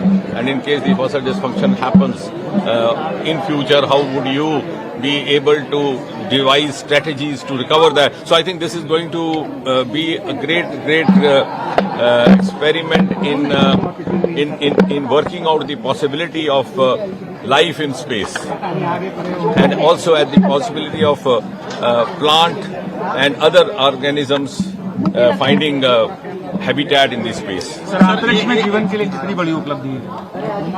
अंतरिक्ष में जीवन के लिए कितनी बड़ी उपलब्धि? जीवन से संबंधित भी प्रयोग इसी बार हो रहे हैं, पहली बार।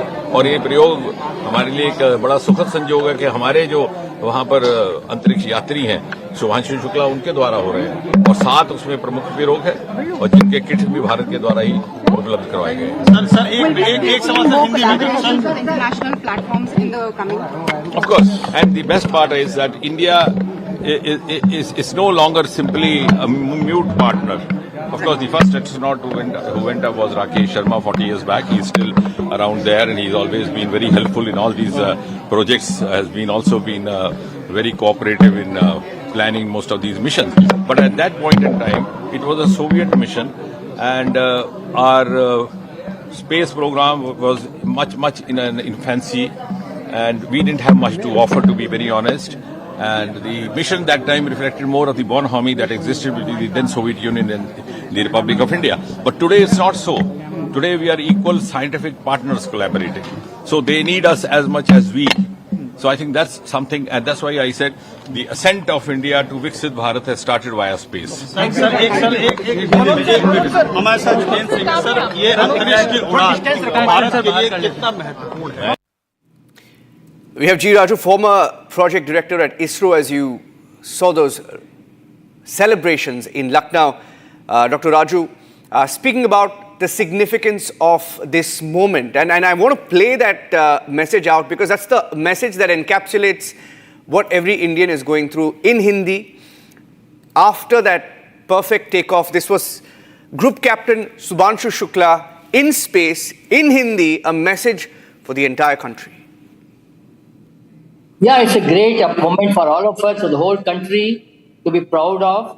When we say we are seeing India's pride shines in space, a very apt, name given to this particular event. And I'm very happy to note one more thing. The difference between what Rakesh Sharma has done and what Shubhanshu will be going, slight difference is that he is piloting the craft. He is the pilot, whereas Sharma was not the pilot of the craft. That's one major difference.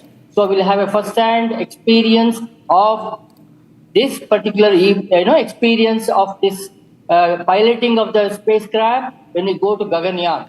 Number 2, which is very significant for India because we are already celebrating 50 years of space.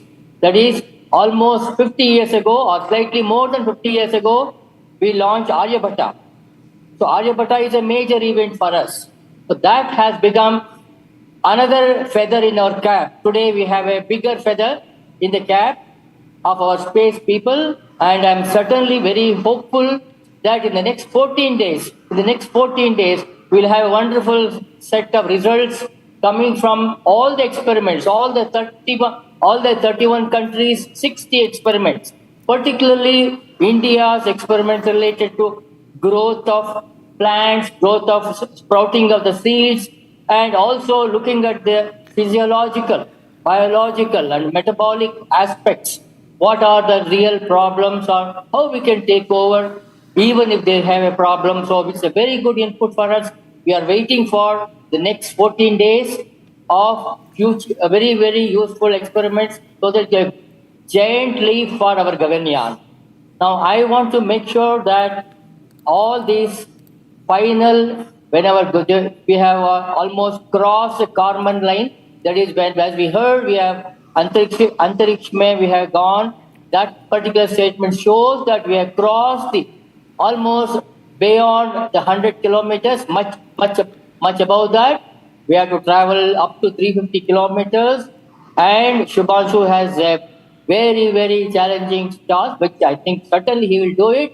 That is to align himself after 26 hours with the ISS. I'm sure that is another critical thing, but that is very, very crucial. But I'm sure after having overcome all these initial hiccups, that should not be an issue at all. It should be a cakewalk for all of us. But still, space is always we will keep ourselves very much engaged, as we have already been following the policy of zero defect. We cannot afford plus minus. It should be zero defect. Error of fabrication, testing, integration, qualification, launch. That is why all these few days of delay is really worth. Extra efforts put delay, we should not be worried about. In the last vote, though we were supposed to launch on June 10th or even earlier, everything is now vanished after this great success. So thank you.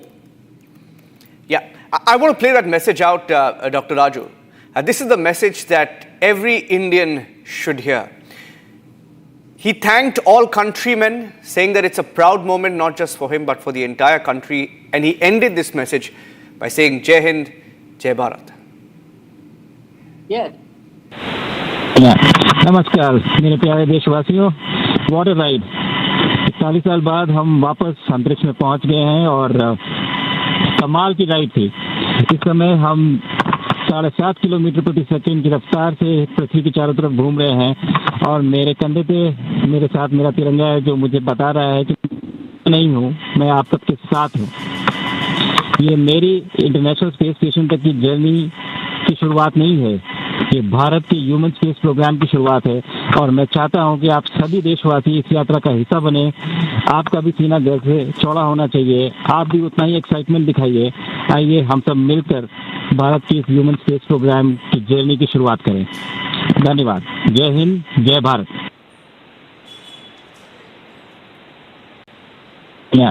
नमस्कार मेरे प्यारे देशवासियों, what a ride. 40 साल बाद हम वापस अंतरिक्ष में पहुंच गए हैं और कमाल की राइड थी। इस समय हम 7.5 किलोमीटर प्रति सेकंड की रफ्तार से पृथ्वी के चारों तरफ घूम रहे हैं और मेरे कंधे पे मेरे साथ मेरा तिरंगा है, जो मुझे बता रहा है कि नहीं हूँ, मैं आप सबके साथ हूँ। ये मेरी इंटरनेशनल स्पेस स्टेशन तक की जर्नी की शुरुआत नहीं है, ये भारत के ह्यूमन स्पेस प्रोग्राम की शुरुआत है और मैं चाहता हूं कि आप सभी देशवासी इस यात्रा का हिस्सा बने। आपका भी सीना गर्व से चौड़ा होना चाहिए, आप भी उतना ही एक्साइटमेंट दिखाइए। आइए हम सब मिलकर भारत की इस ह्यूमन स्पेस प्रोग्राम की जर्नी की शुरुआत करें। धन्यवाद। जय हिंद, जय Bharat. All right, we have once again Mr. G. Raju, former project director ISRO, joining us live, and we heard that message from Shubhanshu Shukla, and it inspires every Indian. But to you, Mr. Raju, what I want to ask, and what our viewers would like to know, is that can we expect Shubhanshu Shukla to take part in any space walk? We know that he'll be more involved with experiments and the engineering tasks, but is there a possibility, given the fact that a lot of astronauts on the International Space Stations do take part in spacewalks? I agree. I'm confident. I'm confident by this your statement that he can take a spacewalk. That is another major event, and that a little bit he has got experience as a pilot earlier, and now he has been in the space. Certainly, in the future, he can certainly take a walk and do any kind of maneuvering required, like turning on a telescope or looking at a different particular changing of the antennas. Well, these are all required. And certainly, I'm sure, and I wish he'll get an opportunity wherever in whichever mission he goes, and particularly Chandrayaan, our Gaganyaan should make use of this particular, capability of Shubhanshu Shukla. Thank you. Yeah. Those moments in Lucknow, especially focus on Lucknow, because in his school, in Shubhanshu Shukla's school, there was a special gathering of children And it was also beamed live on the broadcast of Axiom-4, where you had that very significant shot of students from India, in Lucknow, India, and students from Poland, as they were cheering the crew of Axiom-4 on. And you had the parents of Group Captain Shubhanshu Shukla there, broke down with tears of joy seeing their son pilot this historic spacecraft. He's now the second Indian in space after 41 years. I'd like to play out what a family of Group Captain Shubhanshu Shukla, they spoke very little, overwhelmed with this moment, but this was that historic moment for them. करते हैं कि मतलब उसने आप लोगों ने किया ये हम उसके लिए धन्यवाद देते हैं और मिशन उसका सक्सेसफुल रहा है। अभी ईश्वर पे कृपा है। करते हैं कि मतलब उसने आप लोगों ने किया ये हम उसके लिए धन्यवाद देते हैं और मिशन उसका सक्सेसफुल रहा है। अभी ईश्वर पे कृपा है। करते हैं कि मतलब उसने आप लोगों ने किया ये हम उसके लिए धन्यवाद देते हैं और मिशन उसका सक्सेसफुल रहा है। अभी ईश्वर पे कृपा है। I'm going across also to Raghavendra, our correspondent, who's in Lucknow, speaking to those who are there in that auditorium, along with the family of Group Captain Shubhanshu Shukla. They witnessed this moment live from his school. लोग सब शुभांशु के साथ उड़ रहे हैं। शुभांशु के साथ उड़ रहे हैं। आप देखिए कि मैम का कहना है कि शुभांशु के साथ ही हम सब उड़ रहे हैं। कितनी बात है, देखिए शुभांशु में ही खुशी, शुभांशु में जी क्या कहेंगे? I am so much happy कि वो जा रहे हैं और ये बहुत ही ज़्यादा प्राउड मोमेंट्स है। We are feeling so much proud and we are praying that he come safely and after that we will become so much happy and feel very proud. चाहे शुभांशु शुक्ला के घर के लोग हों, चाहे स्कूल के लोग हों या जो गार्जियन अपने बच्चों को लेकर आए, सेम फीलिंग देखी गई है, वो इमोशन देखा गया है, वो भावुकता देखा गया है। शुभांशु के लिए जो परिवार देख रहा है वही गार्जियंस देख रहे हैं, वही टीचर्स देख रहे हैं। क्या कहेंगे मैम? बहुत बहुत बहुत प्राउड फील है ये इस समय सीएमएस के लिए और पूरे नेशन के लिए। बहुत अच्छा। क्या कहेंगे मैम? जी बहुत हैप्पी खुशी हो रही है उसके जाने से और अपने सीएमएस का नाम रोशन हो रहा है, इसलिए बहुत हैप्पी हूँ हम लोग सब पूरी फैमिली। जब उड़ान भरा गया बहुत ही अच्छी तस्वीरें देखने को मिली, सफल रहा, जरूर 2-3 बार रुका, लेकिन आज का जो उड़ान है उसने न बहुत ही मतलब अच्छा फीलिंग। जी बहुत बहुत हैप्पी हुई, खुशी हुई जाने की उनके बहुत ज्यादा। जी क्या कहना है मैम?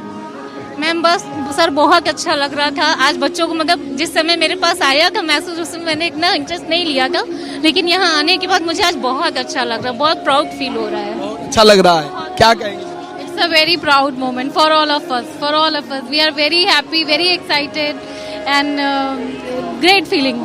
Thank you. रहा हूँ चाहे घर के लोग हों या टीचर्स हों, मैनेजमेंट के लोग हों या जो गार्जियन बाहर से आए, सबके अंदर सेम फीलिंग दिख रही है शुभांशु की। क्योंकि सीएमएस एक स्कूल नहीं एक फैमिली है, इसलिए everyone is very happy, equally excited. देखो ये छोटी सी बिटिया लग रहा है, देखो सारे ग्रह नक्षत्र जैसा कि मैंने बताया सब अपने आसपास लेके टहल रही है। कैसा लग रहा है? बहुत अच्छा लग रहा है। हाँ। देखिए कितना अच्छा है, सबके अंदर खुशियां हैं, लोग जरूर काफी समय से यहाँ बैठे हैं, लेकिन आप देखिए कि क्या तैयारी है। चाहे वो स्क्रीन्स की बात हो, यहाँ पर स्क्रीन्स में जो लाइव तस्वीरें देखी गई, जो प्राउड था, जो प्राउड मिनट्स था, जो प्राउड सेकंड्स था, वाकई में वो अद्भुत करने वाला था। लोग खड़े हो गए, तालियां बजाने लगे, लोग थिरकने लगे, नृत्य करने लगे। इस तरह का उत्सव, इस तरह का माहौल कभी देखने को नहीं मिलता है, जल्द से जल्द नहीं मिलता है। बहुत ही, या टीम इंडिया कभी विश्व कप जीत जाए या कुछ और ऐसी खुशियां मिले देश को, तब यह माहौल दिखता है जो माहौल इस कैंपस में दिख रहा है।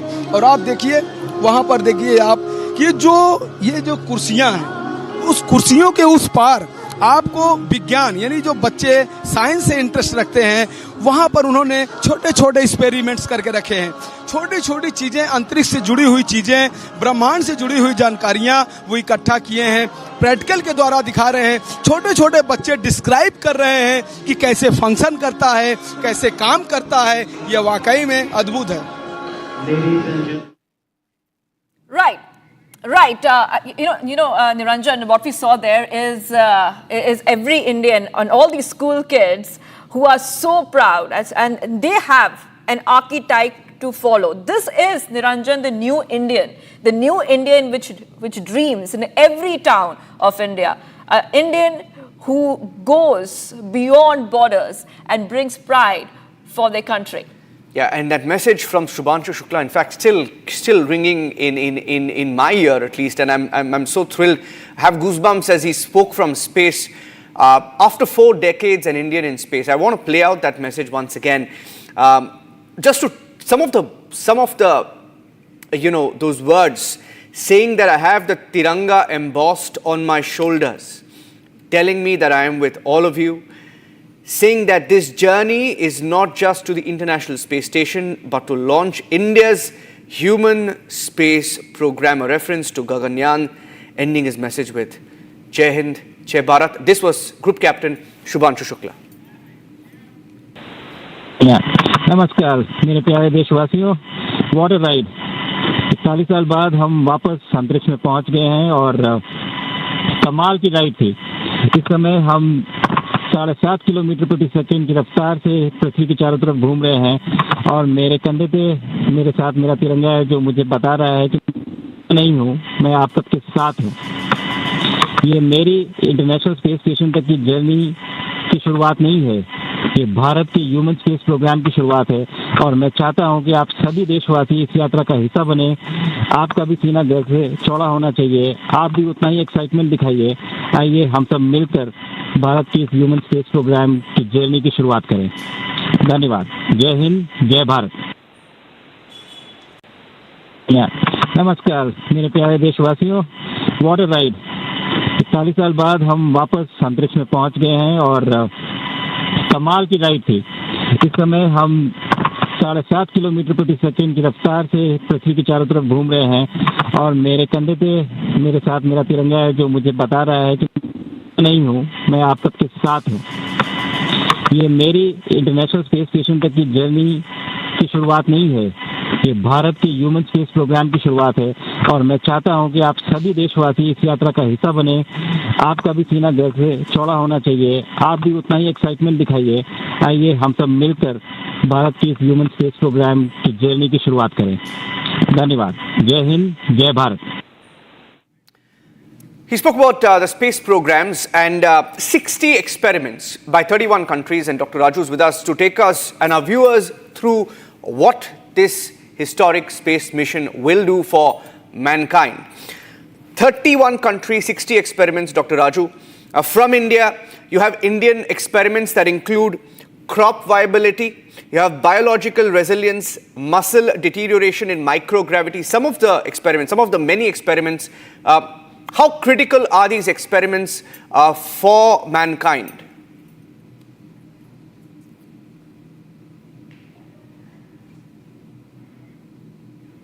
Yeah. Okay. Oh, yeah. Let me first bring you the healthcare aspects. Healthcare aspects means when you are in space, your muscle is likely to get compressed and expanded. This is called atrophy. Atrophy is a kind of changing situation, changing conditions of the muscle. And it may also lead to a kind of problem for people, for the astronaut to move around. But we don't know what will be the final thing, but these are all known things. One of the experiments will talk about it in more detail in quantitative terms.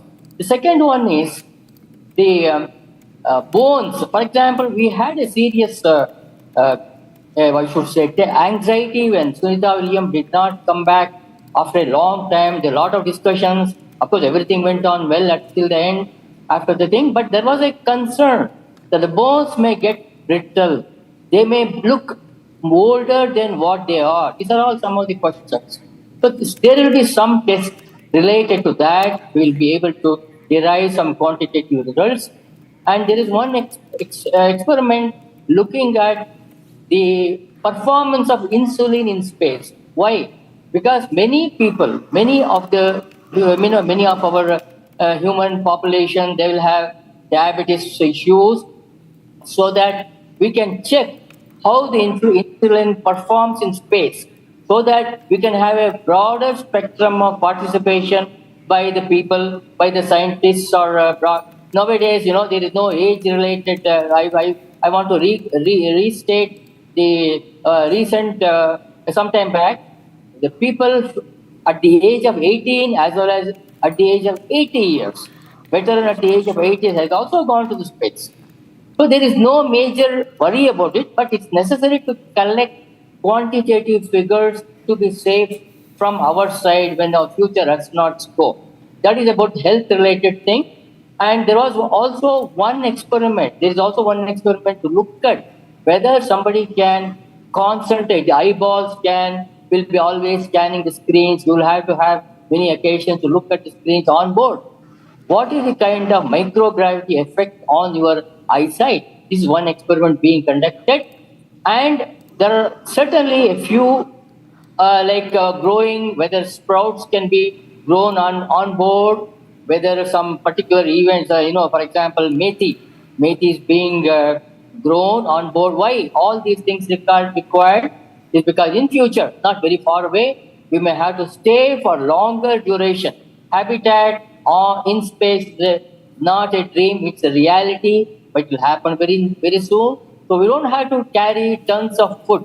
We can always grow our food in our backyard like we grow in our kitchen garden.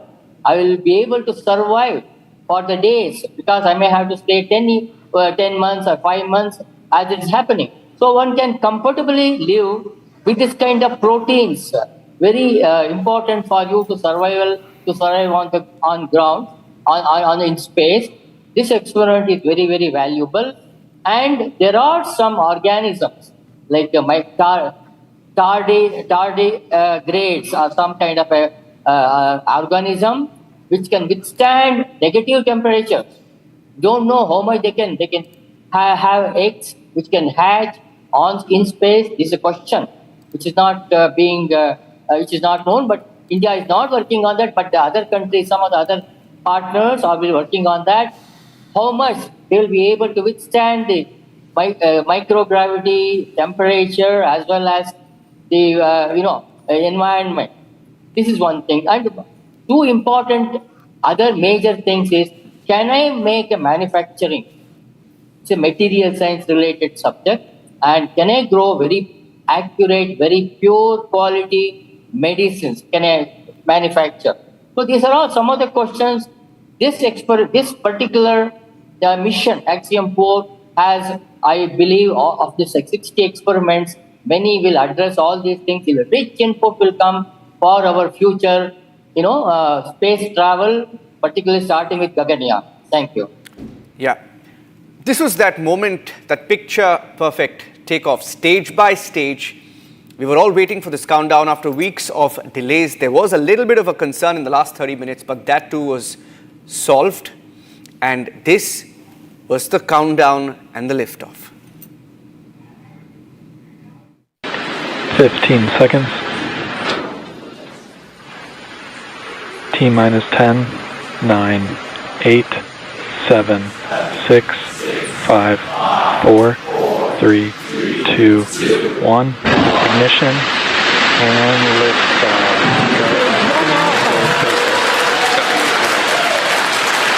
For three nations, a new chapter in space takes flight. Godspeed, AX-4.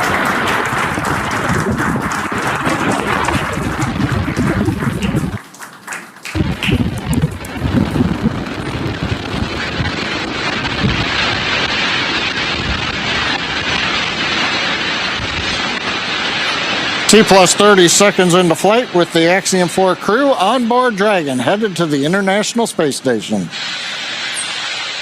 Waiting to hear call-outs from the Falcon 9 engineering team. Power and telemetry nominal. Stage 1 throttle down. We're throttling down the 9 Merlin engines. We're into the throttle bucket, preparing for max Q.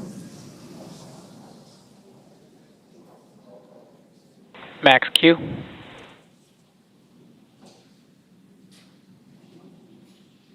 Vehicle is supersonic. We should begin throttling the Merlin engines back up now. Stage 1, throttle up.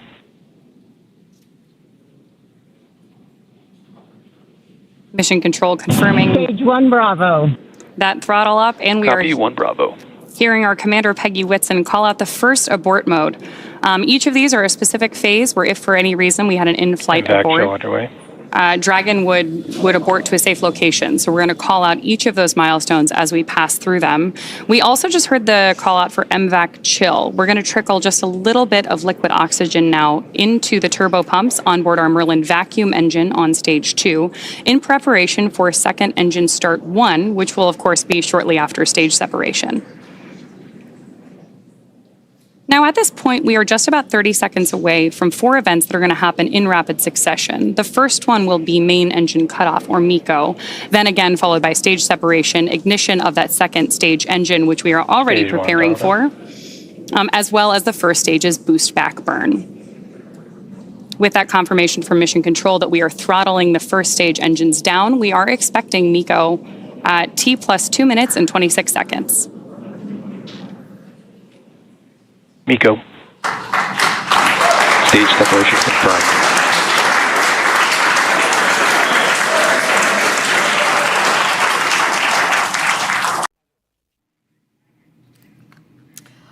All right, so we saw that liftoff, the countdown to the liftoff, and Niranjan, we have been counting down on Republic TV for that liftoff. It's finally happened here. We'll be right back after a short break. We will be joined by more guests, especially guests who are directly connected with this mission. That is coming right up, but a short break first.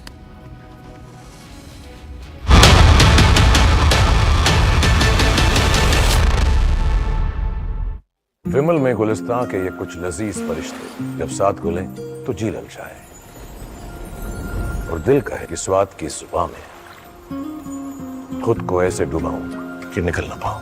विमल की जुबान कुछ है ही ऐसी, मानते हैं? विमल, बोलो जुबान कैसी? अब छोलिया हो या लोबिया, सफेद चने या काले चने, सब कुछ मजेदार बने।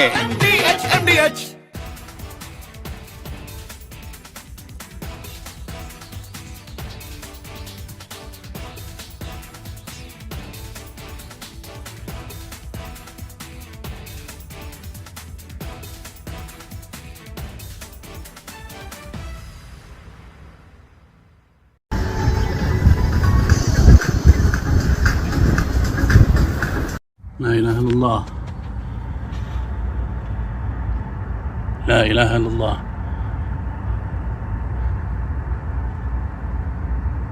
Southwest coming from the direction of Al-Udaid. Windows are shaking.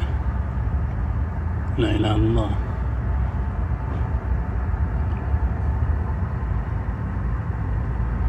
لا إله إلا الله. Probably Patriot. الله أكبر. مدام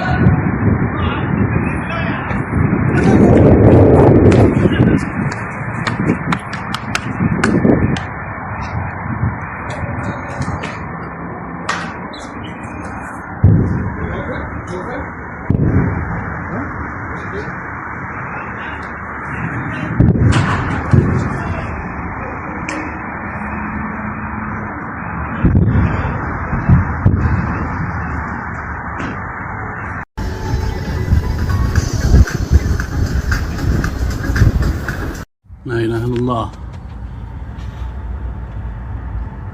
لا إله إلا الله.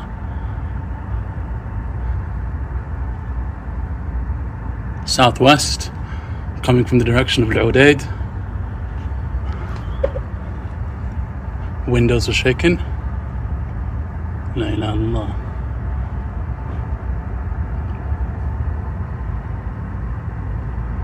لا إله إلا الله. Probably Patriot. الله أكبر. مدام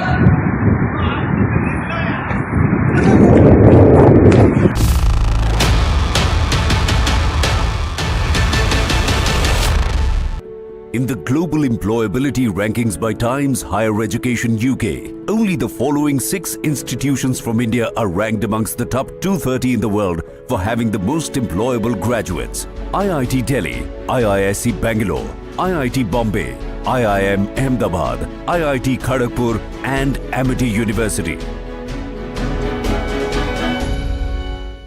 आधे बाउल दही में 4 चम्मच MDH चटनी पुदीना मसाला डाला, स्टर करो, पुदीना चटनी तैयार। MDH चटनी पुदीना मसाला। Operation Midnight Hammer. This was to be the final blow of the joint American-Israeli campaign to degrade, severely degrade or destroy the nascent nuclear facilities of Iran. It has been an extremely systematic campaign. The whole story, as we know, starts from 7th of October 2023 when Hamas struck and killed 1,700 Israeli citizens, innocent, murdered 1,700 Israeli citizens. In a very systematic and thorough manner, Israel first destroyed the Hamas, then it turned on and destroyed the Hezbollah, and then with the help of the United States, it severely degraded the Houthis. These are the 3 arms of the Iranian octopus. Having taken out the 3 arms, Israel now set its target on the head. That is, the head of the octopus, or Iran per se. The simple fact is, from 1992 onwards, Prime Minister Netanyahu has been warning the world about Iran's lurch towards the nuclear capability, and it is just a week away, a couple of weeks away. That is what has been said. But now they have hit this as hard as they possibly could in a very well coordinated joint operations that has been very clear-headed in its inception and in its conduct. Right? So let's go to the final phases of this operation. Donald Trump gave 60 days to Iran to negotiate. The talks were still on. 61st day, Israel started the attack on Iran. Right? 13th of June, Friday. Unlucky day, lucky for some. 200 Israeli fighters gained complete air superiority by destroying the radars and air defense systems in western Iran. Decapacitate the Iranian leadership. 20 Iranian generals of the army, the Iranian Revolutionary Guard Corps, are killed and eliminated. They attack Natanz, they attack Isfahan, they attack other. From Asia's largest news headquarters, setting the agenda for Bharat.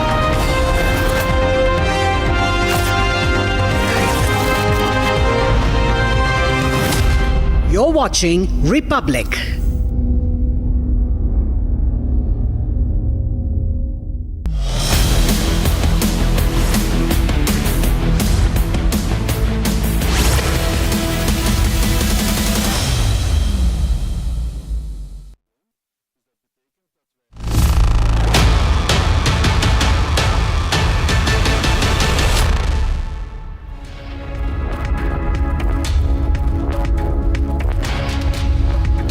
Welcome back. You're watching the live coverage of the historic liftoff from the Kennedy Space Center. India has scripted history. Group Captain Shubhanshu Shukla is now the 2nd Indian in space after Rakesh Sharma. The 41-year wait has ended. And in the words of Group Captain Shubhanshu Shukla, with the Tiranga embossed on his shoulders, he knows he's not alone as 1 billion and more Indians celebrate this moment. That is right, Niranjan, and it is not just a space mission. This is India's bold leap towards a future where India leads space exploration, where every Indian dreams and succeeds in representing India globally while keeping their roots intact. And after Shubhanshu Shukla lifted off, we have a message that he had, Niranjan, for all the Indians, where he remembers his Indian roots but talks about how proud he is to represent India and every citizen. Let's go ahead and play out that message. Stage 1 throttle. नमस्कार मेरे प्यारे देशवासियों, water ride 40 साल बाद हम वापस अंतरिक्ष में पहुंच गए हैं और कमाल की राइड थी। इस समय हम 7.5 किलोमीटर प्रति सेकंड की रफ्तार से पृथ्वी के चारों तरफ घूम रहे हैं और मेरे कंधे पे मेरे साथ मेरा तिरंगा है जो मुझे बता रहा है कि नहीं हूँ, मैं आप सबके साथ हूँ। ये मेरी इंटरनेशनल स्पेस स्टेशन तक की जर्नी की शुरुआत नहीं है, ये भारत के ह्यूमन स्पेस प्रोग्राम की शुरुआत है और मैं चाहता हूं कि आप सभी देशवासी इस यात्रा का हिस्सा बने। आपका भी सीना गर्व से चौड़ा होना चाहिए, आप भी उतना ही एक्साइटमेंट दिखाइए। आइए हम सब मिलकर भारत के इस ह्यूमन स्पेस प्रोग्राम की जर्नी की शुरुआत करें। धन्यवाद। जय हिंद, जय भारत।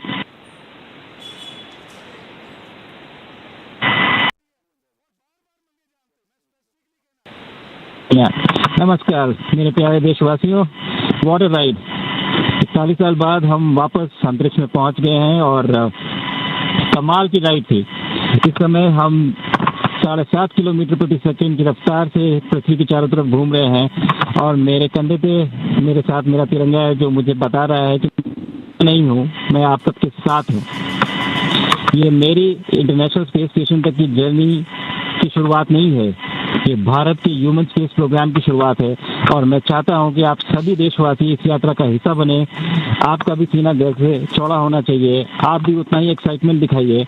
आइए हम सब मिलकर भारत के इस ह्यूमन स्पेस प्रोग्राम की जर्नी की शुरुआत करें। धन्यवाद। जय हिंद, जय Bharat.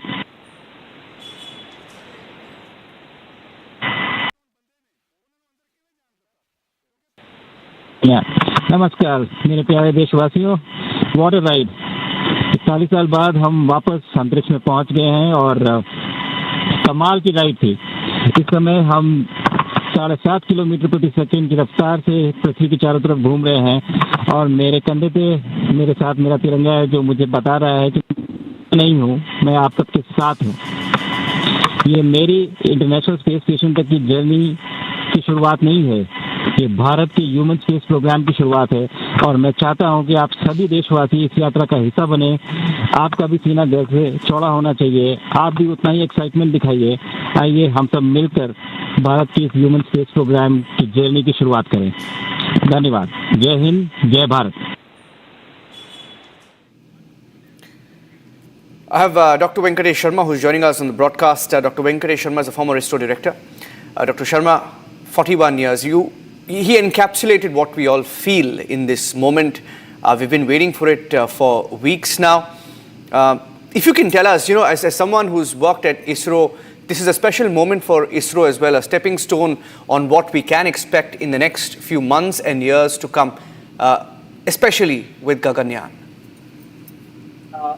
Yes, it is really a great moment, and congratulations to all the viewers. Congratulations to 140 crore citizens of this country who kept faith in ISRO, and they gave a responsibility of such a mission.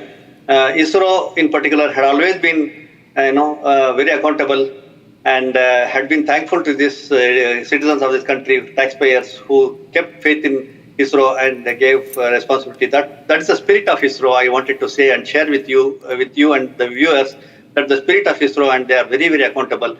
Hence, this next step towards sending an astronaut into space, which is also a very well planned activity. I must say that ISRO, in particular, the country in large, whatever they do it with a lot of planning, and there's a lot of accountability built into every activity which is taken up by ISRO. That we would have probably seen in Mangalyaan, Gaganyaan, Suryayaan, and even the other missions like Earth observation or other satellites. Here, particularly when we talk about an astronaut to space, the main activity is the experience that we gain for Gaganyaan.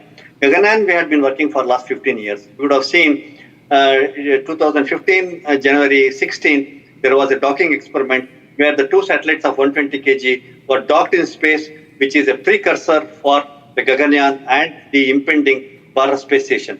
Likewise, ISRO had been continuously doing experiments, and it is about Gaganyaan is about 18,000 to 20,000 crore budgeted activity, where sending an astronaut to space is one of the requirement. It is no luxury, or it is no just like that. It is after 40 years. Please imagine that an astronaut is going, and after 40 years, why we didn't do it all this time is that the time has come now. Time is mature to have the experience of the astronaut getting into space, because that experience is going to be useful for our Gaganyaan. Having said that, we chose 4 astronauts in 2019 and trained them at Russia, Roscosmos. Then we have a training center in Bangalore, 2020 to 2024, and till today they have been thoroughly trained in ISRO Satellite Center training center. They were trained in astronaut training center in NASA, and the astronaut is taking a journey. The journey of the astronaut from Earth to the space is extremely important. It gives a hands-on experience of the astronaut. Is first takeaway. Second is that once he goes there, where the docking happens, during the docking, practically what happens can be seen by the astronauts, and that experience is also important. Yeah. Then third is that once the docking happens, the astronaut moves into the ISS. Before going into the ISS, there is a place called as airlock system, where the astronauts will be taken and they will be given a complete rundown, and they will be mentally, physically, psychologically prepared to get into the ISS. That is the third takeaway. Fourth one is that the most important is also that the 14 days of stay in the ISS and doing several experiments, which are 60 experiments, specifically 7 experiments which are lined up for Shubhanshu Shukla. So those experiments are also important. And from there, 14 days, he is going to interact with the students. The student community needs real encouragement. It's going to be a moral booster for the student, and he's going to interact with industries. It's going to be moral booster for industries, interacting with the politicians and the bureaucrats and the prime minister, etc. Yeah. All this, the entire country is going to get benefited. Other than technically, from the moral point of view, from the point of view, from the coming together point of view, to be be proud of this country, proud of this activity. It's going to be a very big takeaway. So, other than that, the biggest takeaway for ISRO is the experience of the astronaut going there, staying there, and then coming back again safely is another requirement which ISRO is looking forward for immediate Gaganyaan mission. Other than that, 7 experiments what are going to be done, which are biological experiments and medical experiments. Yeah. And usage of the control panels, etc. Those are also takeaway for scientists and Mr. Sharma, I just be with me for a minute, because I have 2 other guests. I'll just come back to you in a minute, because I have Manish Tripathi and I also have Srijan Pal Singh, but I'll go to Manish Tripathi first. He's also the maker and designer of the Shubhanshu badge, the group captain Shubhanshu Shukla badge, and he's in conversation with us now. Manish, I will put out that picture of the badge, and it's one of the messages that Group Captain Shubhanshu Shukla sent from space, that he has the Tiranga on his shoulders and he's carrying that with him, and he says that tells me I am not alone. Now, what went into making that badge? I'm showing that badge there. Tell us more about the badge and what this means for this project. First of all, heartiest congratulations to the entire country, entire nation. And, Shubhanshu Shukla was really excited, and it was really, I would say, the first brief which I had from him was that he wants to create a badge which will inspire the generations to come. His he was simple and clear in this message that he wanted to portray the space legacy which we have and the space ambition which we have.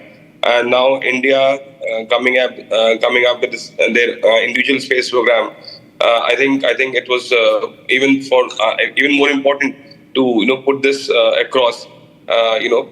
So once we started, I would say, conceiving these ideas, we had a lot of discussions, rigorous, I would say discussions over Zoom meetings and video calls. Yeah. And his only thing was that he wanted to inspire his generation to come. He wants that the generations to come should get inspired by this badge and would come forward and explore and look up space, as a avenue in every aspect. I mean, he was really, needless to say, that he's really patriotic by heart. and obviously we all are proud of the fact that India is now stepping into this this kind of and he's leading that space program and the spaceship. So yeah. Yeah. So when did you speak to him? Did he tell you? Did he give you the specifications of what was expected or what was required for that badge? Did you speak to him? When did you last speak to him? I had a word. I was not bothering him. We had a word like first week of June. We were just discussing about when he's probably going ahead with this thing. And of course, while we were designing the space this mission badge, so the idea was to bring this in that very square shape, that rectangular shaped badge. The idea was to put forward the space legacy which we have, to showcase the world that what we want, what we know, and what we want to know more. So it has it has the Earth, it has the Sun, it has the Aryabhat, which is also entering into the 50th year. The Gaganyaan is also being depicted there, which shows the human, the foray of Indian space program in the human into the space. So I mean, it has all the things. It has all those astronomical signs also. This also shows the ancient, understanding of Indian ancient understanding of the space. So yeah, that was it. Fantastic, Manish. The Gaganyaan mission, the Sun and Aryabhata. What imagery! Thank you very much. Manish was in touch with Group Captain Shubhanshu Shukla to design that badge. And Manish, stay on with me for a few minutes because I also have Srijan Pal Singh, who's a senior scientist and a founder at Kalam Center, also joining us on the broadcast. Along with we have Dr. Venkatesh Sharma, who continues to be with us, and we have Dr. Sheshagiri Rao Velanki, who's a former associate director at ISRO. So if I can quickly get you in, Srijan, because one of the message, one of the big points from his audio message was him saying this journey of mine to the International Space Station is not mine alone, but it is to launch India's human space program, right? It's historic for us. It's not just only about a 41-year wait, but what lies ahead of us.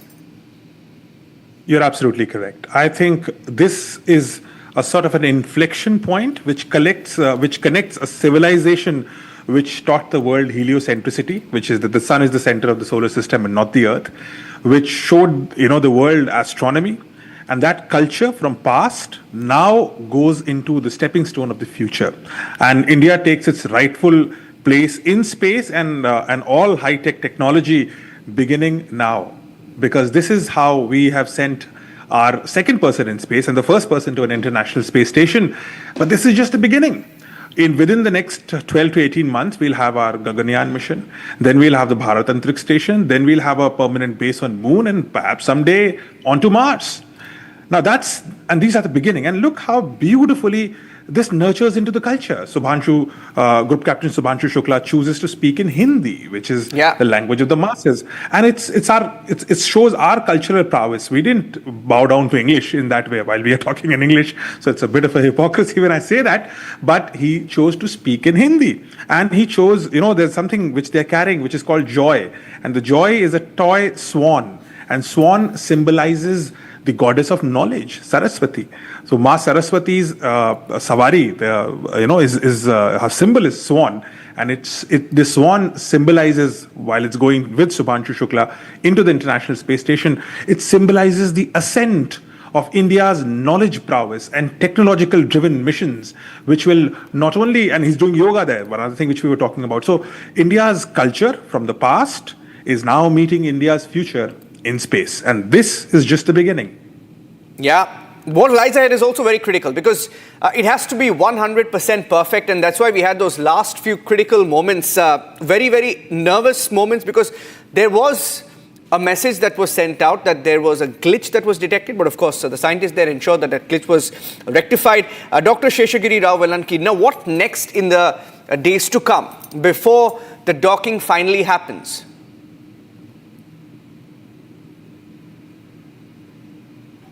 So you'll have to unmute yourself, sir. I think you're muted. If you can please unmute yourself, please. Good afternoon to all of you. It is a proud moment for every Indian, especially the youth and the students, which will get fascinated by this event, in fact.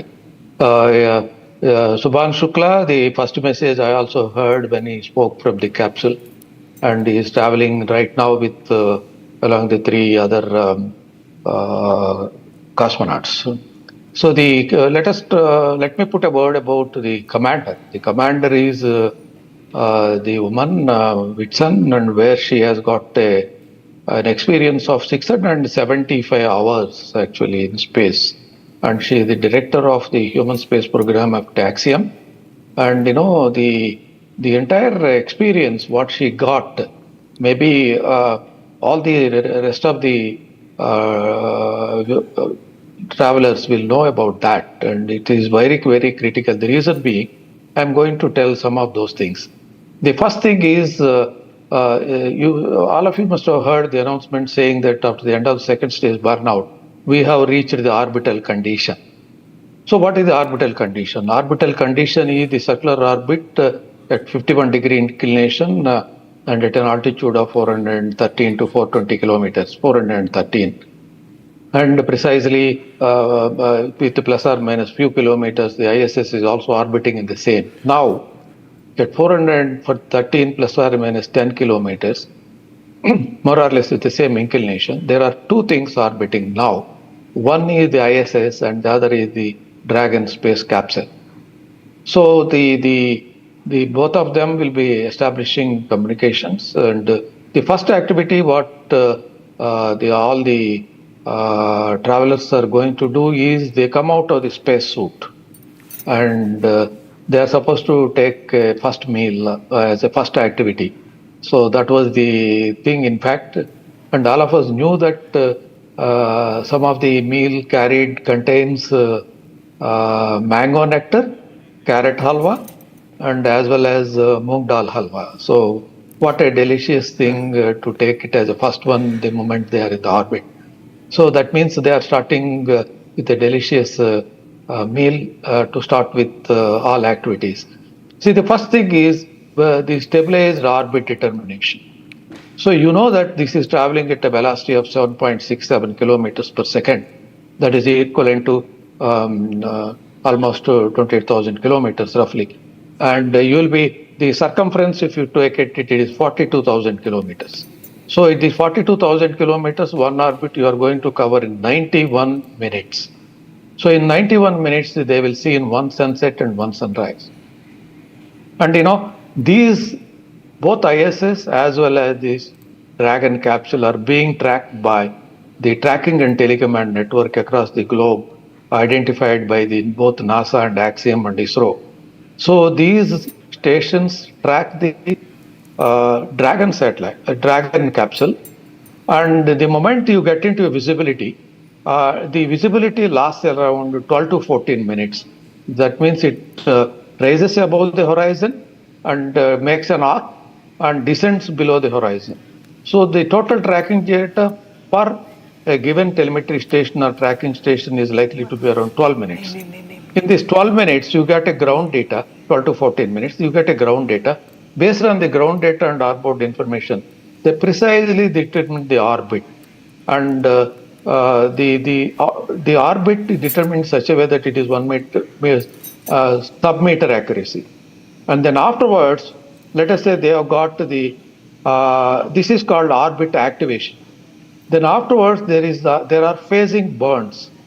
The phasing burns are nothing but calibrating the thrusters in such a way that the given amount of duration burning, what is the thrust given, which direction it is, and the stability of the capsule. The stability of the capsule, what we mean is the attitude. Altitude is different from attitude. Attitude has got a pitch, yaw, and roll. Pitch is nothing but up and down. Yaw is left to and right movement, and roll is spinning around it. So all three has to be stable in a given number.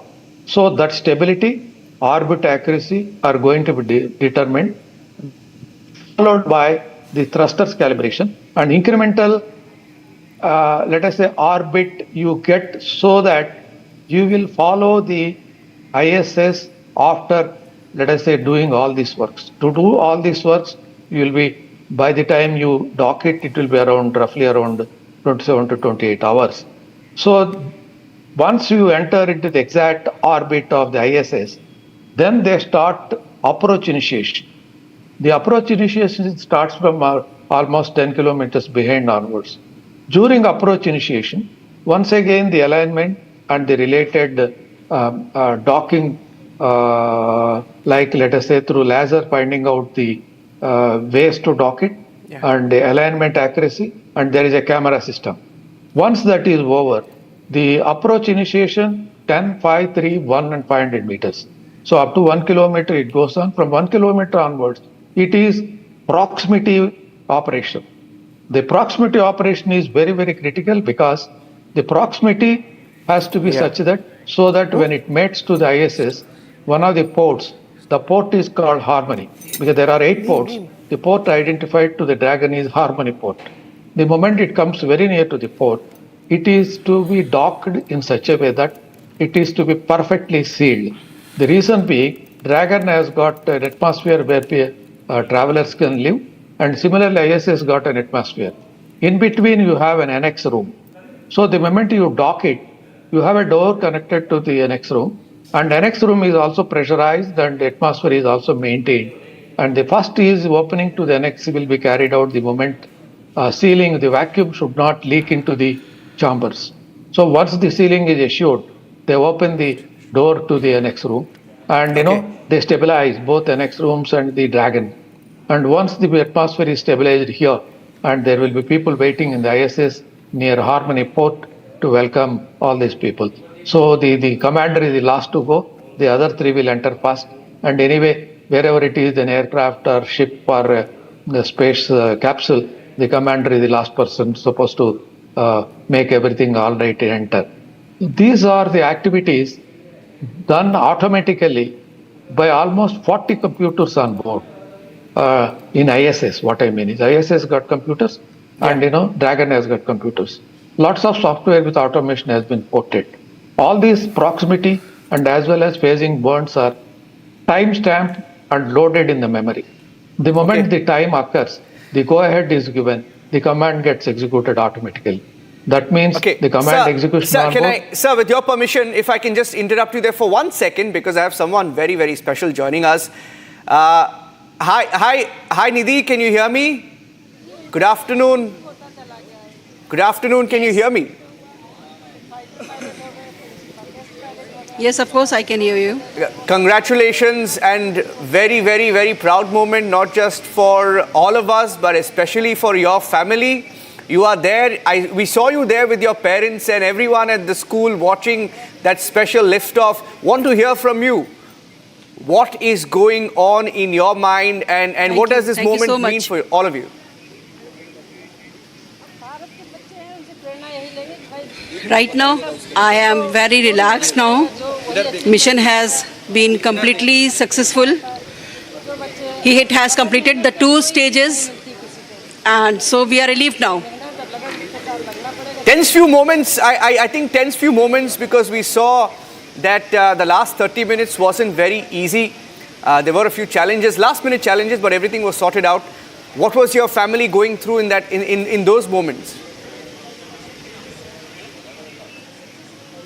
Of course, our family was very little disturbed at that time, and we were very conscious, and we were praying all the time that whatever is going to be happen, and it will be successful. Hanji, Nidhi ji, if you can also tell us, when did you last speak to Shubhanshu? When did you last speak to your brother, and what did he tell you? Today, early morning at 5:30, we called him. He called us, actually. And on what did he tell you? If you can share with our viewers, how was he feeling? He was feeling very confident, and he just just wait for 15 days, I'm coming back after touching the stars and moon.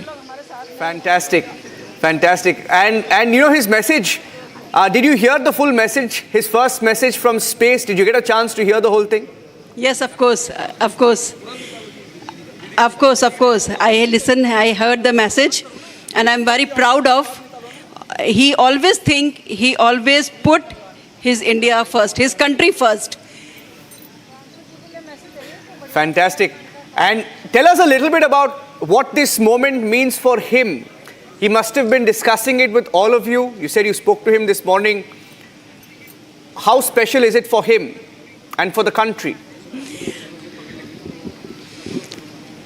Of course, it is a very special, most special moment for him, for us, for whole India, because he is only one person going to represent India at the ISS Center.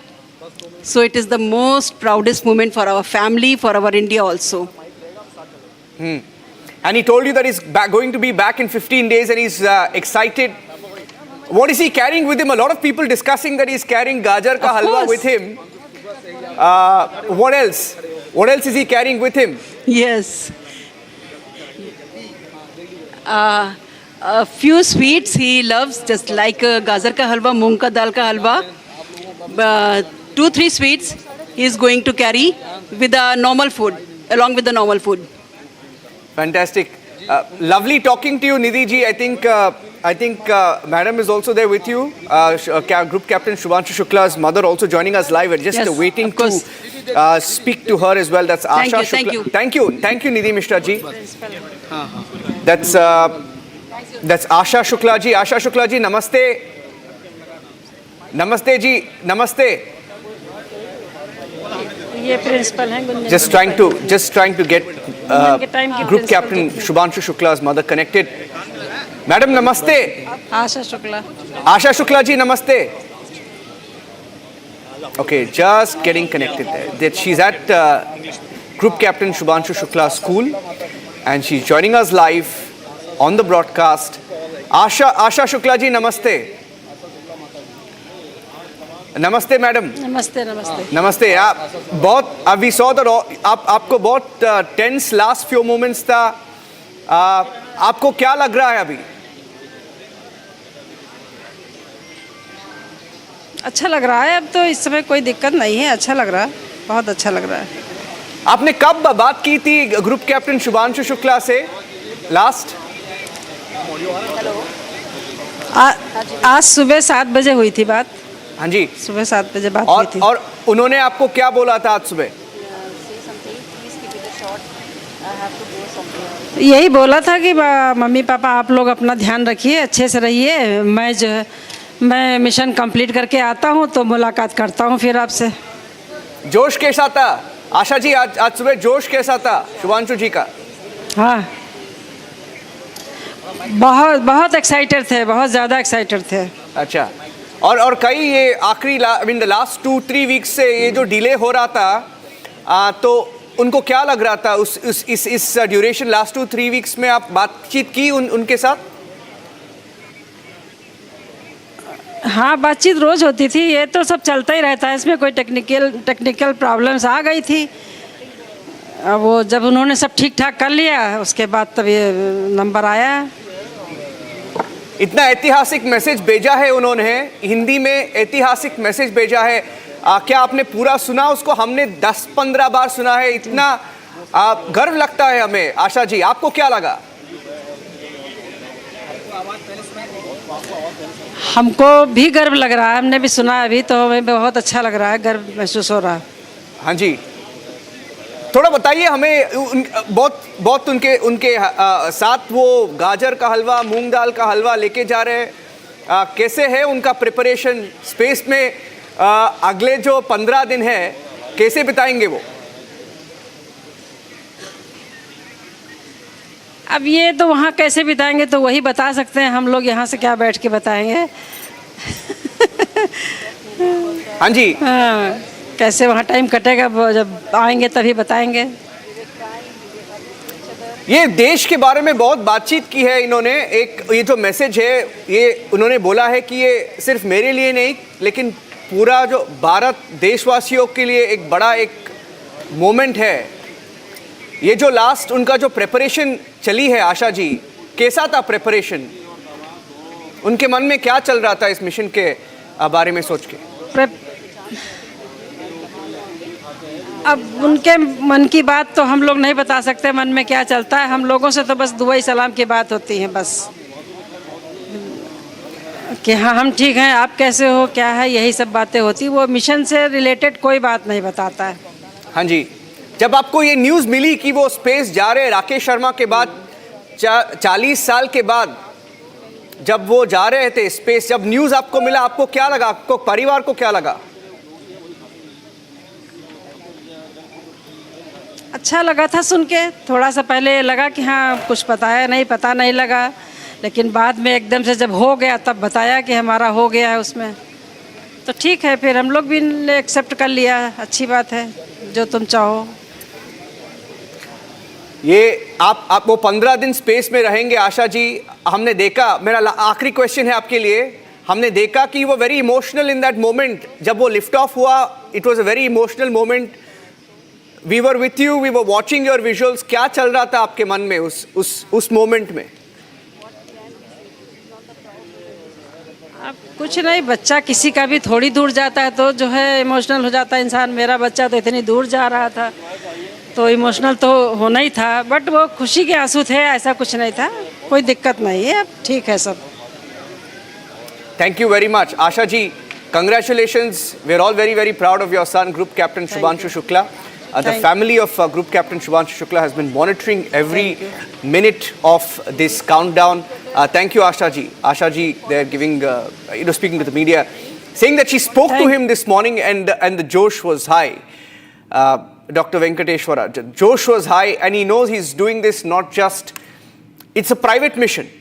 It's a private mission, but the repercussions are global, and India has a big role to play in this mission with the experiments that we will be carrying out. And he's the pilot. You have an American commander, but you have an Indian pilot who will also be a part of the Gaganyaan mission.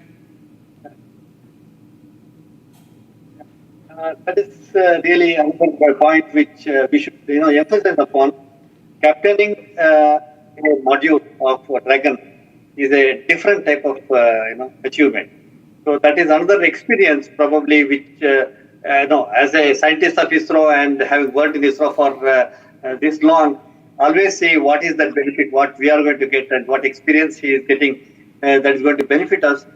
Being a captain of a Dragon capsule is also something which is a very big offtake for us when we do Gaganyaan, where we are supposed to take 3 astronauts, where of course there will be a commander, there will be a pilot, and there will be a technical associate. Of course, the experience of Shubhanshu Shukla will be really of immense help for us from the point of view of technical achievement. As far as the emotional part of it is concerned, as we had always been discussing, it is for the entire country to be proud of the country for the achievement, and always it is half battle is won as soon as you feel very confident of yourself of the country, and more so for the children who are going to get who will be interacting with Shubhanshu from the space, and it is going to be a very big motivational factor for all the children as well.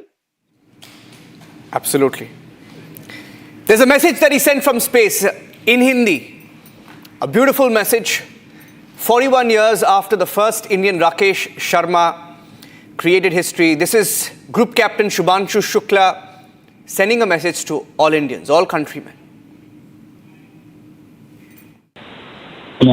नमस्कार मेरे प्यारे देशवासियों, what a ride.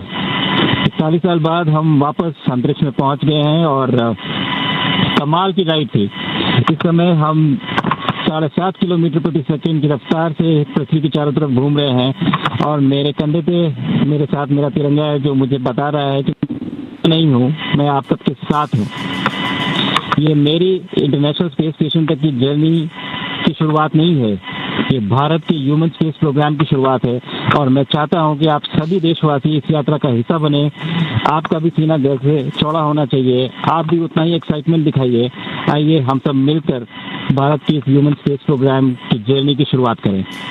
धन्यवाद। जय हिंद, जय भारत। नमस्कार मेरे प्यारे देशवासियों, what a ride.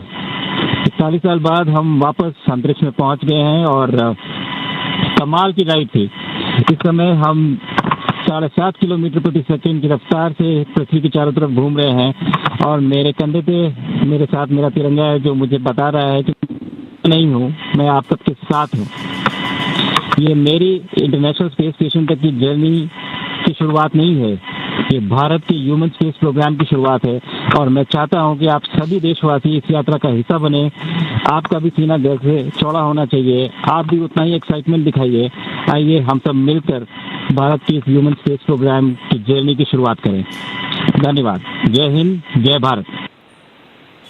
That message that we can hear, and after the liftoff, Prime Minister Narendra Modi also sent a message, and he said, "We welcome the successful launch of the space mission carrying astronauts from India, Hungary, Poland, and the United States." The Indian astronaut group captain Shubhanshu Shukla is on the way to become the first Indian to go to the International Space Station, and he carries with him the wishes and hopes and aspirations of 1.4 billion Indians. So these are the moments of the Axiom-4 liftoff. These are the visuals there. You can see the moment India took a cosmic leap as Group Captain Shubhanshu Shukla went on board the SpaceX Crew Dragon spacecraft on Falcon 9 rocket that shot off to space. The Falcon 9 engine. 15 seconds. T-minus 10, 9, 8, 7, 6, 5, 4, 3, 2, 1. Ignition and liftoff.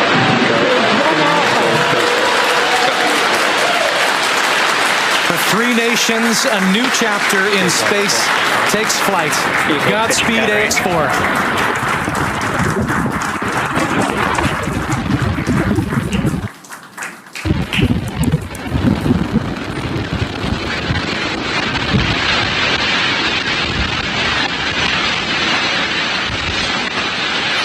T plus 30 seconds into flight with the Axiom-4 crew on board Dragon, headed to the International Space Station. Waiting to hear call-outs from the Falcon 9 engineering team. Power and telemetry nominal. Stage 1 throttle down. We're throttling down the 9 Merlin engines. We're into the throttle bucket, preparing for max Q. Max Q.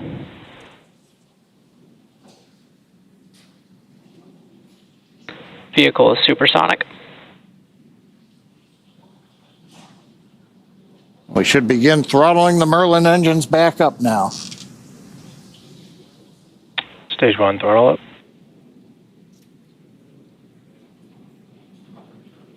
Mission Control confirming Stage 1 Bravo. that throttle up, and we Copy, are 1 Bravo. hearing our commander Peggy Whitson call out the first abort mode. Each of these are a specific phase where if for any reason we had an in-flight Impact abort, show underway. Dragon would abort to a safe location. So we're going to call out each of those milestones as we pass through them. We also just heard the call out for MVAC chill. We're going to trickle just a little bit of liquid oxygen now into the turbo pumps on board our Merlin vacuum engine on stage 2 in preparation for second engine start 1, which will of course be shortly after stage separation. Now, at this point, we are just about 30 seconds away from 4 events that are going to happen in rapid succession. The first one will be main engine cutoff, or MECO, then again followed by stage separation, ignition of that second stage engine, which we are already Stage 1 preparing for, as well as the first stage's boost back burn. With that confirmation from Mission Control that we are throttling the first stage engines down, we are expecting MECO at T plus 2 minutes and 26 seconds. MECO. Stage separation confirmed.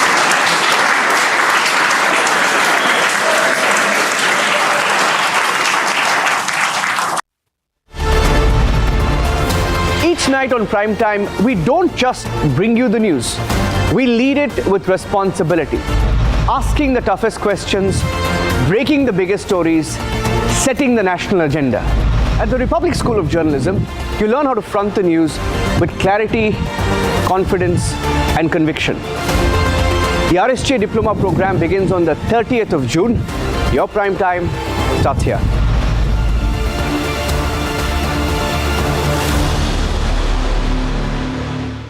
इसको घर पे लगाओगे तो शादी का तो पता नहीं, और घर पक्का नहीं टूटेगा। रुंगटा नहीं तो घर स्ट्रॉन्ग नहीं। रुंगटा स्टील TMT बार एकदम सॉलिड। पहाड़ों में एक हाइकिंग शिप भी बन सकती है। दादी के हाथों का जादू और खुशबू से महकता घर, माँ की मुस्कुराहट और खाने की सुगंध। MDH गरम मसाला, क्योंकि हर रिश्ता है स्वाद से जुड़ा।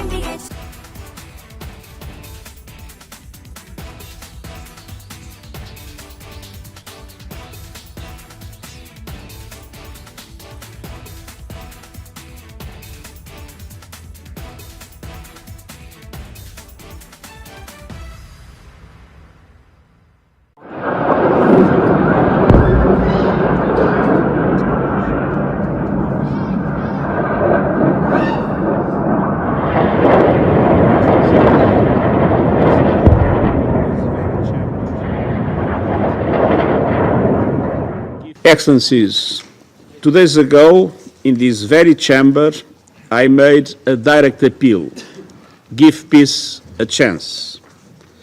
That call was not heeded. Instead, the bombing of Iranian nuclear facilities by the United States marks a perilous turn in a region that is already reeling. From the outset of the crisis, I have repeatedly condemned any military escalation in the Middle East. The people of the region cannot endure another cycle of destruction. And yet, we now risk descending into a rat hole of retaliation after retaliation. To avoid it, diplomacy must prevail. Civilians must be protected. Safe maritime navigation must be guaranteed. The Non-Proliferation Treaty is a cornerstone of international peace and security. Iran must fully respect it. And all member states must act in accordance with their obligations under the UN Charter and other rules of international law, including international humanitarian law.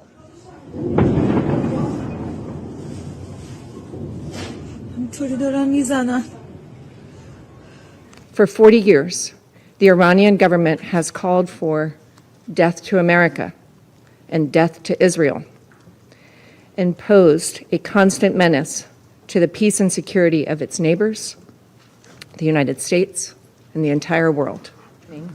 U.S. military strikes targeted nuclear facilities in Fordo, Natanz, and Isfahan, with the aim of dismantling Iran's nuclear enrichment capacity and stopping the nuclear threat posed by the world's foremost state sponsor of terror.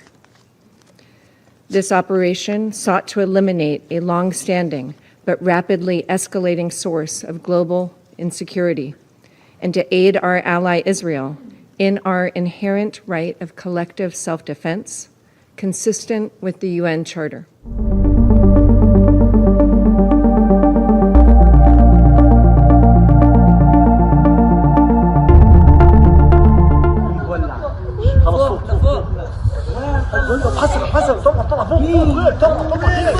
اطلعوا على السطوح ورا مليان ورا مليان 安理会对维护国际和平与安全负有首要责任，面对重大危机不能无所作为。俄罗斯、中国、巴基斯坦已经提出一项安理会决议草案，呼吁立即。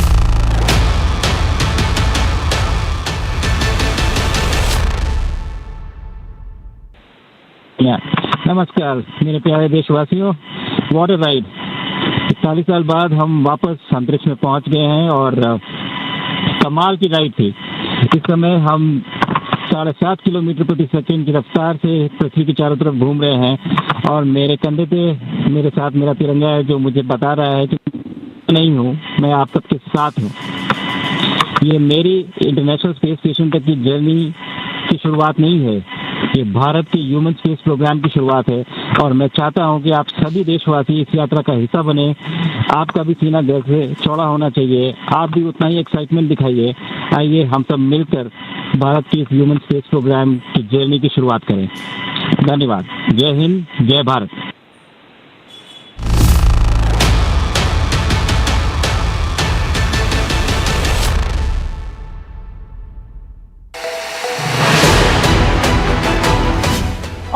time, we're not just reading the news, we are leading it with responsibility.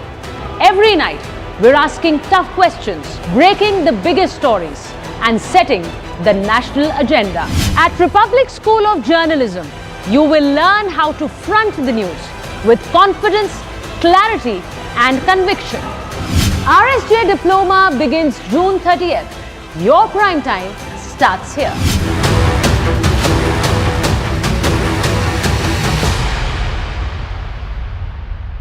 विमल में गुलिस्तां की ये कुछ लजीज फरिश्ते जब साथ गुले तो जी ललचाए और दिल कहे कि स्वाद की इस जुबान में खुद को ऐसा डुबाऊं कि निकल ना पाऊं। विमल की जुबान कुछ है ही ऐसी, मानते हैं ना? विमल, बोलो जुबान Kesari.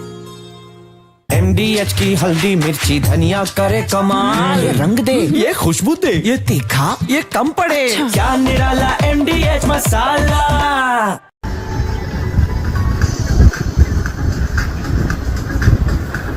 لا إله إلا الله لا إله إلا الله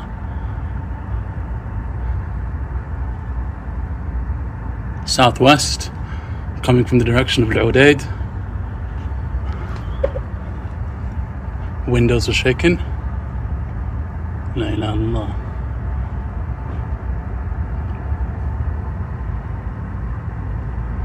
La ilaha illallah. Probably Patriot. Allahu Akbar. Madam.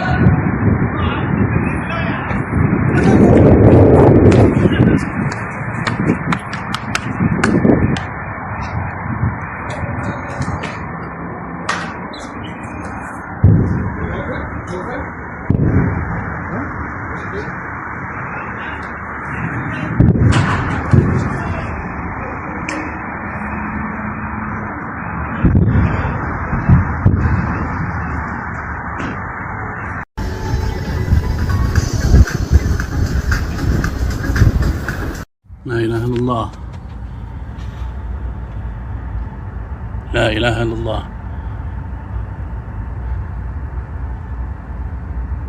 Southwest coming from the direction of Al-Udaid. Windows are shaking. La ilaha illallah.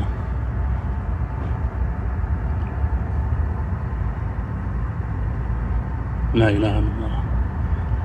Probably Patriot. Allahu Akbar. Madam.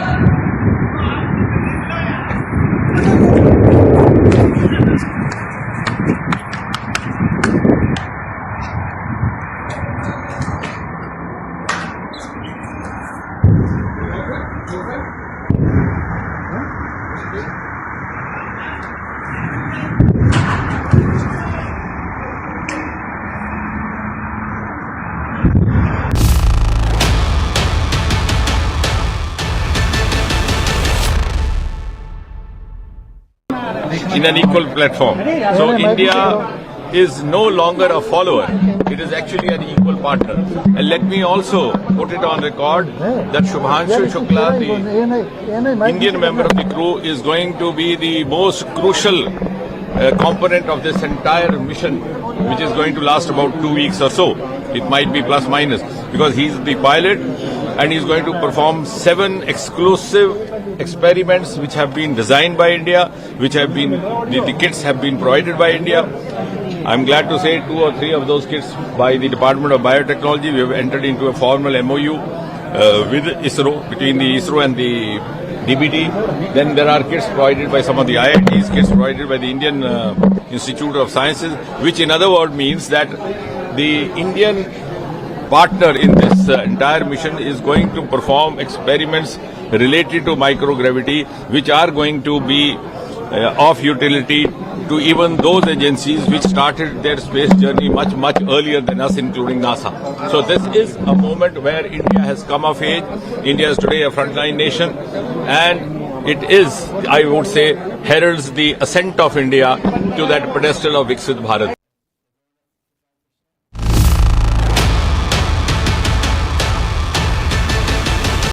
In the global employability rankings by Times Higher Education UK, only the following 6 institutions from India are ranked amongst the top 230 in the world for having the most employable graduates. IIT Delhi, IISc Bangalore, IIT Bombay, IIM Ahmedabad, IIT Kharagpur and Amity University.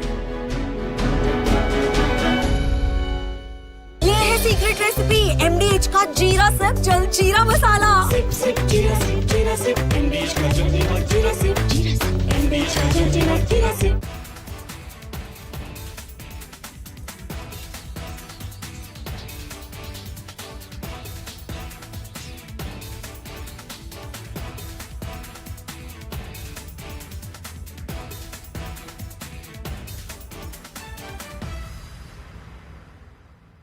Operation Midnight Hammer.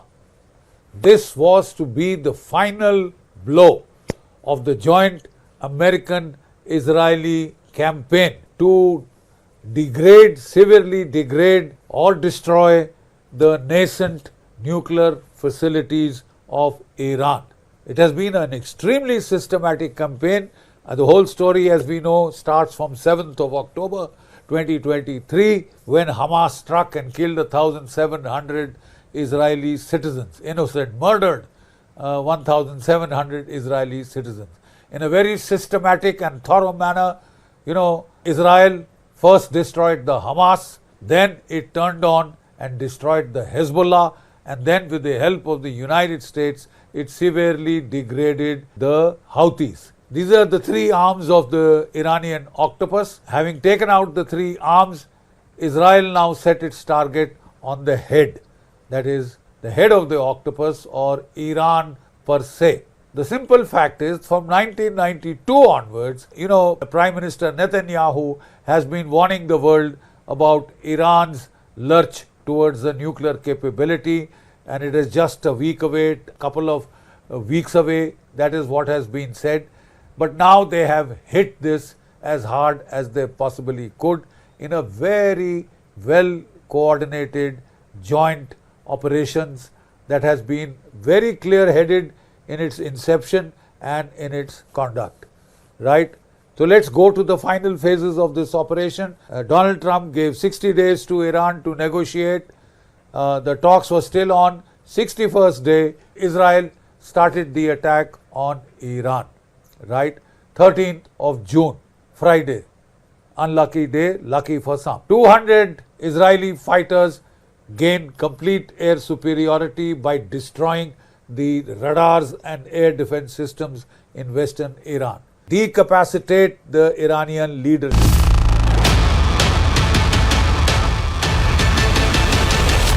विमल में गुलिस्तां के ये कुछ लजीज फरिश्ते जब साथ गुलें तो जी ललचाए और दिल कहे कि स्वाद की जुबान में खुद को ऐसे डुबाऊं कि निकल ना पाऊं। विमल की जुबान कुछ है ही ऐसी, मानते हैं? विमल, बोलो जुबान कैसी? MDH की देगी मिर्च, देगी मिर्च का तड़का, अंग अंग फड़का। MDH की देगी मिर्च। नमस्कार मेरे प्यारे देशवासियों, व्हाट अ राइड। 40 साल बाद हम वापस अंतरिक्ष में पहुंच गए हैं और कमाल की राइड थी। इस समय हम 7.5 किलोमीटर प्रति सेकंड की रफ्तार से पृथ्वी के चारों तरफ घूम रहे हैं और मेरे कंधे पे मेरे साथ मेरा तिरंगा है जो मुझे बता रहा है कि नहीं हूँ, मैं आप सबके साथ हूँ। ये मेरी इंटरनेशनल स्पेस स्टेशन तक की जर्नी की शुरुआत नहीं है, ये भारत के ह्यूमन स्पेस प्रोग्राम की शुरुआत है और मैं चाहता हूं कि आप सभी देशवासी इस यात्रा का हिस्सा बने। आपका भी सीना चौड़ा होना चाहिए, आप भी उतना ही एक्साइटमेंट दिखाइए। आइए हम सब मिलकर भारत के ह्यूमन स्पेस प्रोग्राम की जर्नी की शुरुआत करें। धन्यवाद। जय हिंद, जय Bharat.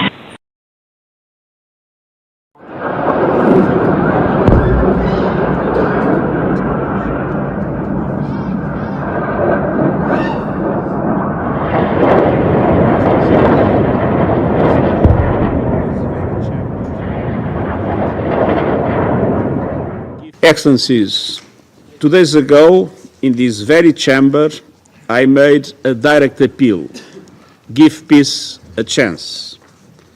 That call was not heeded. Instead, the bombing of Iranian nuclear facilities by the United States marks a perilous turn in a region that is already reeling. From the outset of the crisis, I have repeatedly condemned any military escalation in the Middle East. The people of the region cannot endure another cycle of destruction. And yet, we now risk descending into a rat hole of retaliation after retaliation. To avoid it, diplomacy must prevail. Civilians must be protected. Safe maritime navigation must be guaranteed. The Non-Proliferation Treaty is a cornerstone of international peace and security. Iran must fully... From Asia's largest news headquarters, setting the agenda for Bharat.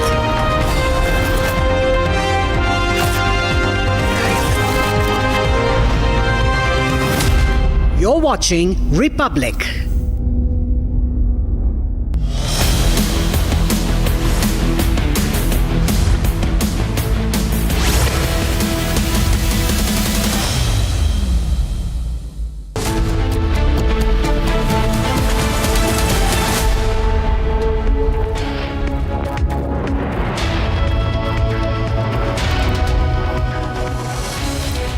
A very good afternoon, viewers. You're watching Live and Breaking, and I'm Dr. Mishra with you. Our special coverage on Group Captain Shubhanshu Shukla's space voyage continues. It's a historic liftoff today, and we will be tracking all the reactions coming in, each and every update on that, all the insights on that. First, the headlines at 2 p.m.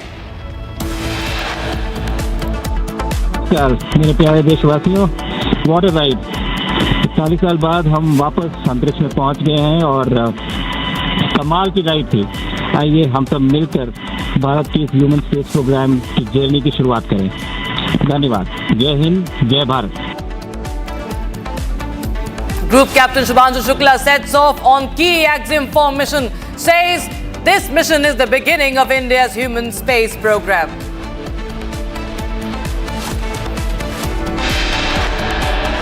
Three, two, one, ignition, and lift.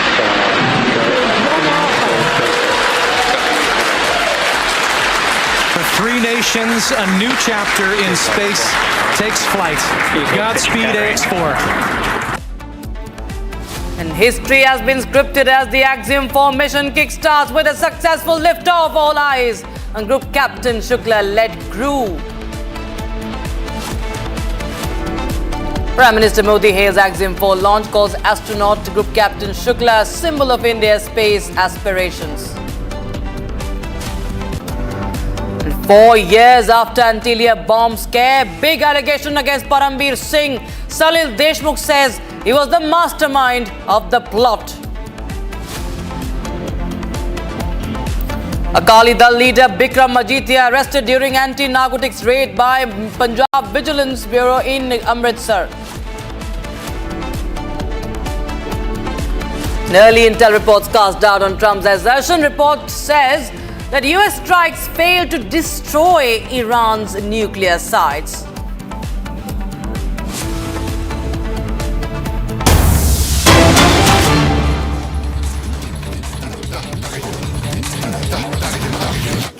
This was a devastating attack, and it knocked them for a loop. And you know, if it didn't, they wouldn't have settled. If they had won, if we didn't take it out, they wouldn't have settled. Somebody mentioned that to me last night.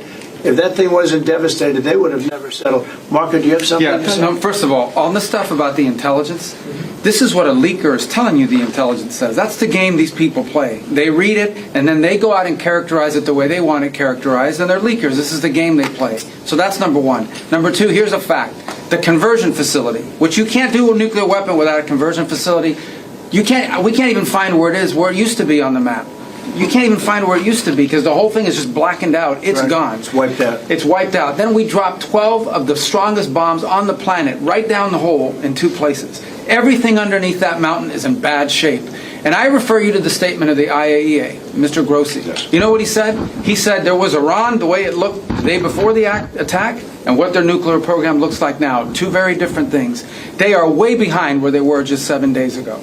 Now, anything in the world can be rebuilt, but now we know where it is. And if they try to rebuild it, we'll have options there as well. But all this leaker stuff, these leakers are professional stabbers. That's what they are. They go out and they read this stuff, and then they tell you what it says against the law, but they characterize it for you in a way that's absolutely false. There's no way Iran comes to the table if somehow nothing had happened. This was complete and total obliteration. They're in bad shape. They are way behind today compared to where they were just 7 days ago because of what the president did. Marco, can I just alert you to one other aspect? So the great thing is you took out the nuclear capability of Iran.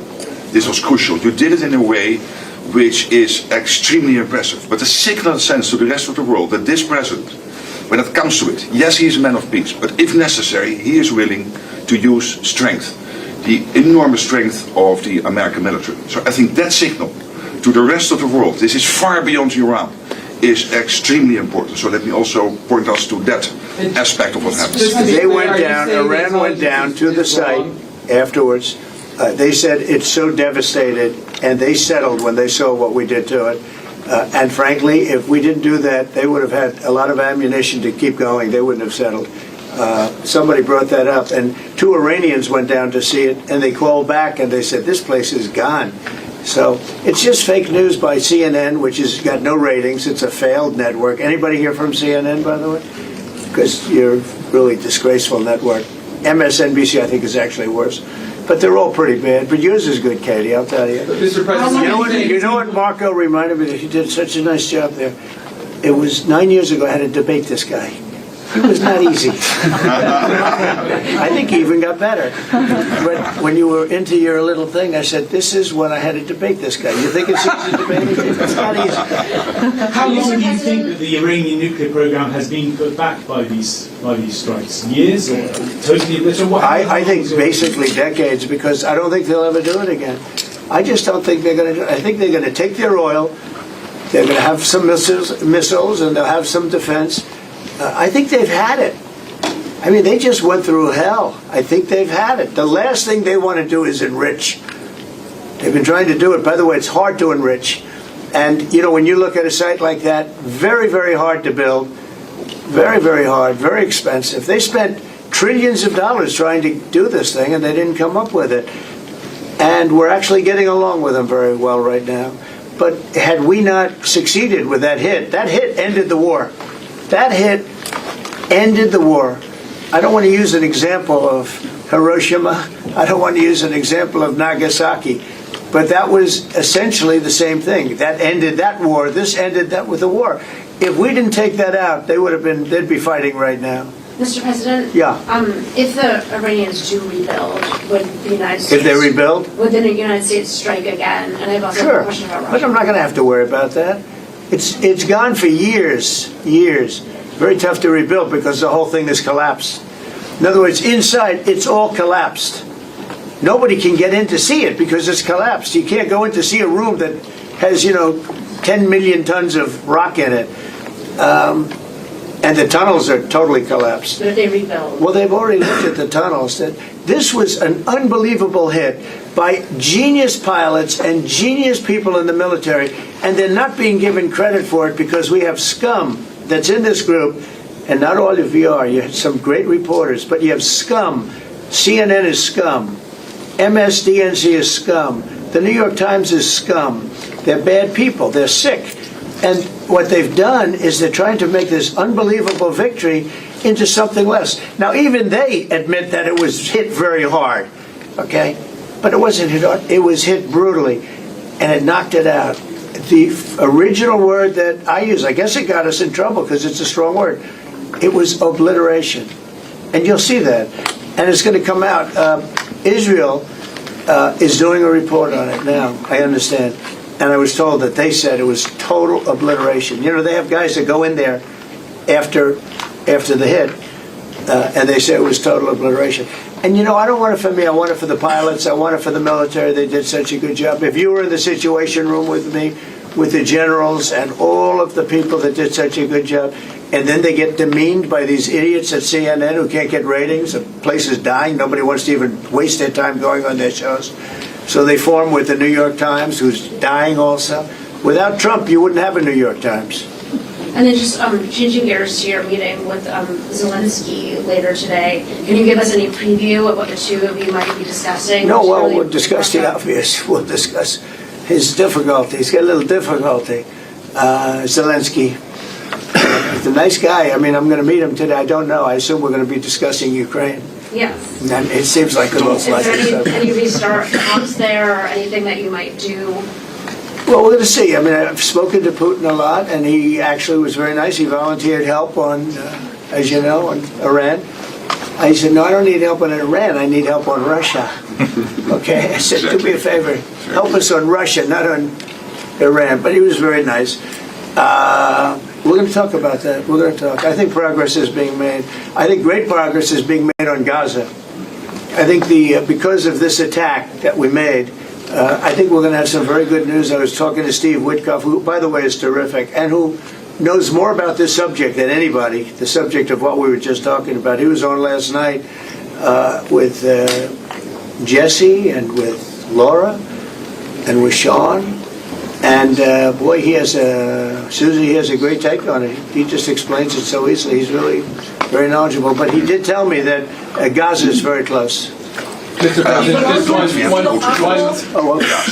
one follow-up on Iran. Both you and Secretary Rubio and Hegseth mentioned the leakers. But can you clarify, is the intelligence correct or is the intelligence wrong? Well, the intelligence was very inconclusive. Okay. The intelligence says we don't know. It could have been very severe. That's what the intelligence says. So I guess that's correct. But I think we can take that we don't know. It was very severe. It was obliteration. And you'd think that a media outlet would say, isn't that a great thing? I mean, more importantly for the pilots, for the military, you take their guts out. You take their absolute guts out. They had a tremendous attack. There was a complete obliteration. The other team, the other group, Iran, said, let's stop this. And you know what? Israel said it too. Very smart. They fought like hell, and then they said, let's stop. And they're going to build themselves. And I really see it as sticking. I mean, we may do papers on it, Marco. Maybe we're going to do papers. I don't even know if you need them. They're not going to be fighting each other. They've had it. They've had a big fight, like two kids in a schoolyard. You know, they fight like hell. You can't stop them. Let them fight for about 2-3 minutes. Then it's easy to stop them. And then Daddy has to sometimes use strong language to you have to use strong language. Every once in a while you have to use a certain word. I think we have to join the other Senate. Yes, we're going to join some other group. Yes, thank you. Katie, one last question. Do you believe she's so good. That's the only reason Thank you, Mr. President. She used to be very difficult, but now she... Go ahead. Do you believe that this strike on the Iranian nuclear program will lead to the release of the hostages in Gaza? I think that it helped a little bit. It showed a lot of power. Yeah, I think it helped, but we're going to get separately, even before this, we were very close to making a deal on Gaza. I think this helped, yes. Okay, thank you, Kevin. Thank you, Thank you, everybody. Thank you, guys.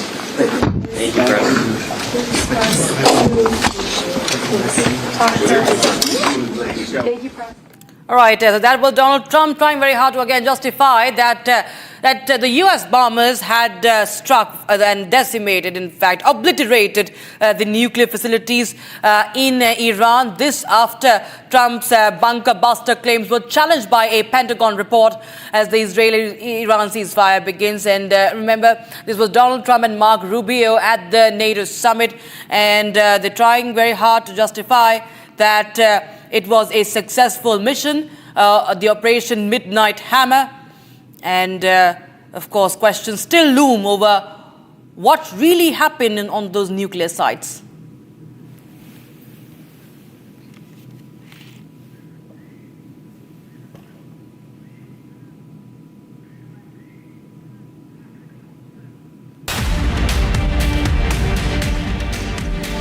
A rally was held in Tehran following the ceasefire with Israel. Many were seen waving Iran's flag to support their country. One resident of Tehran present at the rally stated that Iranians have a magnificent history and they don't bow to the oppressor. Vice President of the United States, J.D. Vance, says that Trump's actions in Iran have avoided another protracted war. He explained the Trump doctrine, which he called quite simple. He said that first, a clear American interest is articulated, which is in this case that Iran should not have nuclear power. The second step is to try to aggressively but diplomatically solve the problem, and the last part is to solve it with the overwhelming military power in case diplomacy is not a solution. He said that Trump has solved the problem in this matter very quickly. The first commercial flight evacuating Indonesian citizens from Iran landed in Indonesia's capital, Tangerang. Approximately 386 Indonesians were living in Iran, many of whom were studying in the country's metropolis, Qom. So far, only 96 Indonesians have left Iran. The flight uses land routes via Azerbaijan. They comprise of 93 Indonesian civilians, 3 embassy staff, 1 individual who is the spouse of an Indonesian evacuee and is an Iranian national themselves.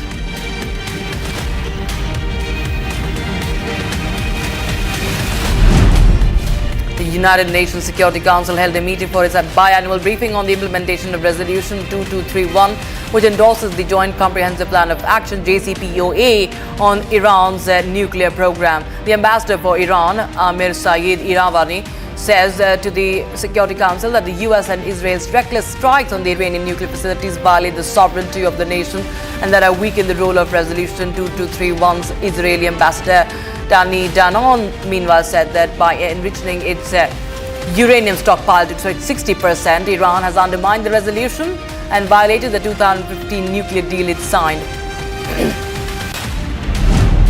Australian Prime Minister Anthony Albanese says that US President Donald Trump's comments in relation to the Iran-Israel ceasefire were very clear. Trump claimed, remember, that a ceasefire between Iran and Israel was in effect on Tuesday after conveying deep frustration with both Israel and Iran for violating the agreement. Earlier, Israel accused Iran of launching missiles into its airspace after the truce was supposed to take effect. And as per state media reports, the Iranian military denied firing on Israel. Although the South Korean market opened lower than Tuesday's close, it soon began to gain and recover this morning, following the ceasefire between Iran and Israel at approximately 10:20 a.m. South Korea's benchmark KOSPI, or Korean Composite Stock Price Index, was 0.48% higher than Tuesday's close.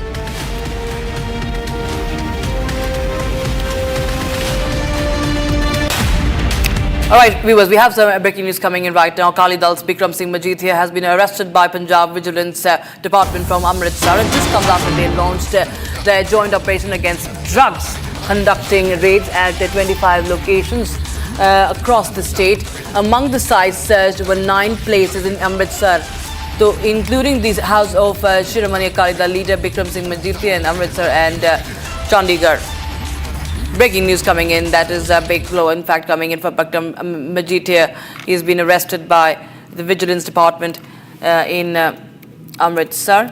Those are the visuals when he was being taken away by the police, and he's been former cabinet minister in Punjab, and there were raids that were conducted on his properties across Punjab in this fresh disproportionate assets case.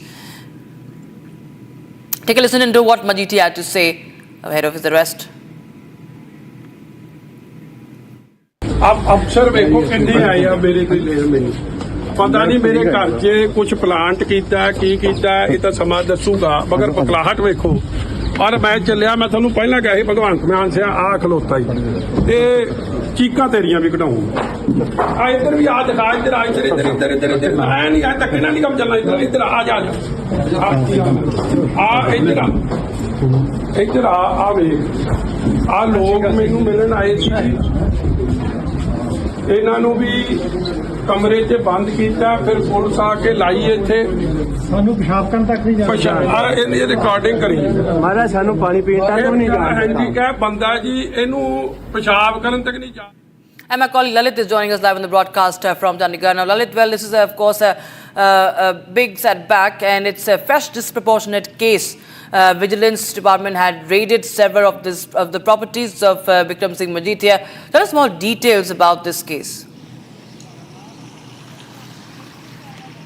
If you talk about today in a joint operation by the Punjab Vigilance and the Punjab Police, senior Akali Dal leader Bikram Singh Majithia was arrested by the Vigilance today in the afternoon around 12:30 p.m. After that, now he is going to produced in the Mohali Vigilance Court in Mohali. Apart from that, if you talk about this case pertains to long back, but this is a fresh case. In 2018, a case was being registered by the STF, and after that, in 2021, the NDPS case was being filed against Bikram Singh Majithia.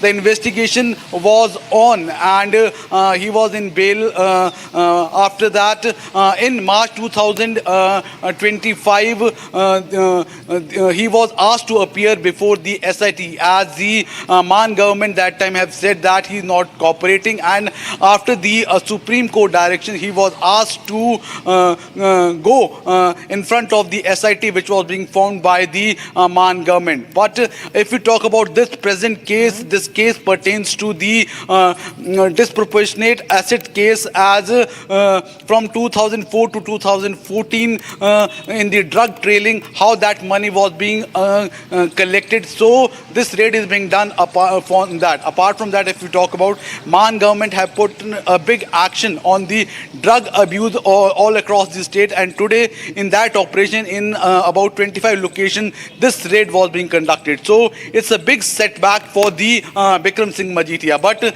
there are allegations that this whole raid has been done on the part of a political vendetta by the Aam Aadmi Party, and in support of Bikram Singh Majithia, some Congress leaders and the Akali leaders have come in front of Bikram Singh Majithia. But if you talk about Arvind Kejriwal, he has very clearly today in a statement have said that no one would be spared in the drug trailing, as Punjab has to be made a drug-free state, and this whole things has been done to make Punjab drug free. So it's a big update in that case, as in 25 locations all across Punjab, a vigilance raid was being done. But the major setback comes for the senior Akali leader Bikram Singh Majithia, in which his Amritsar house in Green Avenue and in the Chandigarh government house, he was being raided, and finally he was being arrested. Now he would be produced in front of the Mohali Vigilance Court. Back to the Lalit, thanks so much for joining us with those details coming in on that story. Viewers, we keep a close eye. But meanwhile, we are interrupted by a breaking news coming in right now.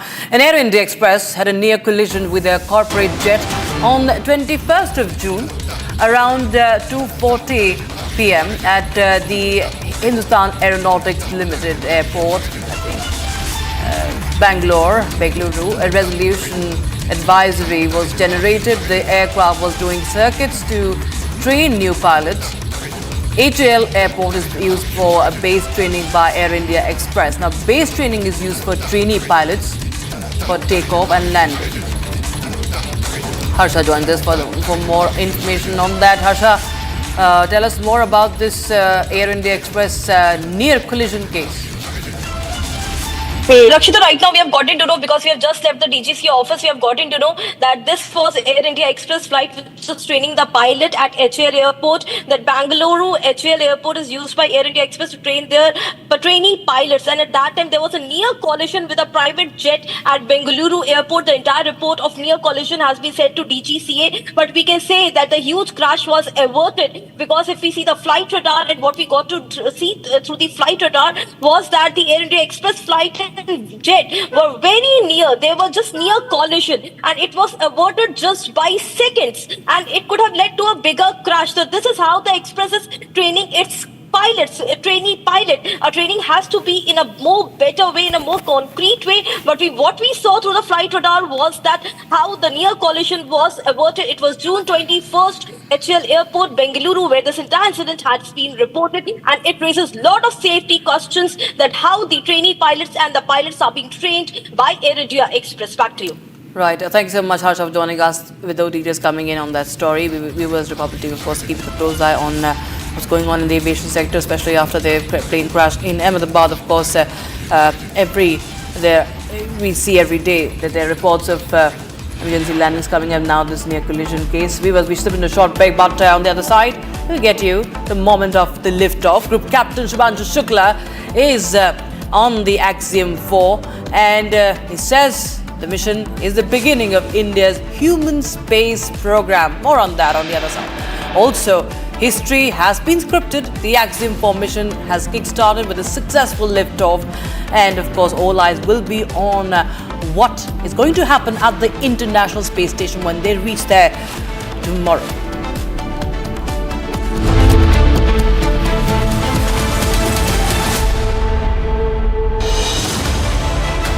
I have seen what it takes to report from the front lines: accuracy, courage, urgency and responsibility. At Republic School of Journalism, you will be trained for that reality.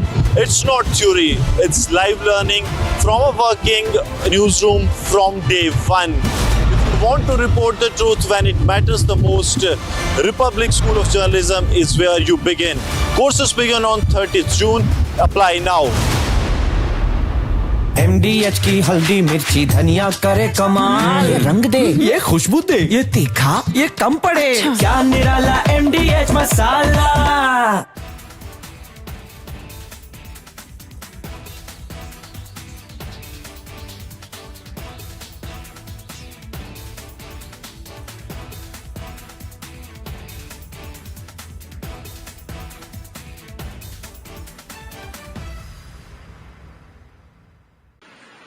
T-minus 10, 9, 8, 7, 6, 5, 4, 3, 2, 1. Ignition and liftoff.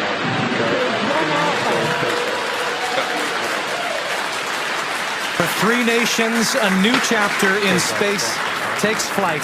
Godspeed, AX-4.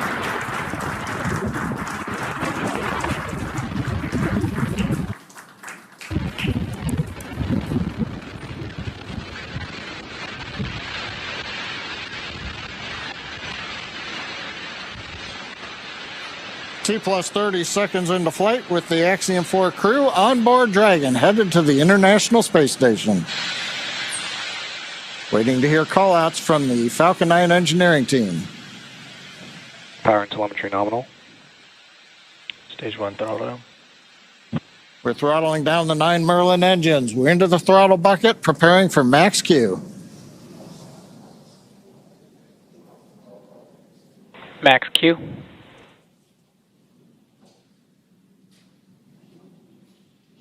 Vehicle is supersonic. We should begin throttling the Merlin engines back up now.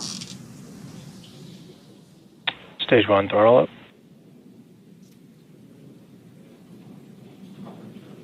Mission Control confirming Stage 1 Bravo. That throttle up, and we Copy are 1 Bravo. hearing our Commander Peggy Whitson call out the first abort mode. Each of these are a specific phase where if for any reason we had an in-flight abort, underway. Dragon would abort to a safe location. So we're going to call out each of those milestones as we pass through them. We also just heard the call out for MVAC chill. We're going to trickle just a little bit of liquid oxygen now into the turbo pumps on board our Merlin vacuum engine on stage 2 in preparation for second engine start 1, which will of course be shortly after stage separation. Now, at this point, we are just about 30 seconds away from 4 events that are going to happen in rapid succession. The first one will be main engine cutoff, or MECO, then again followed by stage separation, ignition of that second stage engine, which we are already Stage preparing for, as well as the first stage's boost back burn. With that confirmation from Mission Control that we are throttling the first stage engines down, we are expecting MECO at T plus 2 minutes and 26 seconds. MECO. Stage separation confirmed.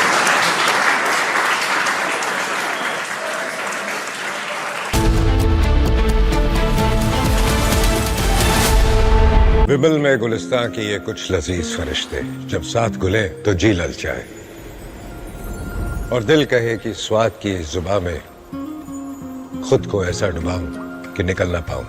विमल की जुबान कुछ है ही ऐसी, मानते हैं ना? विमल, बोलो जुबां Kesari. Secret recipe MDH का जीरा सिप जल जीरा मसाला सिप सिप जीरा सिप MDH का जल जीरा सिप MDH का जल जीरा SIP T minus 10, 9, 8, 7, 6, 5, 4, 3, 2, 1. Ignition and lift.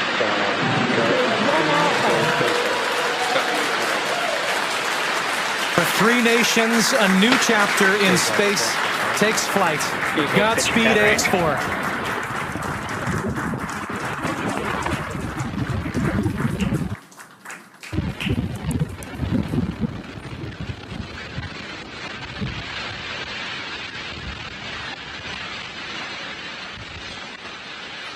T plus 30 seconds into flight with the Axiom-4 crew on board Dragon, headed to the International Space Station. Waiting to hear call-outs from the Falcon 9 engineering team. Power and telemetry nominal. Stage 1 throttle. We're throttling down the 9 Merlin engines. We're into the throttle bucket, preparing for max Q. Max Q.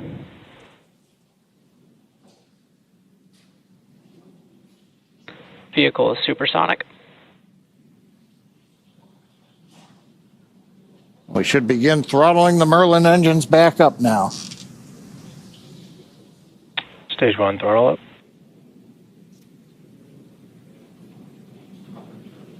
Mission control confirming. Stage 1 Bravo. That throttle up, and we Copy are 1 Bravo.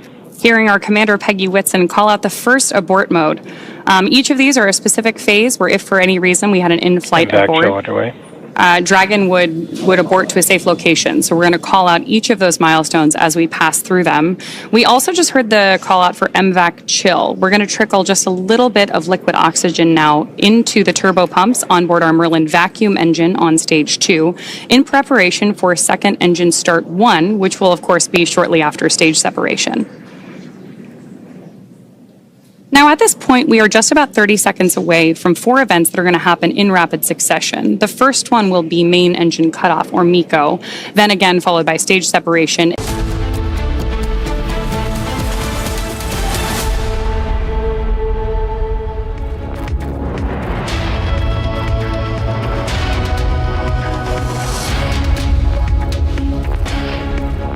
Very good afternoon. You're watching live and breaking on Republic TV. I'm Aishwarya Kapoor. The top story that we are tracking is Shubhanshu Shukla, who is now heading to the International Space Station after the liftoff at 12:01 p.m. That is the big story that we are tracking. Let's also take a look at the other top stories in the headlines. When you take a look at the ground above, don't forget the flame is all underground. But everything above, if you look at the before and the after picture, everything above is burned black. I believe it was total obliteration. I believe they didn't have a chance to get anything out because we acted fast. Donald Trump slams and CNN and New York Times for reports stating that US strikes did not destroy Iranian nuclear sites. We had a tremendous victory, a tremendous hit. And because of that, I don't think they would have been down there because they knew we were coming. When they know we're coming, they're not going to be down in that, 30 stories underground.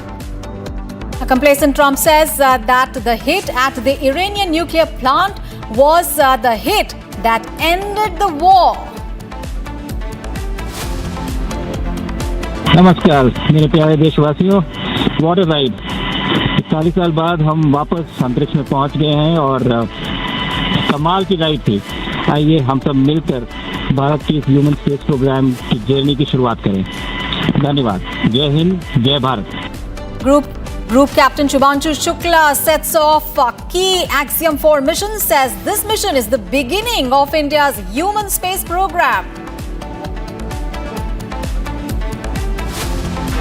3, 2, 1. Ignition and liftoff.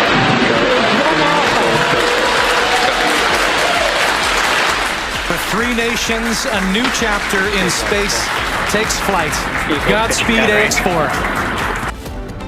History has been scripted as the Axiom-4 mission kickstarts with a successful liftoff All eyes on Group Captain Shukla-led crew. 4 years after the Antillia bomb scare, big allegation against Parambir Singh. Salil Deshmukh says he was the mastermind of the plot. And Akali Dal leader Bikram Majithia arrested during anti-narcotics raids by Punjab vigilance in Amritsar.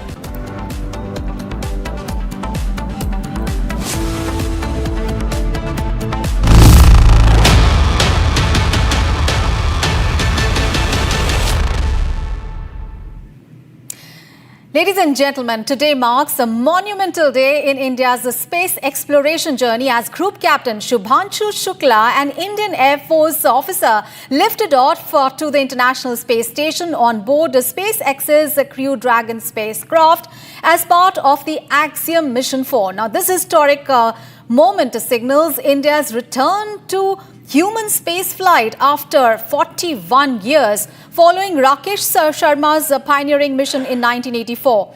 As the second Indian astronaut to venture into space, Shubhanshu Shukla's journey embodies the nation's growing prowess in space technology and exploration.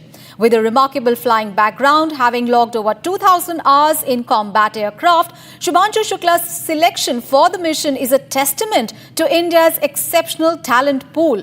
During this 2-week stay at the ISS, Shukla will oversee 7 India-specific experiments, further solidifying India's commitment to advancing scientific knowledge and research. This achievement is a source of immense pride for India, reflecting the nation's unwavering dedication to pushing boundaries in space exploration. And we at Republic spoke to Shubhanshu Shukla's mother as well as sister. Here is what they had to say. नमस्ते madam. नमस्ते नमस्ते नमस्ते। आप बहुत we saw the आपको बहुत tense last few moments था। आपको क्या लग रहा है अभी? अच्छा लग रहा है, अब तो इस समय कोई दिक्कत नहीं है, अच्छा लग रहा है, बहुत अच्छा लग रहा है। आपने कब बात की थी ग्रुप कैप्टन शुभांशु शुक्ला से लास्ट? आज सुबह 7 बजे हुई थी बात। हाँ जी, सुबह 7 बजे बात हुई थी। और उन्होंने आपको क्या बोला था आज सुबह? यही बोला था कि मम्मी पापा आप लोग अपना ध्यान रखिए, अच्छे से रहिए, मैं मिशन कंप्लीट करके आता हूँ तो मुलाकात करता हूँ फिर आपसे। जोश कैसा था आशा जी? आज सुबह जोश कैसा था शुभांशु जी का? हाँ, बहुत एक्साइटेड थे, बहुत ज़्यादा एक्साइटेड थे। अच्छा, और कई ये आखिरी द लास्ट 2-3 वीक्स से ये जो डिले हो रहा था, तो उनको क्या लग रहा था इस ड्यूरेशन लास्ट 2-3 वीक्स में? आप बातचीत की उनके साथ? हाँ, बातचीत रोज होती थी, ये तो सब चलता ही रहता है, इसमें कोई टेक्निकल प्रॉब्लम्स आ गई थी। वो जब उन्होंने सब ठीक ठाक कर लिया उसके बाद तब ये नंबर आया। इतना ऐतिहासिक मैसेज भेजा है उन्होंने, हिंदी में ऐतिहासिक मैसेज भेजा है। क्या आपने पूरा सुना उसको? हमने 10-15 बार सुना है। इतना गर्व लगता है हमें। आशा जी, आपको क्या लगा? हमको भी गर्व लग रहा है, हमने भी सुना अभी, तो हमें बहुत अच्छा लग रहा है, गर्व महसूस हो रहा है। हाँ जी, थोड़ा बताइए हमें। बहुत उनके साथ वो गाजर का हलवा, मूंग दाल का हलवा लेके जा रहे हैं। कैसे है उनका प्रिपरेशन स्पेस में?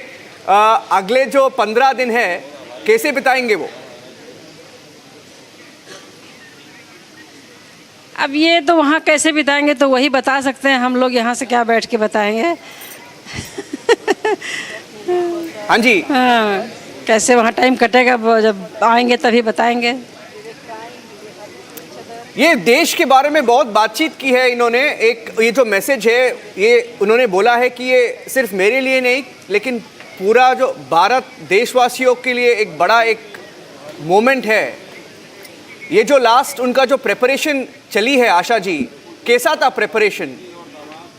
उनके मन में क्या चल रहा था इस मिशन के बारे में सोच के? अब उनके मन की बात तो हम लोग नहीं बता सकते, मन में क्या चलता है। हम लोगों से तो बस दुआ सलाम की बात होती है बस, कि हाँ हम ठीक हैं, आप कैसे हो, क्या है, यही सब बातें होती। वो मिशन से रिलेटेड कोई बात नहीं बताता है। हाँ जी, जब आपको ये न्यूज़ मिली कि वो स्पेस जा रहे राकेश शर्मा के बाद 40 साल के बाद जब वो जा रहे थे स्पेस, जब न्यूज़ आपको मिला, आपको क्या लगा, आपको परिवार को क्या लगा?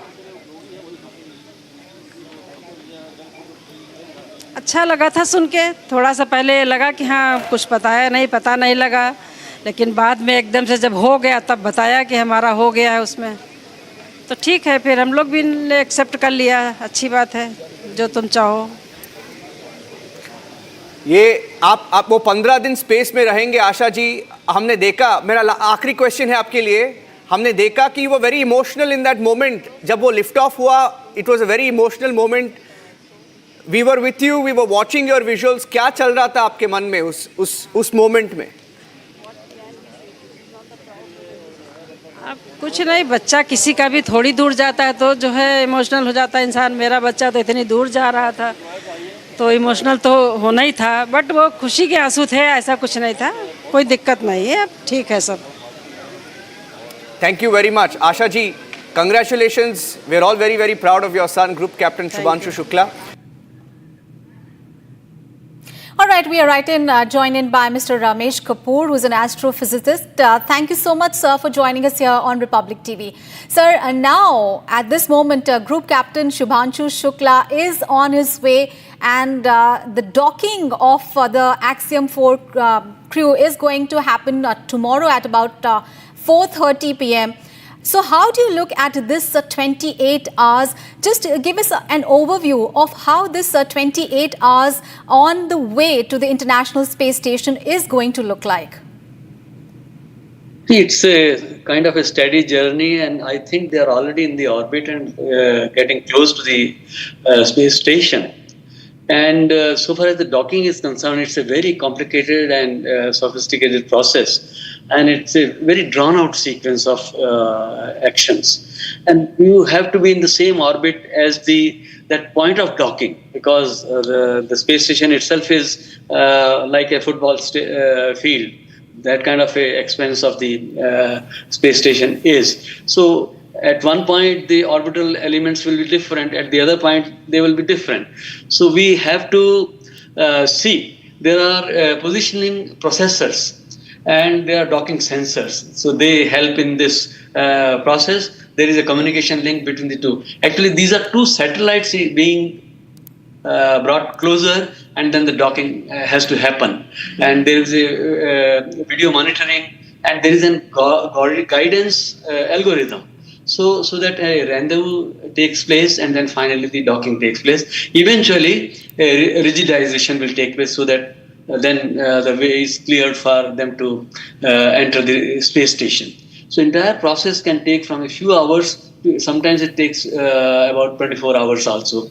Last January, you already saw that how SpaceX experiment of ISRO, initially it had to be dropped, and then after some time, ISRO carried it out successfully. That was circular orbit. Now ISRO wants to carry it out in an elliptical orbit, which is a realistic orbit. So there, the orbital, that positioning angles and various things, they are all the time changing. So that's more challenging also. So I think close to that situation is here too. So let's wait. In the meantime, as a plane flies and also a rocket flies, a lot of things the captain and other members of the crew, they keep doing. So here they are also looking forward to. So let's hope that we will get to know how they are spending their time while in the orbit. So till the docking takes place.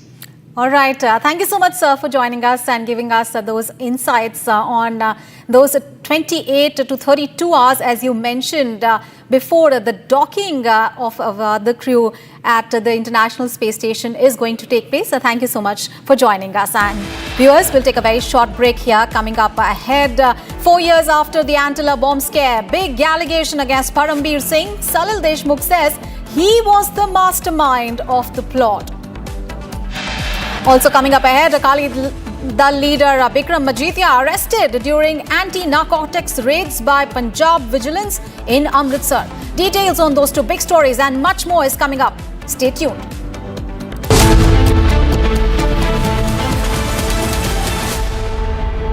In the global employability rankings by Times Higher Education UK, only the following 6 institutions from India are ranked amongst the top 230 in the world for having the most employable graduates. IIT Delhi, IISc Bangalore, IIT Bombay, IIM Ahmedabad, IIT Kharagpur and Amity University. दादी के हाथों का जादू और खुशबू से महकता घर, माँ की मुस्कुराहट और खाने की सुगंध। MDH गरम मसाला, क्योंकि हर रिश्ता है स्वाद से जुड़ा।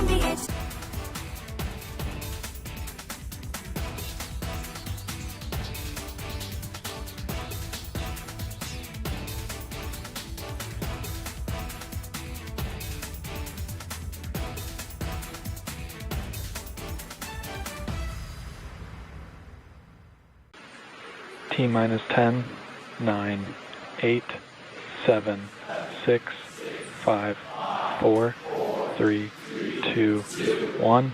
Ignition and liftoff.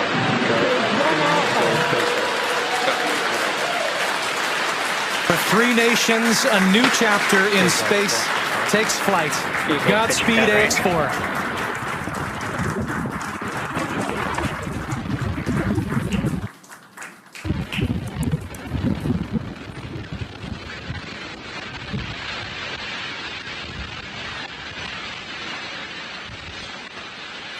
T plus 30 seconds into flight with the Axiom-4 crew on board Dragon, headed to the International Space Station. Waiting to hear call-outs from the Falcon 9 engineering team. Power and telemetry nominal. Stage 1 throttle. We're throttling down the 9 Merlin engines. We're into the throttle bucket, preparing for max Q. Max Q.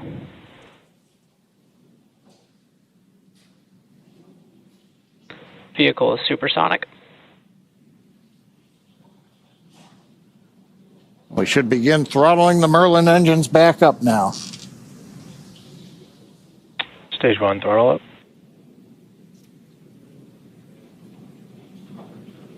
Mission control confirming. Stage 1 Bravo. That throttle up, and we Copy, are 1 Bravo. hearing our commander Peggy Whitson call out the first abort mode. Each of these are a specific phase where if for any reason we had an in-flight abort, underway. Dragon would abort to a safe location. So we're going to call out each of those milestones as we pass through them. We also just heard the call out for MVAC chill. We're going to trickle just a little bit of liquid oxygen now into the turbo pumps on board our Merlin vacuum engine on stage 2 in preparation for second engine start 1, which will of course be shortly after stage separation. Now, at this point, we are just about 30 seconds away from 4 events that are going to happen in rapid succession. The first one will be main engine cutoff, or MECO, then again followed by stage separation, ignition of that second stage engine, which we are already Stage preparing 1 for, as well as the first stage's boost back burn. With that confirmation from mission control that we are throttling the first stage engines down, we are expecting MECO at T plus 2 minutes and 26 seconds. MECO. Stage separation confirmed.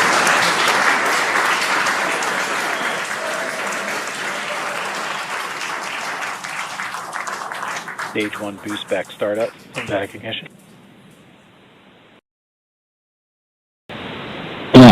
नमस्कार मेरे प्यारे देशवासियों, what a ride. 40 साल बाद हम वापस अंतरिक्ष में पहुंच गए हैं और कमाल की राइड थी। इस समय हम 7.5 किलोमीटर प्रति सेकंड की रफ्तार से पृथ्वी के चारों तरफ घूम रहे हैं और मेरे कंधे पे मेरे साथ मेरा तिरंगा है जो मुझे बता रहा है कि नहीं हूँ, मैं आप सबके साथ हूँ। ये मेरी इंटरनेशनल स्पेस स्टेशन तक की जर्नी की शुरुआत नहीं है, ये भारत के ह्यूमन स्पेस प्रोग्राम की शुरुआत है और मैं चाहता हूं कि आप सभी देशवासी इस यात्रा का हिस्सा बने। आपका भी सीना चौड़ा होना चाहिए, आप भी उतना ही एक्साइटमेंट दिखाइए। आइए हम सब मिलकर भारत के ह्यूमन स्पेस प्रोग्राम की जर्नी की शुरुआत करें। धन्यवाद। जय हिंद, जय भारत। विमल में गुलिस्तां के ये कुछ लजीज फरिश्ते जब साथ घुले तो जी ललचाए और दिल कहे कि स्वाद की जुबां में खुद को ऐसे डुबाऊं कि निकल ना पाऊं। विमल की जुबां कुछ है ही ऐसी, मानते हैं? विमल, बोलो जुबां कैसी?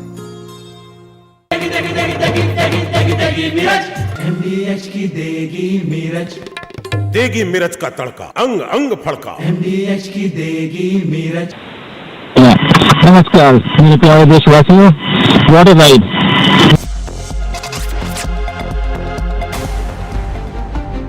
Aviation regulator DGCA has carried out extensive checks at the country's leading airports.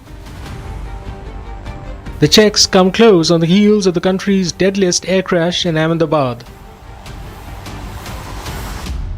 The Air India 171 Dreamliner jet bound for London's Gatwick Airport crashed into a medical hostel after losing altitude, leaving 241 passengers and crew dead. The crash put the spotlight back on the glaring loopholes in the country's aircraft maintenance and flight services. According to sources, the Directorate General of Civil Aviation carried out multiple checks at leading airports, including Delhi and Mumbai. The checks threw up multiple lapses in airlines, airports, and aircraft maintenance works.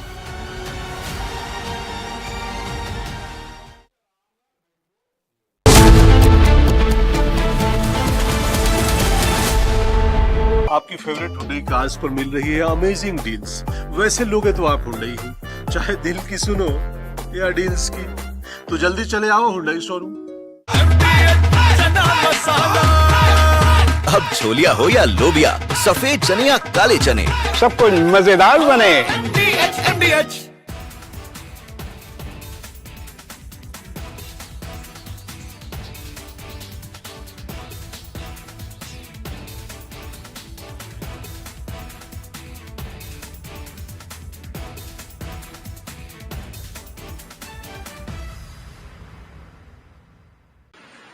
T-minus 10, 9, 8, 7, 6, 5, 4, 3, 2, 1.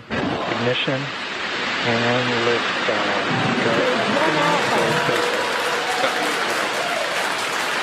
For three nations, a new chapter in space takes flight. Godspeed, AX-4.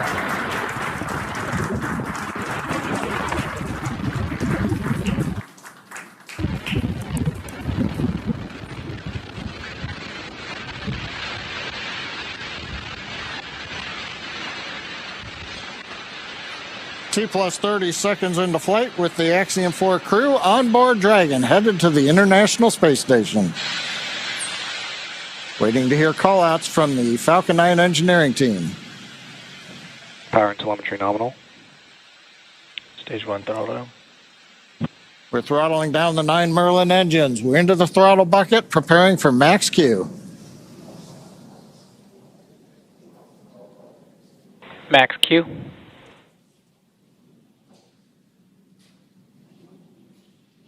Vehicle is supersonic. We should begin throttling the Merlin engines back up now. Stage 1 throttle up.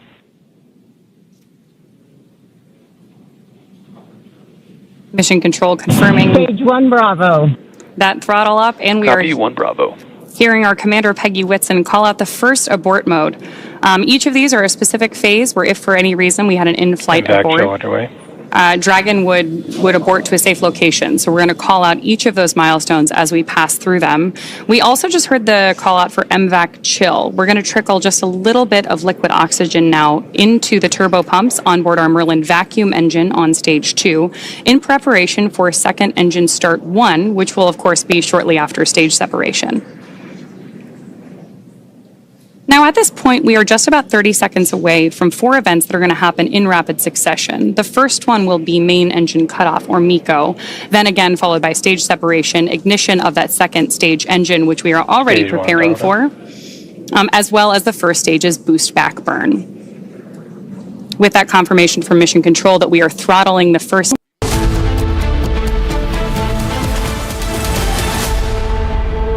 विमल में गुलिस्तां की ये कुछ लजीज फरिश्ते जब साथ घुले तो जी ललचाए और दिल कहे कि स्वाद की इस जुबां में खुद को ऐसा डुबाऊं कि निकल ना पाऊं। विमल की जुबान कुछ है ही ऐसी, मानते हैं ना? विमल, बोलो जुबां केसरी। आधे बाउल दही में 4 चम्मच MDH चटनी पुदीना मसाला डाला, स्टर करो, पुदीना चटनी तैयार। MDH चटनी पुदीना मसाला। T-minus 10, 9, 8, 7, 6, 5, 4, 3, 2, 1. Ignition and lift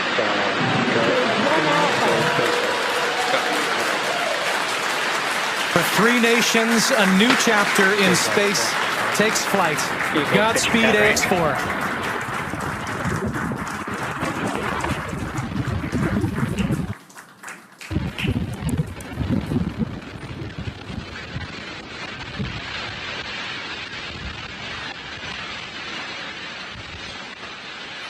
T plus 30 seconds into flight with the Axiom-4 crew on board Dragon, headed to the International Space Station. Waiting to hear call-outs from the Falcon 9 engineering team. Power and telemetry nominal. Stage 1 throttle. We're throttling down the 9 Merlin engines. We're into the throttle bucket, preparing for max Q. Max Q.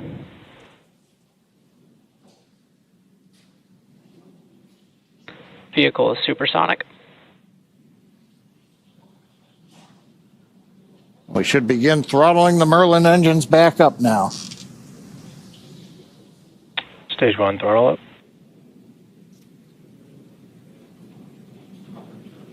Mission control confirming. Stage 1 Bravo. That throttle up, and we Copy are 1 Bravo. hearing our commander Peggy Whitson call out the first abort mode. Each of these are a specific phase where if for any reason we had an in-flight Impact abort, show underway. Dragon would abort to a safe location. So we're going to call out each of those milestones as we pass through them. We also just heard the call out for MVAC chill. We're going to trickle just a little bit of liquid oxygen now into the turbo pumps on board our Merlin vacuum engine on stage 2 in preparation for second engine start 1, which will of course be shortly after stage separation. Now, at this point, we are just about 30 seconds away from 4 events that are going to happen in rapid succession. The first one will be main engine cutoff, or MECO, then again followed by stage separation, ignition of that second stage engine, which we are already Stage 1 preparing throttle. for, as well as the first stage's boost back burn. With that confirmation from Mission Control that we are throttling the first stage engines down, we are expecting MECO at T plus 2 minutes and 26 seconds. MECO. Stage separation confirmed.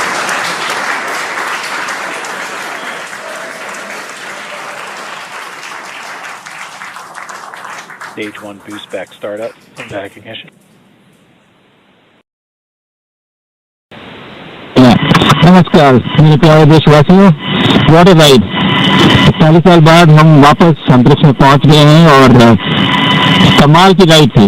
इस समय हम 7.5 kilometre प्रति second की रफ्तार से पृथ्वी के चारों तरफ घूम रहे हैं और मेरे कंधे पे मेरे साथ मेरा तिरंगा है जो मुझे बता रहा है कि नहीं हूँ, मैं आप सबके साथ हूँ। ये मेरी इंटरनेशनल स्पेस स्टेशन तक की जर्नी की शुरुआत नहीं है, ये भारत के ह्यूमन स्पेस प्रोग्राम की शुरुआत है और मैं चाहता हूँ कि आप सभी देशवासी इस यात्रा का हिस्सा बने।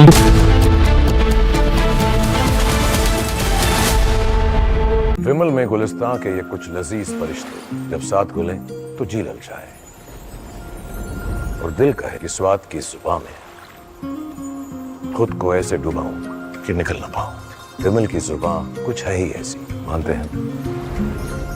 विमल, बोलो जुबां कैसी। अब छोलिया हो या लोबिया, सफेद चने या काले चने, सब कुछ मजेदार बने।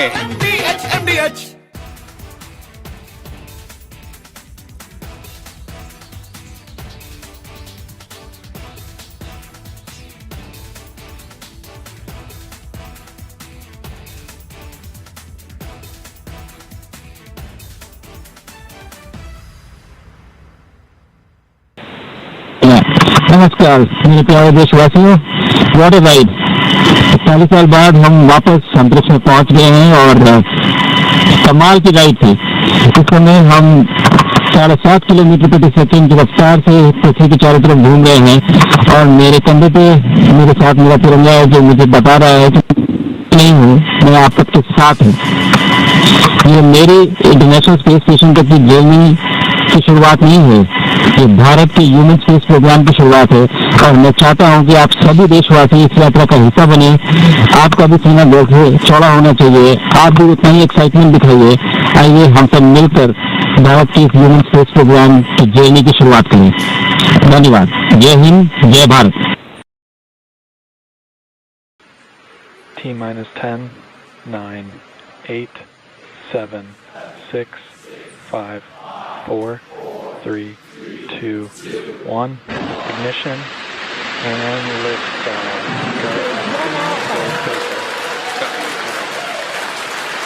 For three nations, a new chapter in space takes flight. Godspeed, AX-4.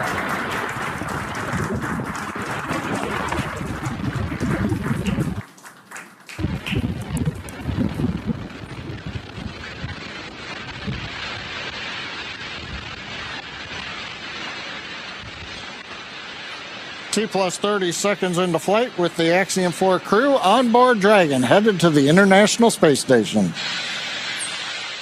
Waiting to hear call-outs from the Falcon 9 engineering team.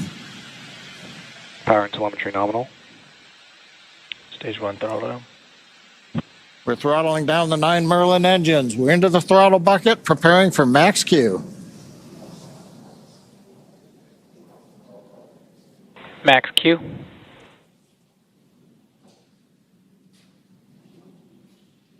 Vehicle is supersonic. We should begin throttling the Merlin engines back up now. Stage 1 throttle up.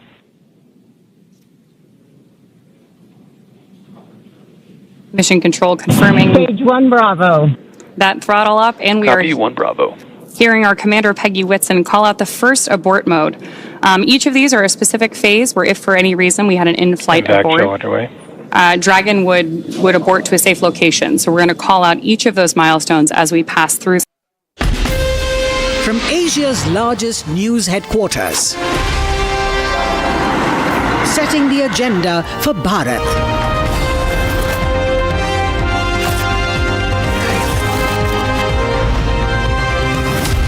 You're watching Republic.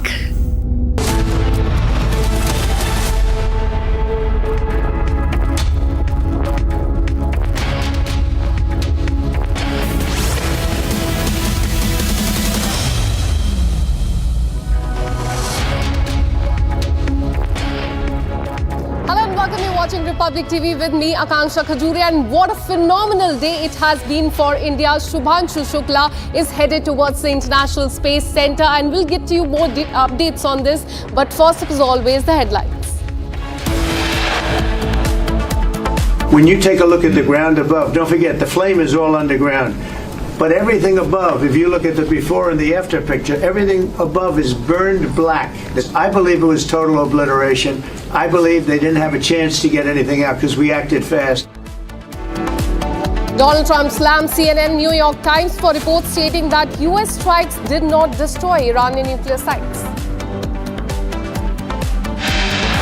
We had a tremendous victory, a tremendous hit. And because of that, I don't think they would have been down there because they knew we were coming. When they know we're coming, they're not going to be down to that, 30 stories underground. Donald Trump says that the hit at Iranian nuclear program was the hit that ended the war. नमस्कार मेरे प्यारे देशवासियों, what a ride. 40 साल बाद हम वापस अंतरिक्ष में पहुंच गए हैं और कमाल की राइड थी। आइए हम सब मिलकर भारत के ह्यूमन स्पेस प्रोग्राम की जर्नी की शुरुआत करें। धन्यवाद। जय हिंद, जय Bharat. Group Captain Shubhanshu Shukla sets off for key Axiom-4 mission, says that this mission is the beginning of India's human space program.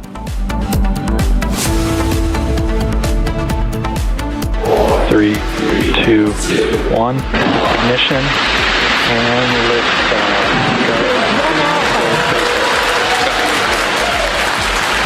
For three nations, a new chapter in space takes flight.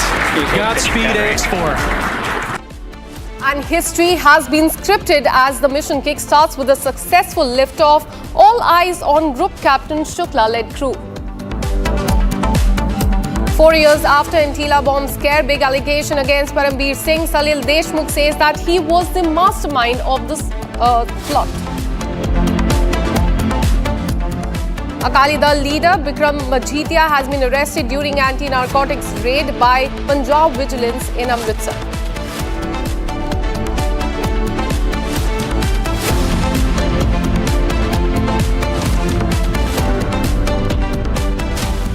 In fact, we have breaking news coming in from Punjab. A leader there has been arrested. What we're learning so far is that Bikram Singh Majithia, SAD leader, has been arrested in the drug case, and he has been nabbed by the Punjab Vigilance Department after raids that were conducted at 25 places, including at his residence in Amritsar and also in Chandigarh. He has now been nabbed. His family, in fact, has said that the Vigilance Department officials came to their residence without any arrest warrant and nabbed him without that as well. But what we're learning is that he will be produced before the court as far as this anti-drug raid is concerned and the crackdown is concerned. Have a look at what he said.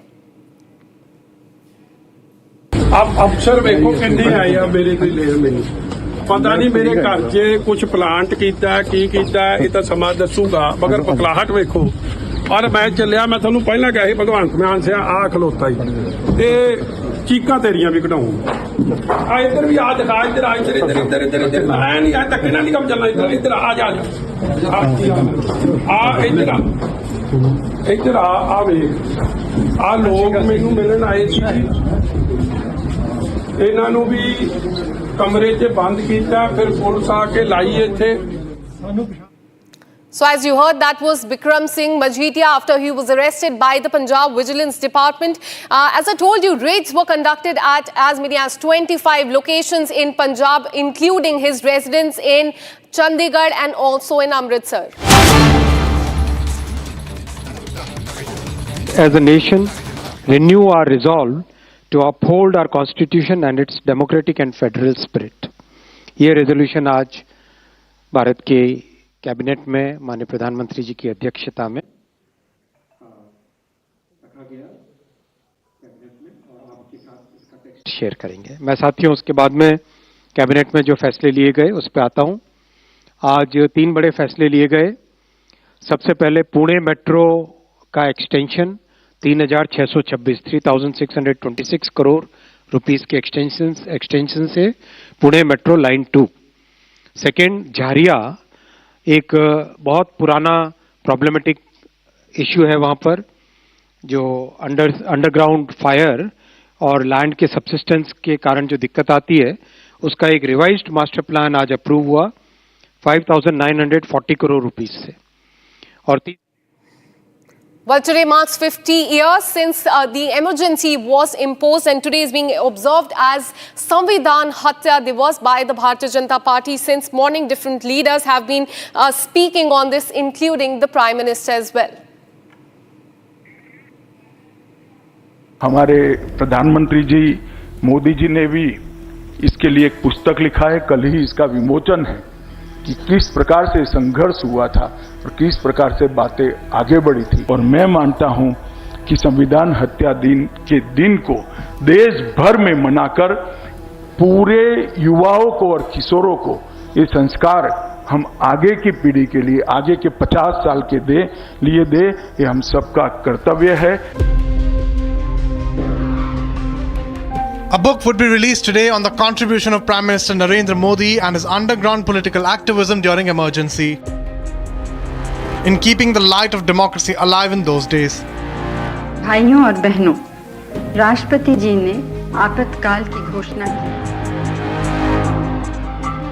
As a young RSS pracharak in Gujarat, Narendra Modi donned the get-up of a Sikh to evade arrest and carrying on with the important role of communication, guiding the youth and holding the underground democratic movement together. Narendra काका 1975 में जब इंदिरा गांधी ने emergency लगाई थी तब वो हमारे घर पे सरदार जी बन के रहे थे। हमारे पुराने घर पे मधुकुंज में हम लोग रहते थे, वहाँ पे रहते थे। और सरदार जी में हम लोग भी एक बार तो नहीं पहचान पाए थे कि ये नरेंद्र मोदी है। हम भावनगर जेल में थे, कुछ उनको बातें करनी थी हमारे साथ, तो एक दोपहर को वो अलग वेश में भावनगर जेल में आए मिलने के लिए। पीछे बोरट है, पुलिस इधर उधर सब कुछ है। 1 घंटे तक हमारे साथ बात हुई और फिर निकल गए। तो ये ऐसे दुस्साहस भी लोग किया करते थे। सुंदर सिंह जी भंडारी आडवाणी जी को मिलने बेंगलुरु जेल में चले गए थे, अटल जी और आडवाणी अलग वेश में। बाद में सभी पकड़े गए, मोदी नहीं पकड़े गए और उन्होंने अंतिम दिनों तक, आपातकाल के अंतिम दिनों तक ये संघर्ष जारी रखा। This helped Prime Minister Modi shepherd the movement at a crucial period when most institutions had caved in under the brute force of the emergency. तो मोदी जी का मार्गदर्शन बहुत ही अद्भुत था और एक बार हम लोगों ने बोला कि हमें पूरा हर जगह पे पोस्ट बैनर्स लिखना है, वो वॉल पे स्लोगन्स लिखना है। तो अभी लिखने जाओ तो टाइम तो बहुत रहता है, तो हम जिसके तो वो बोलते हैं कि आप तो इंजीनियरिंग के स्टूडेंट्स हो, आपको क्या ध्यान में नहीं आता है कुछ, तो ऐसा करिए टेंसिल बना लेते हैं। तो हमने एक स्टेंसिल बनाई स्टील के प्लेट की, जिसमें सब स्लोगन्स लिखे हुए थे कट करके, और उसके बाद दीवार पे लगाओ और वो कलर मार दो तो पीछे स्लोगन प्रिंट हो जाते हैं। तो ये 2 मिनट में पूरा स्लोगन हो जाते थे। He even had an idea of how to evade police action. नहीं, उन्होंने बता दिया, उन्होंने ढूंढ लिया कहीं से कि भी पुलिस जो है ना वो ड्यूटी इस टाइम पे चेंज होती है, सुबह 7:30 से 8 में ड्यूटी चेंज होती है। तो आप उसी टाइम के जो टाइम होता है उसी टाइम में जाके लिखेंगे तो पकड़े नहीं जाओगे। Narendra Modi also spent some months in the forests along the Narmada River in Gujarat in the garb of a saffron robe saint, dodging police patrols. This is how Govind Giriji Maharaj, the treasurer of the Ram Temple in Ayodhya, recalls an anecdote. मैंने उनसे पूछा अकेले से कि आपको गरुड़ेश्वर की महिमा का क्या पता है। तब उन्होंने कहा, स्वामी जी मैं गरुड़ेश्वर में 3-4 महीने रहा हूँ, साधु के रूप में रहा हूँ। मुझे रोंगटे खड़े हो रहे हैं, जब वो बोल रहे थे वो प्रसंग मुझे याद आता है। साधु के रूप में रहा हूँ। मैंने दूसरा प्रश्न पूछा कि आपको 3-4 महीनों का समय कब मिल गया। उन्होंने कहा इमरजेंसी, आपातकाल में मैं वहां पर था, छिप करके तो था ही, लेकिन मैंने वहां पर तपस्या करके कुछ अनुभूति प्राप्त की है, इसलिए गरुड़ेश्वर की महिमा को मैं जानता हूं। जो बात दत्त संप्रदाय के भी असंख्य लोगों को पता नहीं है, वह बात हमारे देश का प्रधानमंत्री मुझे सुना रहा है और ये बतला करके कि मैं वहां पर 3-4 महीने तपस्या में रहा, जो कभी मैंने भी नहीं किया वहां पर जाकर के। ये बात मेरे लिए बहुत बड़ी बात होगी। This helped Prime Minister Modi look within also. His deep thoughts on the imperatives of democracy and the struggles of emergency translating into a book in Gujarati, Sangharsh Ma Gujarat, or Gujarat in Struggle. इस भूगर्भ पत्रिका का नेतृत्व गुजरात में उन दिनों में राष्ट्रीय स्वयंसेवक संघ के प्रचारक नरेंद्र मोदी ने किया था। उनके साथ पूरी टीम भी थी, युवा वर्ग भी था और अलग अलग प्रकार के जो पत्र पत्रिकाएं निकली, पुस्तिकाएं हुई, ये सब यहाँ से प्रकाशित होती थी और उसके बाद पूरे देश में जाती थी। Perhaps it is the lived experience for Prime Minister Modi that his government declared June 25th as Samvidhan Hatya Divas last year. कल 25 जून को भारत के लोकतंत्र में जो काला धब्बा लगा था उसके 50 वर्ष हो रहे हैं। भारत की नई पीढ़ी इस बात को कभी नहीं भूलेगी कि भारत के संविधान को पूरी तरह नकार दिया गया था, संविधान के लीरे लीरा उड़ा दिए गए थे, देश को जेल खाना बना दिया गया था, लोकतंत्र को पूरी तरह दबोच दिया गया था। As the nation marks 50 years of emergency, it is an occasion to remember the struggles that kept the embers of democracy alive and kicking.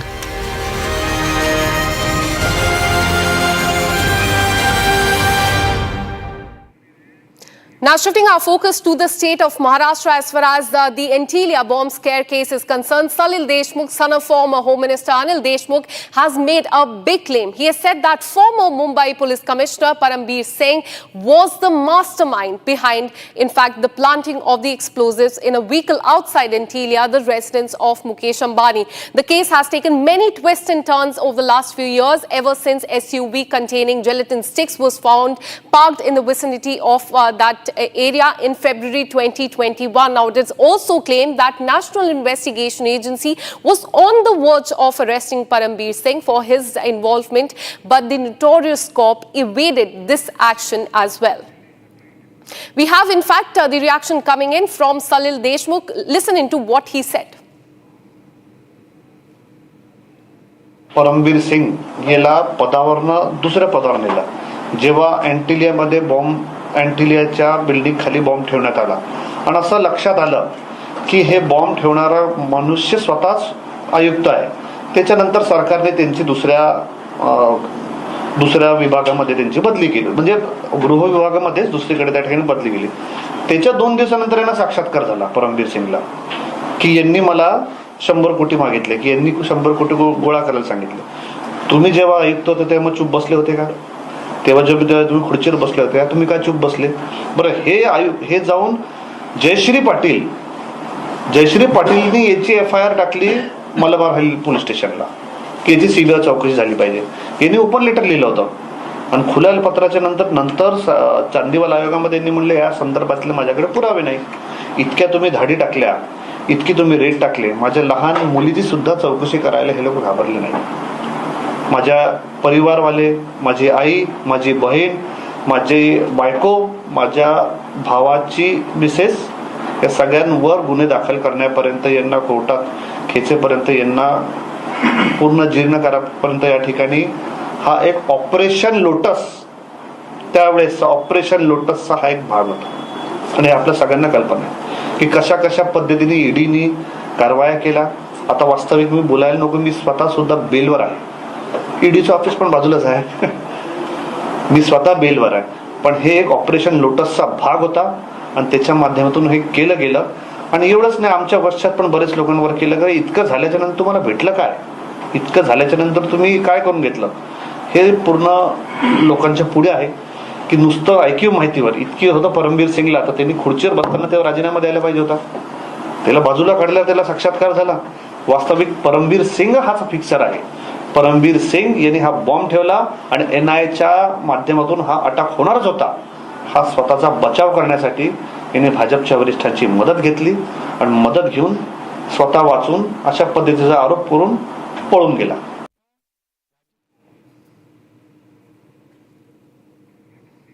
In fact, I'm joined by my colleague Sandeep, who joins us for more on this story. Sandeep, in the last few years, this case has seen many twists and turns. It became, in fact, a cocktail of political mudslinging. Tell us why Deshmukh has now come out with these big allegations. Put things into perspective for us.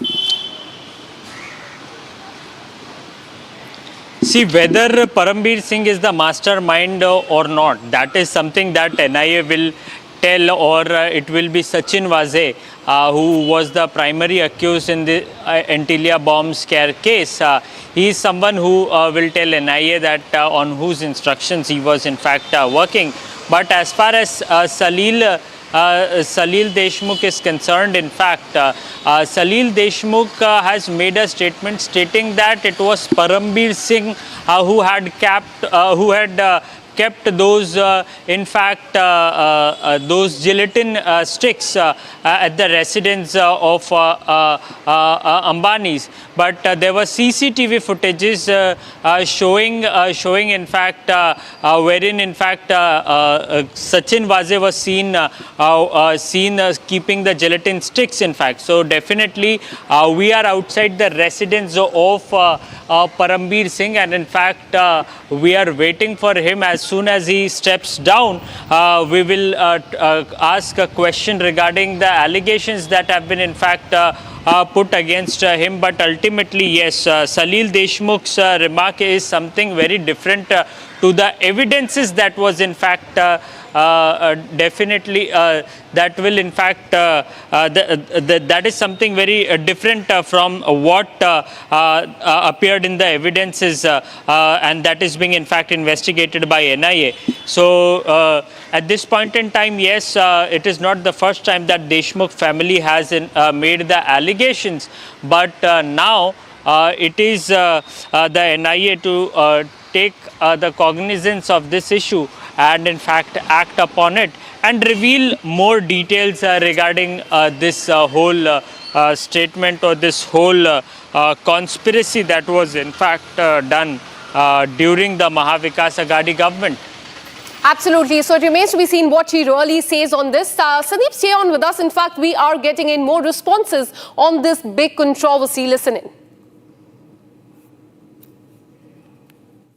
क्या पूर्व commissioner Paramvir Singh ji ने जिस प्रकार की बातों को उजागर किया था, जिसके कारण पूर्व गृह मंत्री तकलीफ में आए थे, उन्हें जेल जाना पड़ा था, क्या उसी के कारण वे आरोप कर रहे? आरोप प्रत्यारोप करने का हर एक को अधिकार है, पर पुख्ता सबूत के साथ करें। और रहा सवाल हमारी सरकार का, हमारी सरकार किसी वाजह को साथ में नहीं रखती, हिसाब बराबर का करती है, चाहे छोटा हो बड़ा हो, नेता हो अभिनेता हो, कांस्टेबल हो कमिश्नर हो, सबके लिए हिसाब बराबर है। पर पुख्ता सबूत के आधार पर कोई बोले तो उसका हम स्वागत करें। केवल अपना खुद का पुराना हिसाब चुकता करना है और लोगों को गुमराह करना है, इसके लिए यदि कोई आरोप करता है तो वह वे स्वयं चिंतन करें। यदि विपक्ष के पास उनके खिलाफ कोई पुख्ता सबूत है तो जरूर दे। केवल कैमरा के सामने हवा की तरह आरोप प्रत्यारोप करे, उससे तो आरोप साबित नहीं होते। हमारी सरकार के लिए हम किसी को भी बख्शेंगे नहीं। जो भी आरोपी सामने आएगा उसके खिलाफ पुख्ता सबूत मिलेंगे तो उन्हें भी सजा होगी। देखिए, जिस प्रकार उस समय महाविकास आघाड़ी के नेताओं को बदनाम करने का एक षड्यंत्र भाजपा के कुछ नेताओं द्वारा किया गया है, ये किसी से छुपा नहीं है। उसी कड़ी में परमवीर सिंह पर अगर आरोप लगे हैं और परमवीर सिंह की जांच होनी चाहिए, अगर गृह मंत्री का पुत्र कह रहा है जो एक नेता भी है, तो ज़रूर इसकी जांच होनी चाहिए। लेकिन अब वही है कि सैया भय कोतवाल अब डर काहे का, पूरी सरकार ही बीजेपी की है, बीजेपी पूर्ण बहुमत में है, तो ये सब जांच करेगा कौन? देखिए, हम किसी अपनी एजेंसी पर कोई सवाल नहीं उठाना चाहते, लेकिन जब सीबीआई, ईडी, इनकम टैक्स पर आरोप लगता है कि इनका दुरुपयोग किया जाता है, इनके अधिकारी गुलाम जैसा प्रवृत्ति दिखाते हैं, तो अब क्या एनआईए भी उसी कड़ी में अब आ गया है? आज पहलगाम के घटना को 2 महीने से ज़्यादा का वक्त बीत गया, एनआईए जांच करी वो 4 आतंकवादी कहाँ छुप गए हैं, उन्हें हम ढूंढ नहीं पा रहे हैं। परमवीर सिंह पर एनआईए कैसी इंक्वायरी कर रही है या नहीं कर रही, उस पर आज तक कुछ क्लियर नहीं हुआ। तो हम सवाल भी न पूछें, परमवीर सिंह को कौन बचा रहा है, परमवीर सिंह का क्या रोल था, गृह मंत्री को क्यों फंसाया गया, किसके कहने पे फंसाया गया, षड्यंत्र करके उनको नीचा कौन दिखाना चाहता था, ये सब की तो जांच होनी चाहिए। My colleague Sandeep continues to be live with us. Sandeep, we heard the war of words in fact going on as far as this entire controversy is concerned. Now BJP MLA saying that yes, they will take action and they will not spare anyone. But what evidence does Salil has? Give us more details about the war of words that has been going on in the state of Maharashtra. See, politics have in fact already started on this issue, and the war of words can be witnessed in the state of Maharashtra between the Mahavikas Aghadi leaders and the Bharatiya Janata Party leaders. But ultimately, at this point in time, as far as the investigation is concerned, NIA has already filed the charge sheet, and it is yet to be revealed what was the exact role of Parambir Singh, and in fact they will definitely have the whole details regarding the former Commissioner of Police Parambir Singh, under whose leadership Waze was in fact working.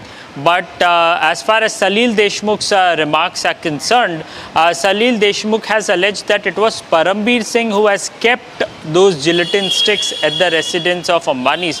So that is not true, and in fact NIA has the evidences regarding that, and it was Sachin Waze who had kept the gelatin sticks. But yes, if Sachin Waze was working on the instructions of Parambir Singh himself, or was it Anil Deshmukh who was instructing Sachin Waze, that is something that NIA can reveal in their own investigation. Absolutely. My colleague there standing in front of the house of Parambir Singh. It remains to be seen what he reacts with, whether or not he reacts at all. Sandeep, keep tracking that story very closely. We'll keep coming back to you for more on this. Now, shifting our focus to Uttar Pradesh. Operation Langra continues there is a crackdown as far as UP police is concerned. They have arrested many notorious criminals there in the last few days. Listen in.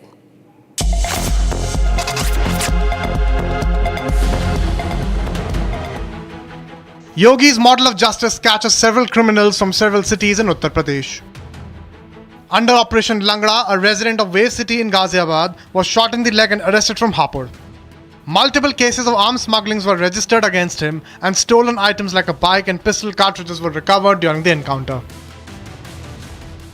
थाना Bahadurgarh police द्वारा लुहारी खेड़ा मार्ग पर checking की जा रही थी, जहां एक संदिग्ध को रोकने का प्रयास करने पर संदिग्ध द्वारा पुलिस पार्टी पर फायर किया गया। आत्मरक्षार्थ की गई फायरिंग में एक अभियुक्त घायल हुआ है, जिसका नाम बिलाल, जो कि गाजियाबाद का रहने वाला है। उसके पास से एक अपाचे मोटरसाइकिल चोरी की गाजियाबाद से बरामद हुई है, तथा एक अवैध तमंचा का कारतूस भी बरामद हुआ है। घायल अभियुक्त को इलाज हेतु भिजवा दिया गया है तथा आवश्यक विधिक कार्रवाई कराई जा रही है।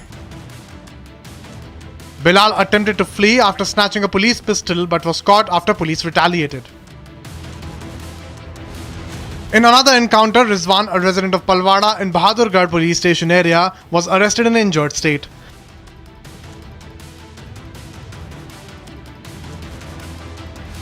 थाना सिंबावली के नया बांस पुलिया पर पुलिस पार्टी द्वारा चेकिंग की जा रही थी, जहां एक संदिग्ध व्यक्ति को रोकने का प्रयास किया गया तो वह व्यक्ति भागने लगा और पुलिस पार्टी पर फायर किया। पुलिस पार्टी द्वारा आत्मरक्षार्थ किए गए फायर में अभियुक्त रिजवान, जो कि पलवाड़ा का रहने वाला है, घायल हुआ है।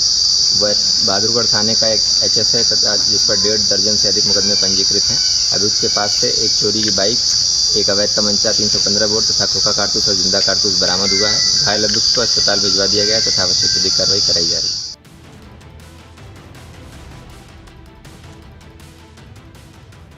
In Bulandshahr, Talib, accused of molesting a college student, was crippled in a police encounter on Baral Road. Police recovered a pistol and cartridges from him.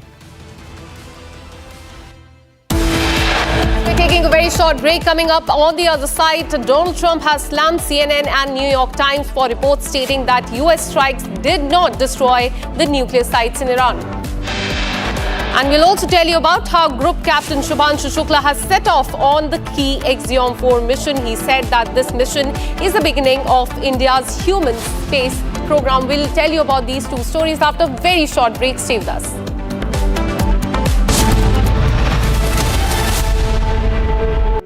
In the global employability rankings by Times Higher Education UK, only the following 6 institutions from India are ranked amongst the top 230 in the world for having the most employable graduates. IIT Delhi, IISc Bangalore, IIT Bombay, IIM Ahmedabad, IIT Kharagpur and Amity University.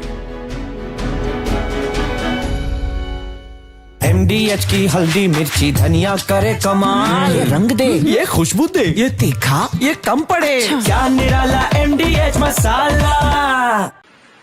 T-10, 9, 8, 7, 6, 5, 4, 3, 2, 1. Ignition and lift.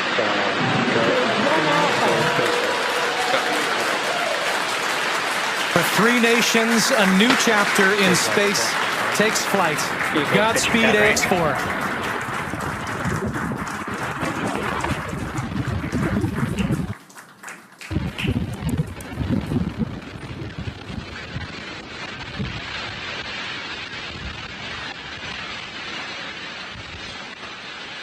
T+30 seconds into flight with the Axiom-4 crew on board Dragon, headed to the International Space Station. Waiting to hear call-outs from the Falcon 9 engineering team. Power and telemetry nominal. Stage 1 throttle. We're throttling down the 9 Merlin engines. We're into the throttle bucket, preparing for max Q. Max Q.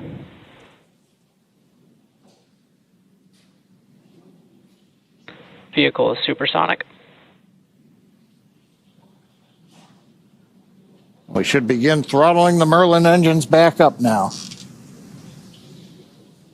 Stage 1 throttle up.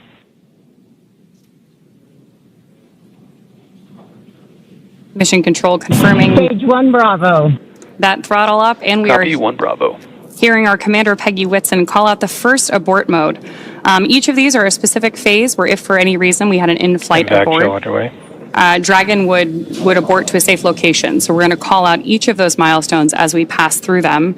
We also just heard the call out for MVAC chill. We're going to trickle just a little bit of liquid oxygen now into the turbo pumps on board our Merlin vacuum engine on stage 2 in preparation for second engine start 1, which will of course be shortly after stage separation. Now, at this point, we are just about 30 seconds away from 4 events that are going to happen in rapid succession. The first one will be main engine cutoff, or MECO, then again followed by stage separation, ignition of that second stage engine, which we are already Stage 1 preparing throttle. for, as well as the first stage's boost back burn. With that confirmation from Mission Control that we are throttling the first stage engines down. I have seen what it takes to report from the front lines. Accuracy, courage, urgency and responsibility. At Republic School of Journalism, you will be trained for that reality. It's not theory, it's live learning from a working newsroom from day one. If you want to report the truth when it matters the most, Republic School of Journalism is where you begin. Courses begin on 30th June. Apply now.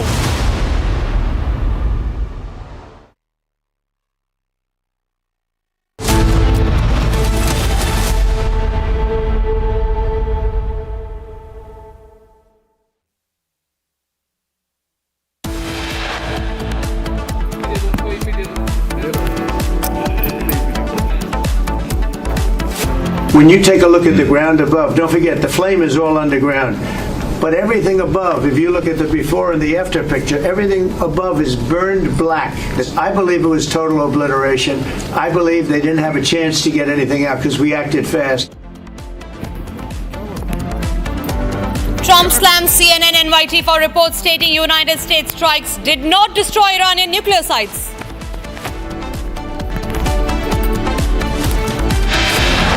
We had a tremendous victory, a tremendous hit.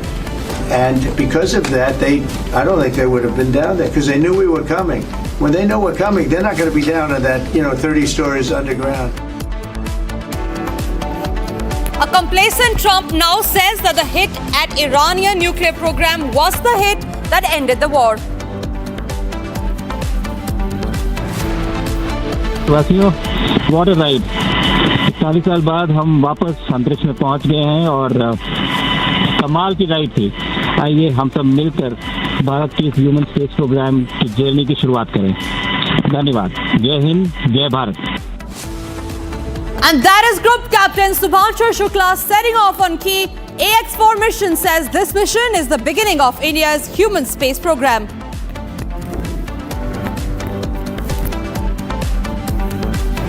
Three, two, one.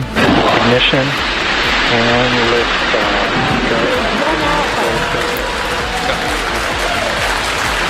For 3 nations, a new chapter in space takes flight. Godspeed, AX-4.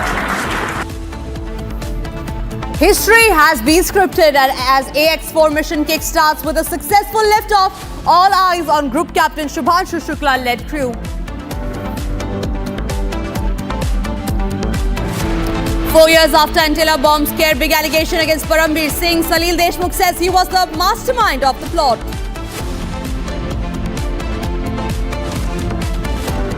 Akali Dal leader Bikram Majithia arrested during anti-narcotics raid by Punjab Vigilance in Amritsar.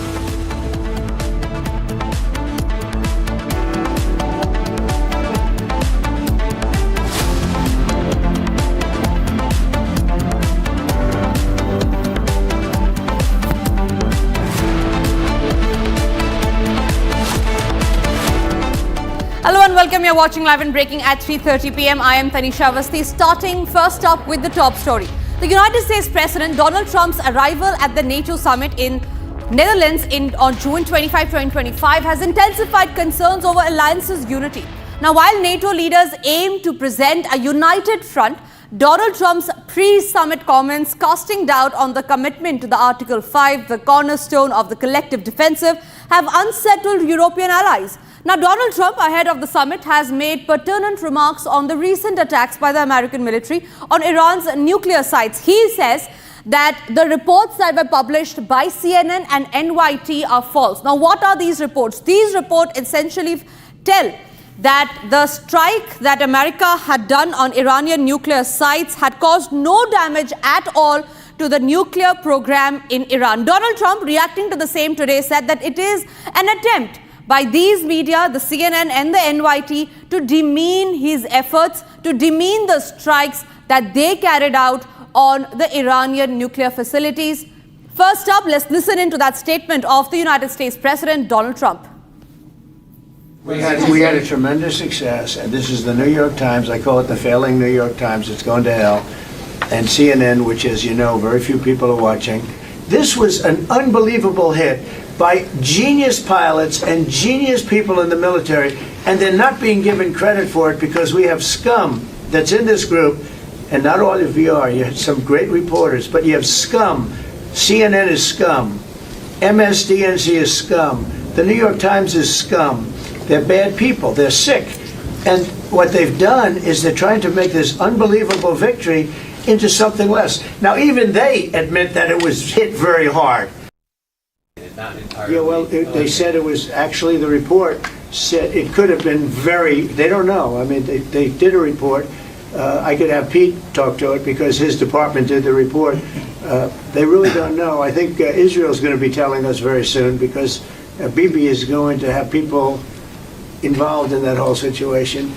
We hear it was obliteration. It was a virtual obliteration. When you take a look at the ground above, don't forget the flame is all underground.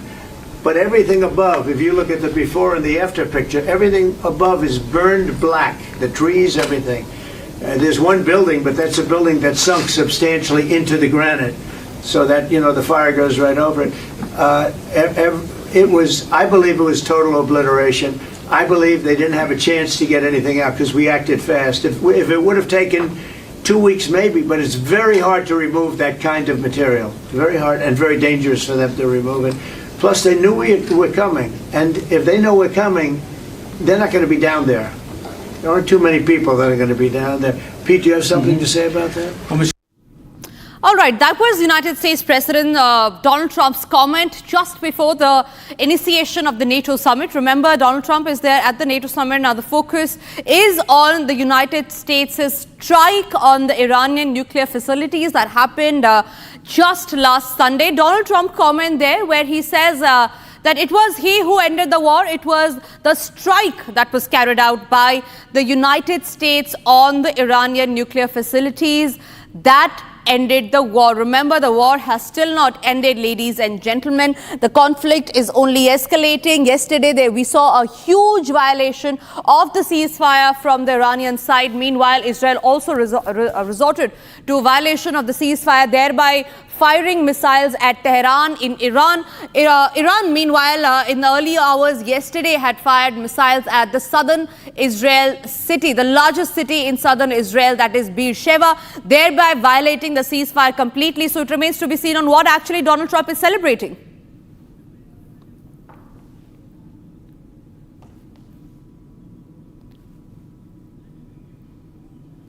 All right, so with the conflicting situation, with the conflicting comments now coming to fore, it remains to be seen on how really does this conflict pan out.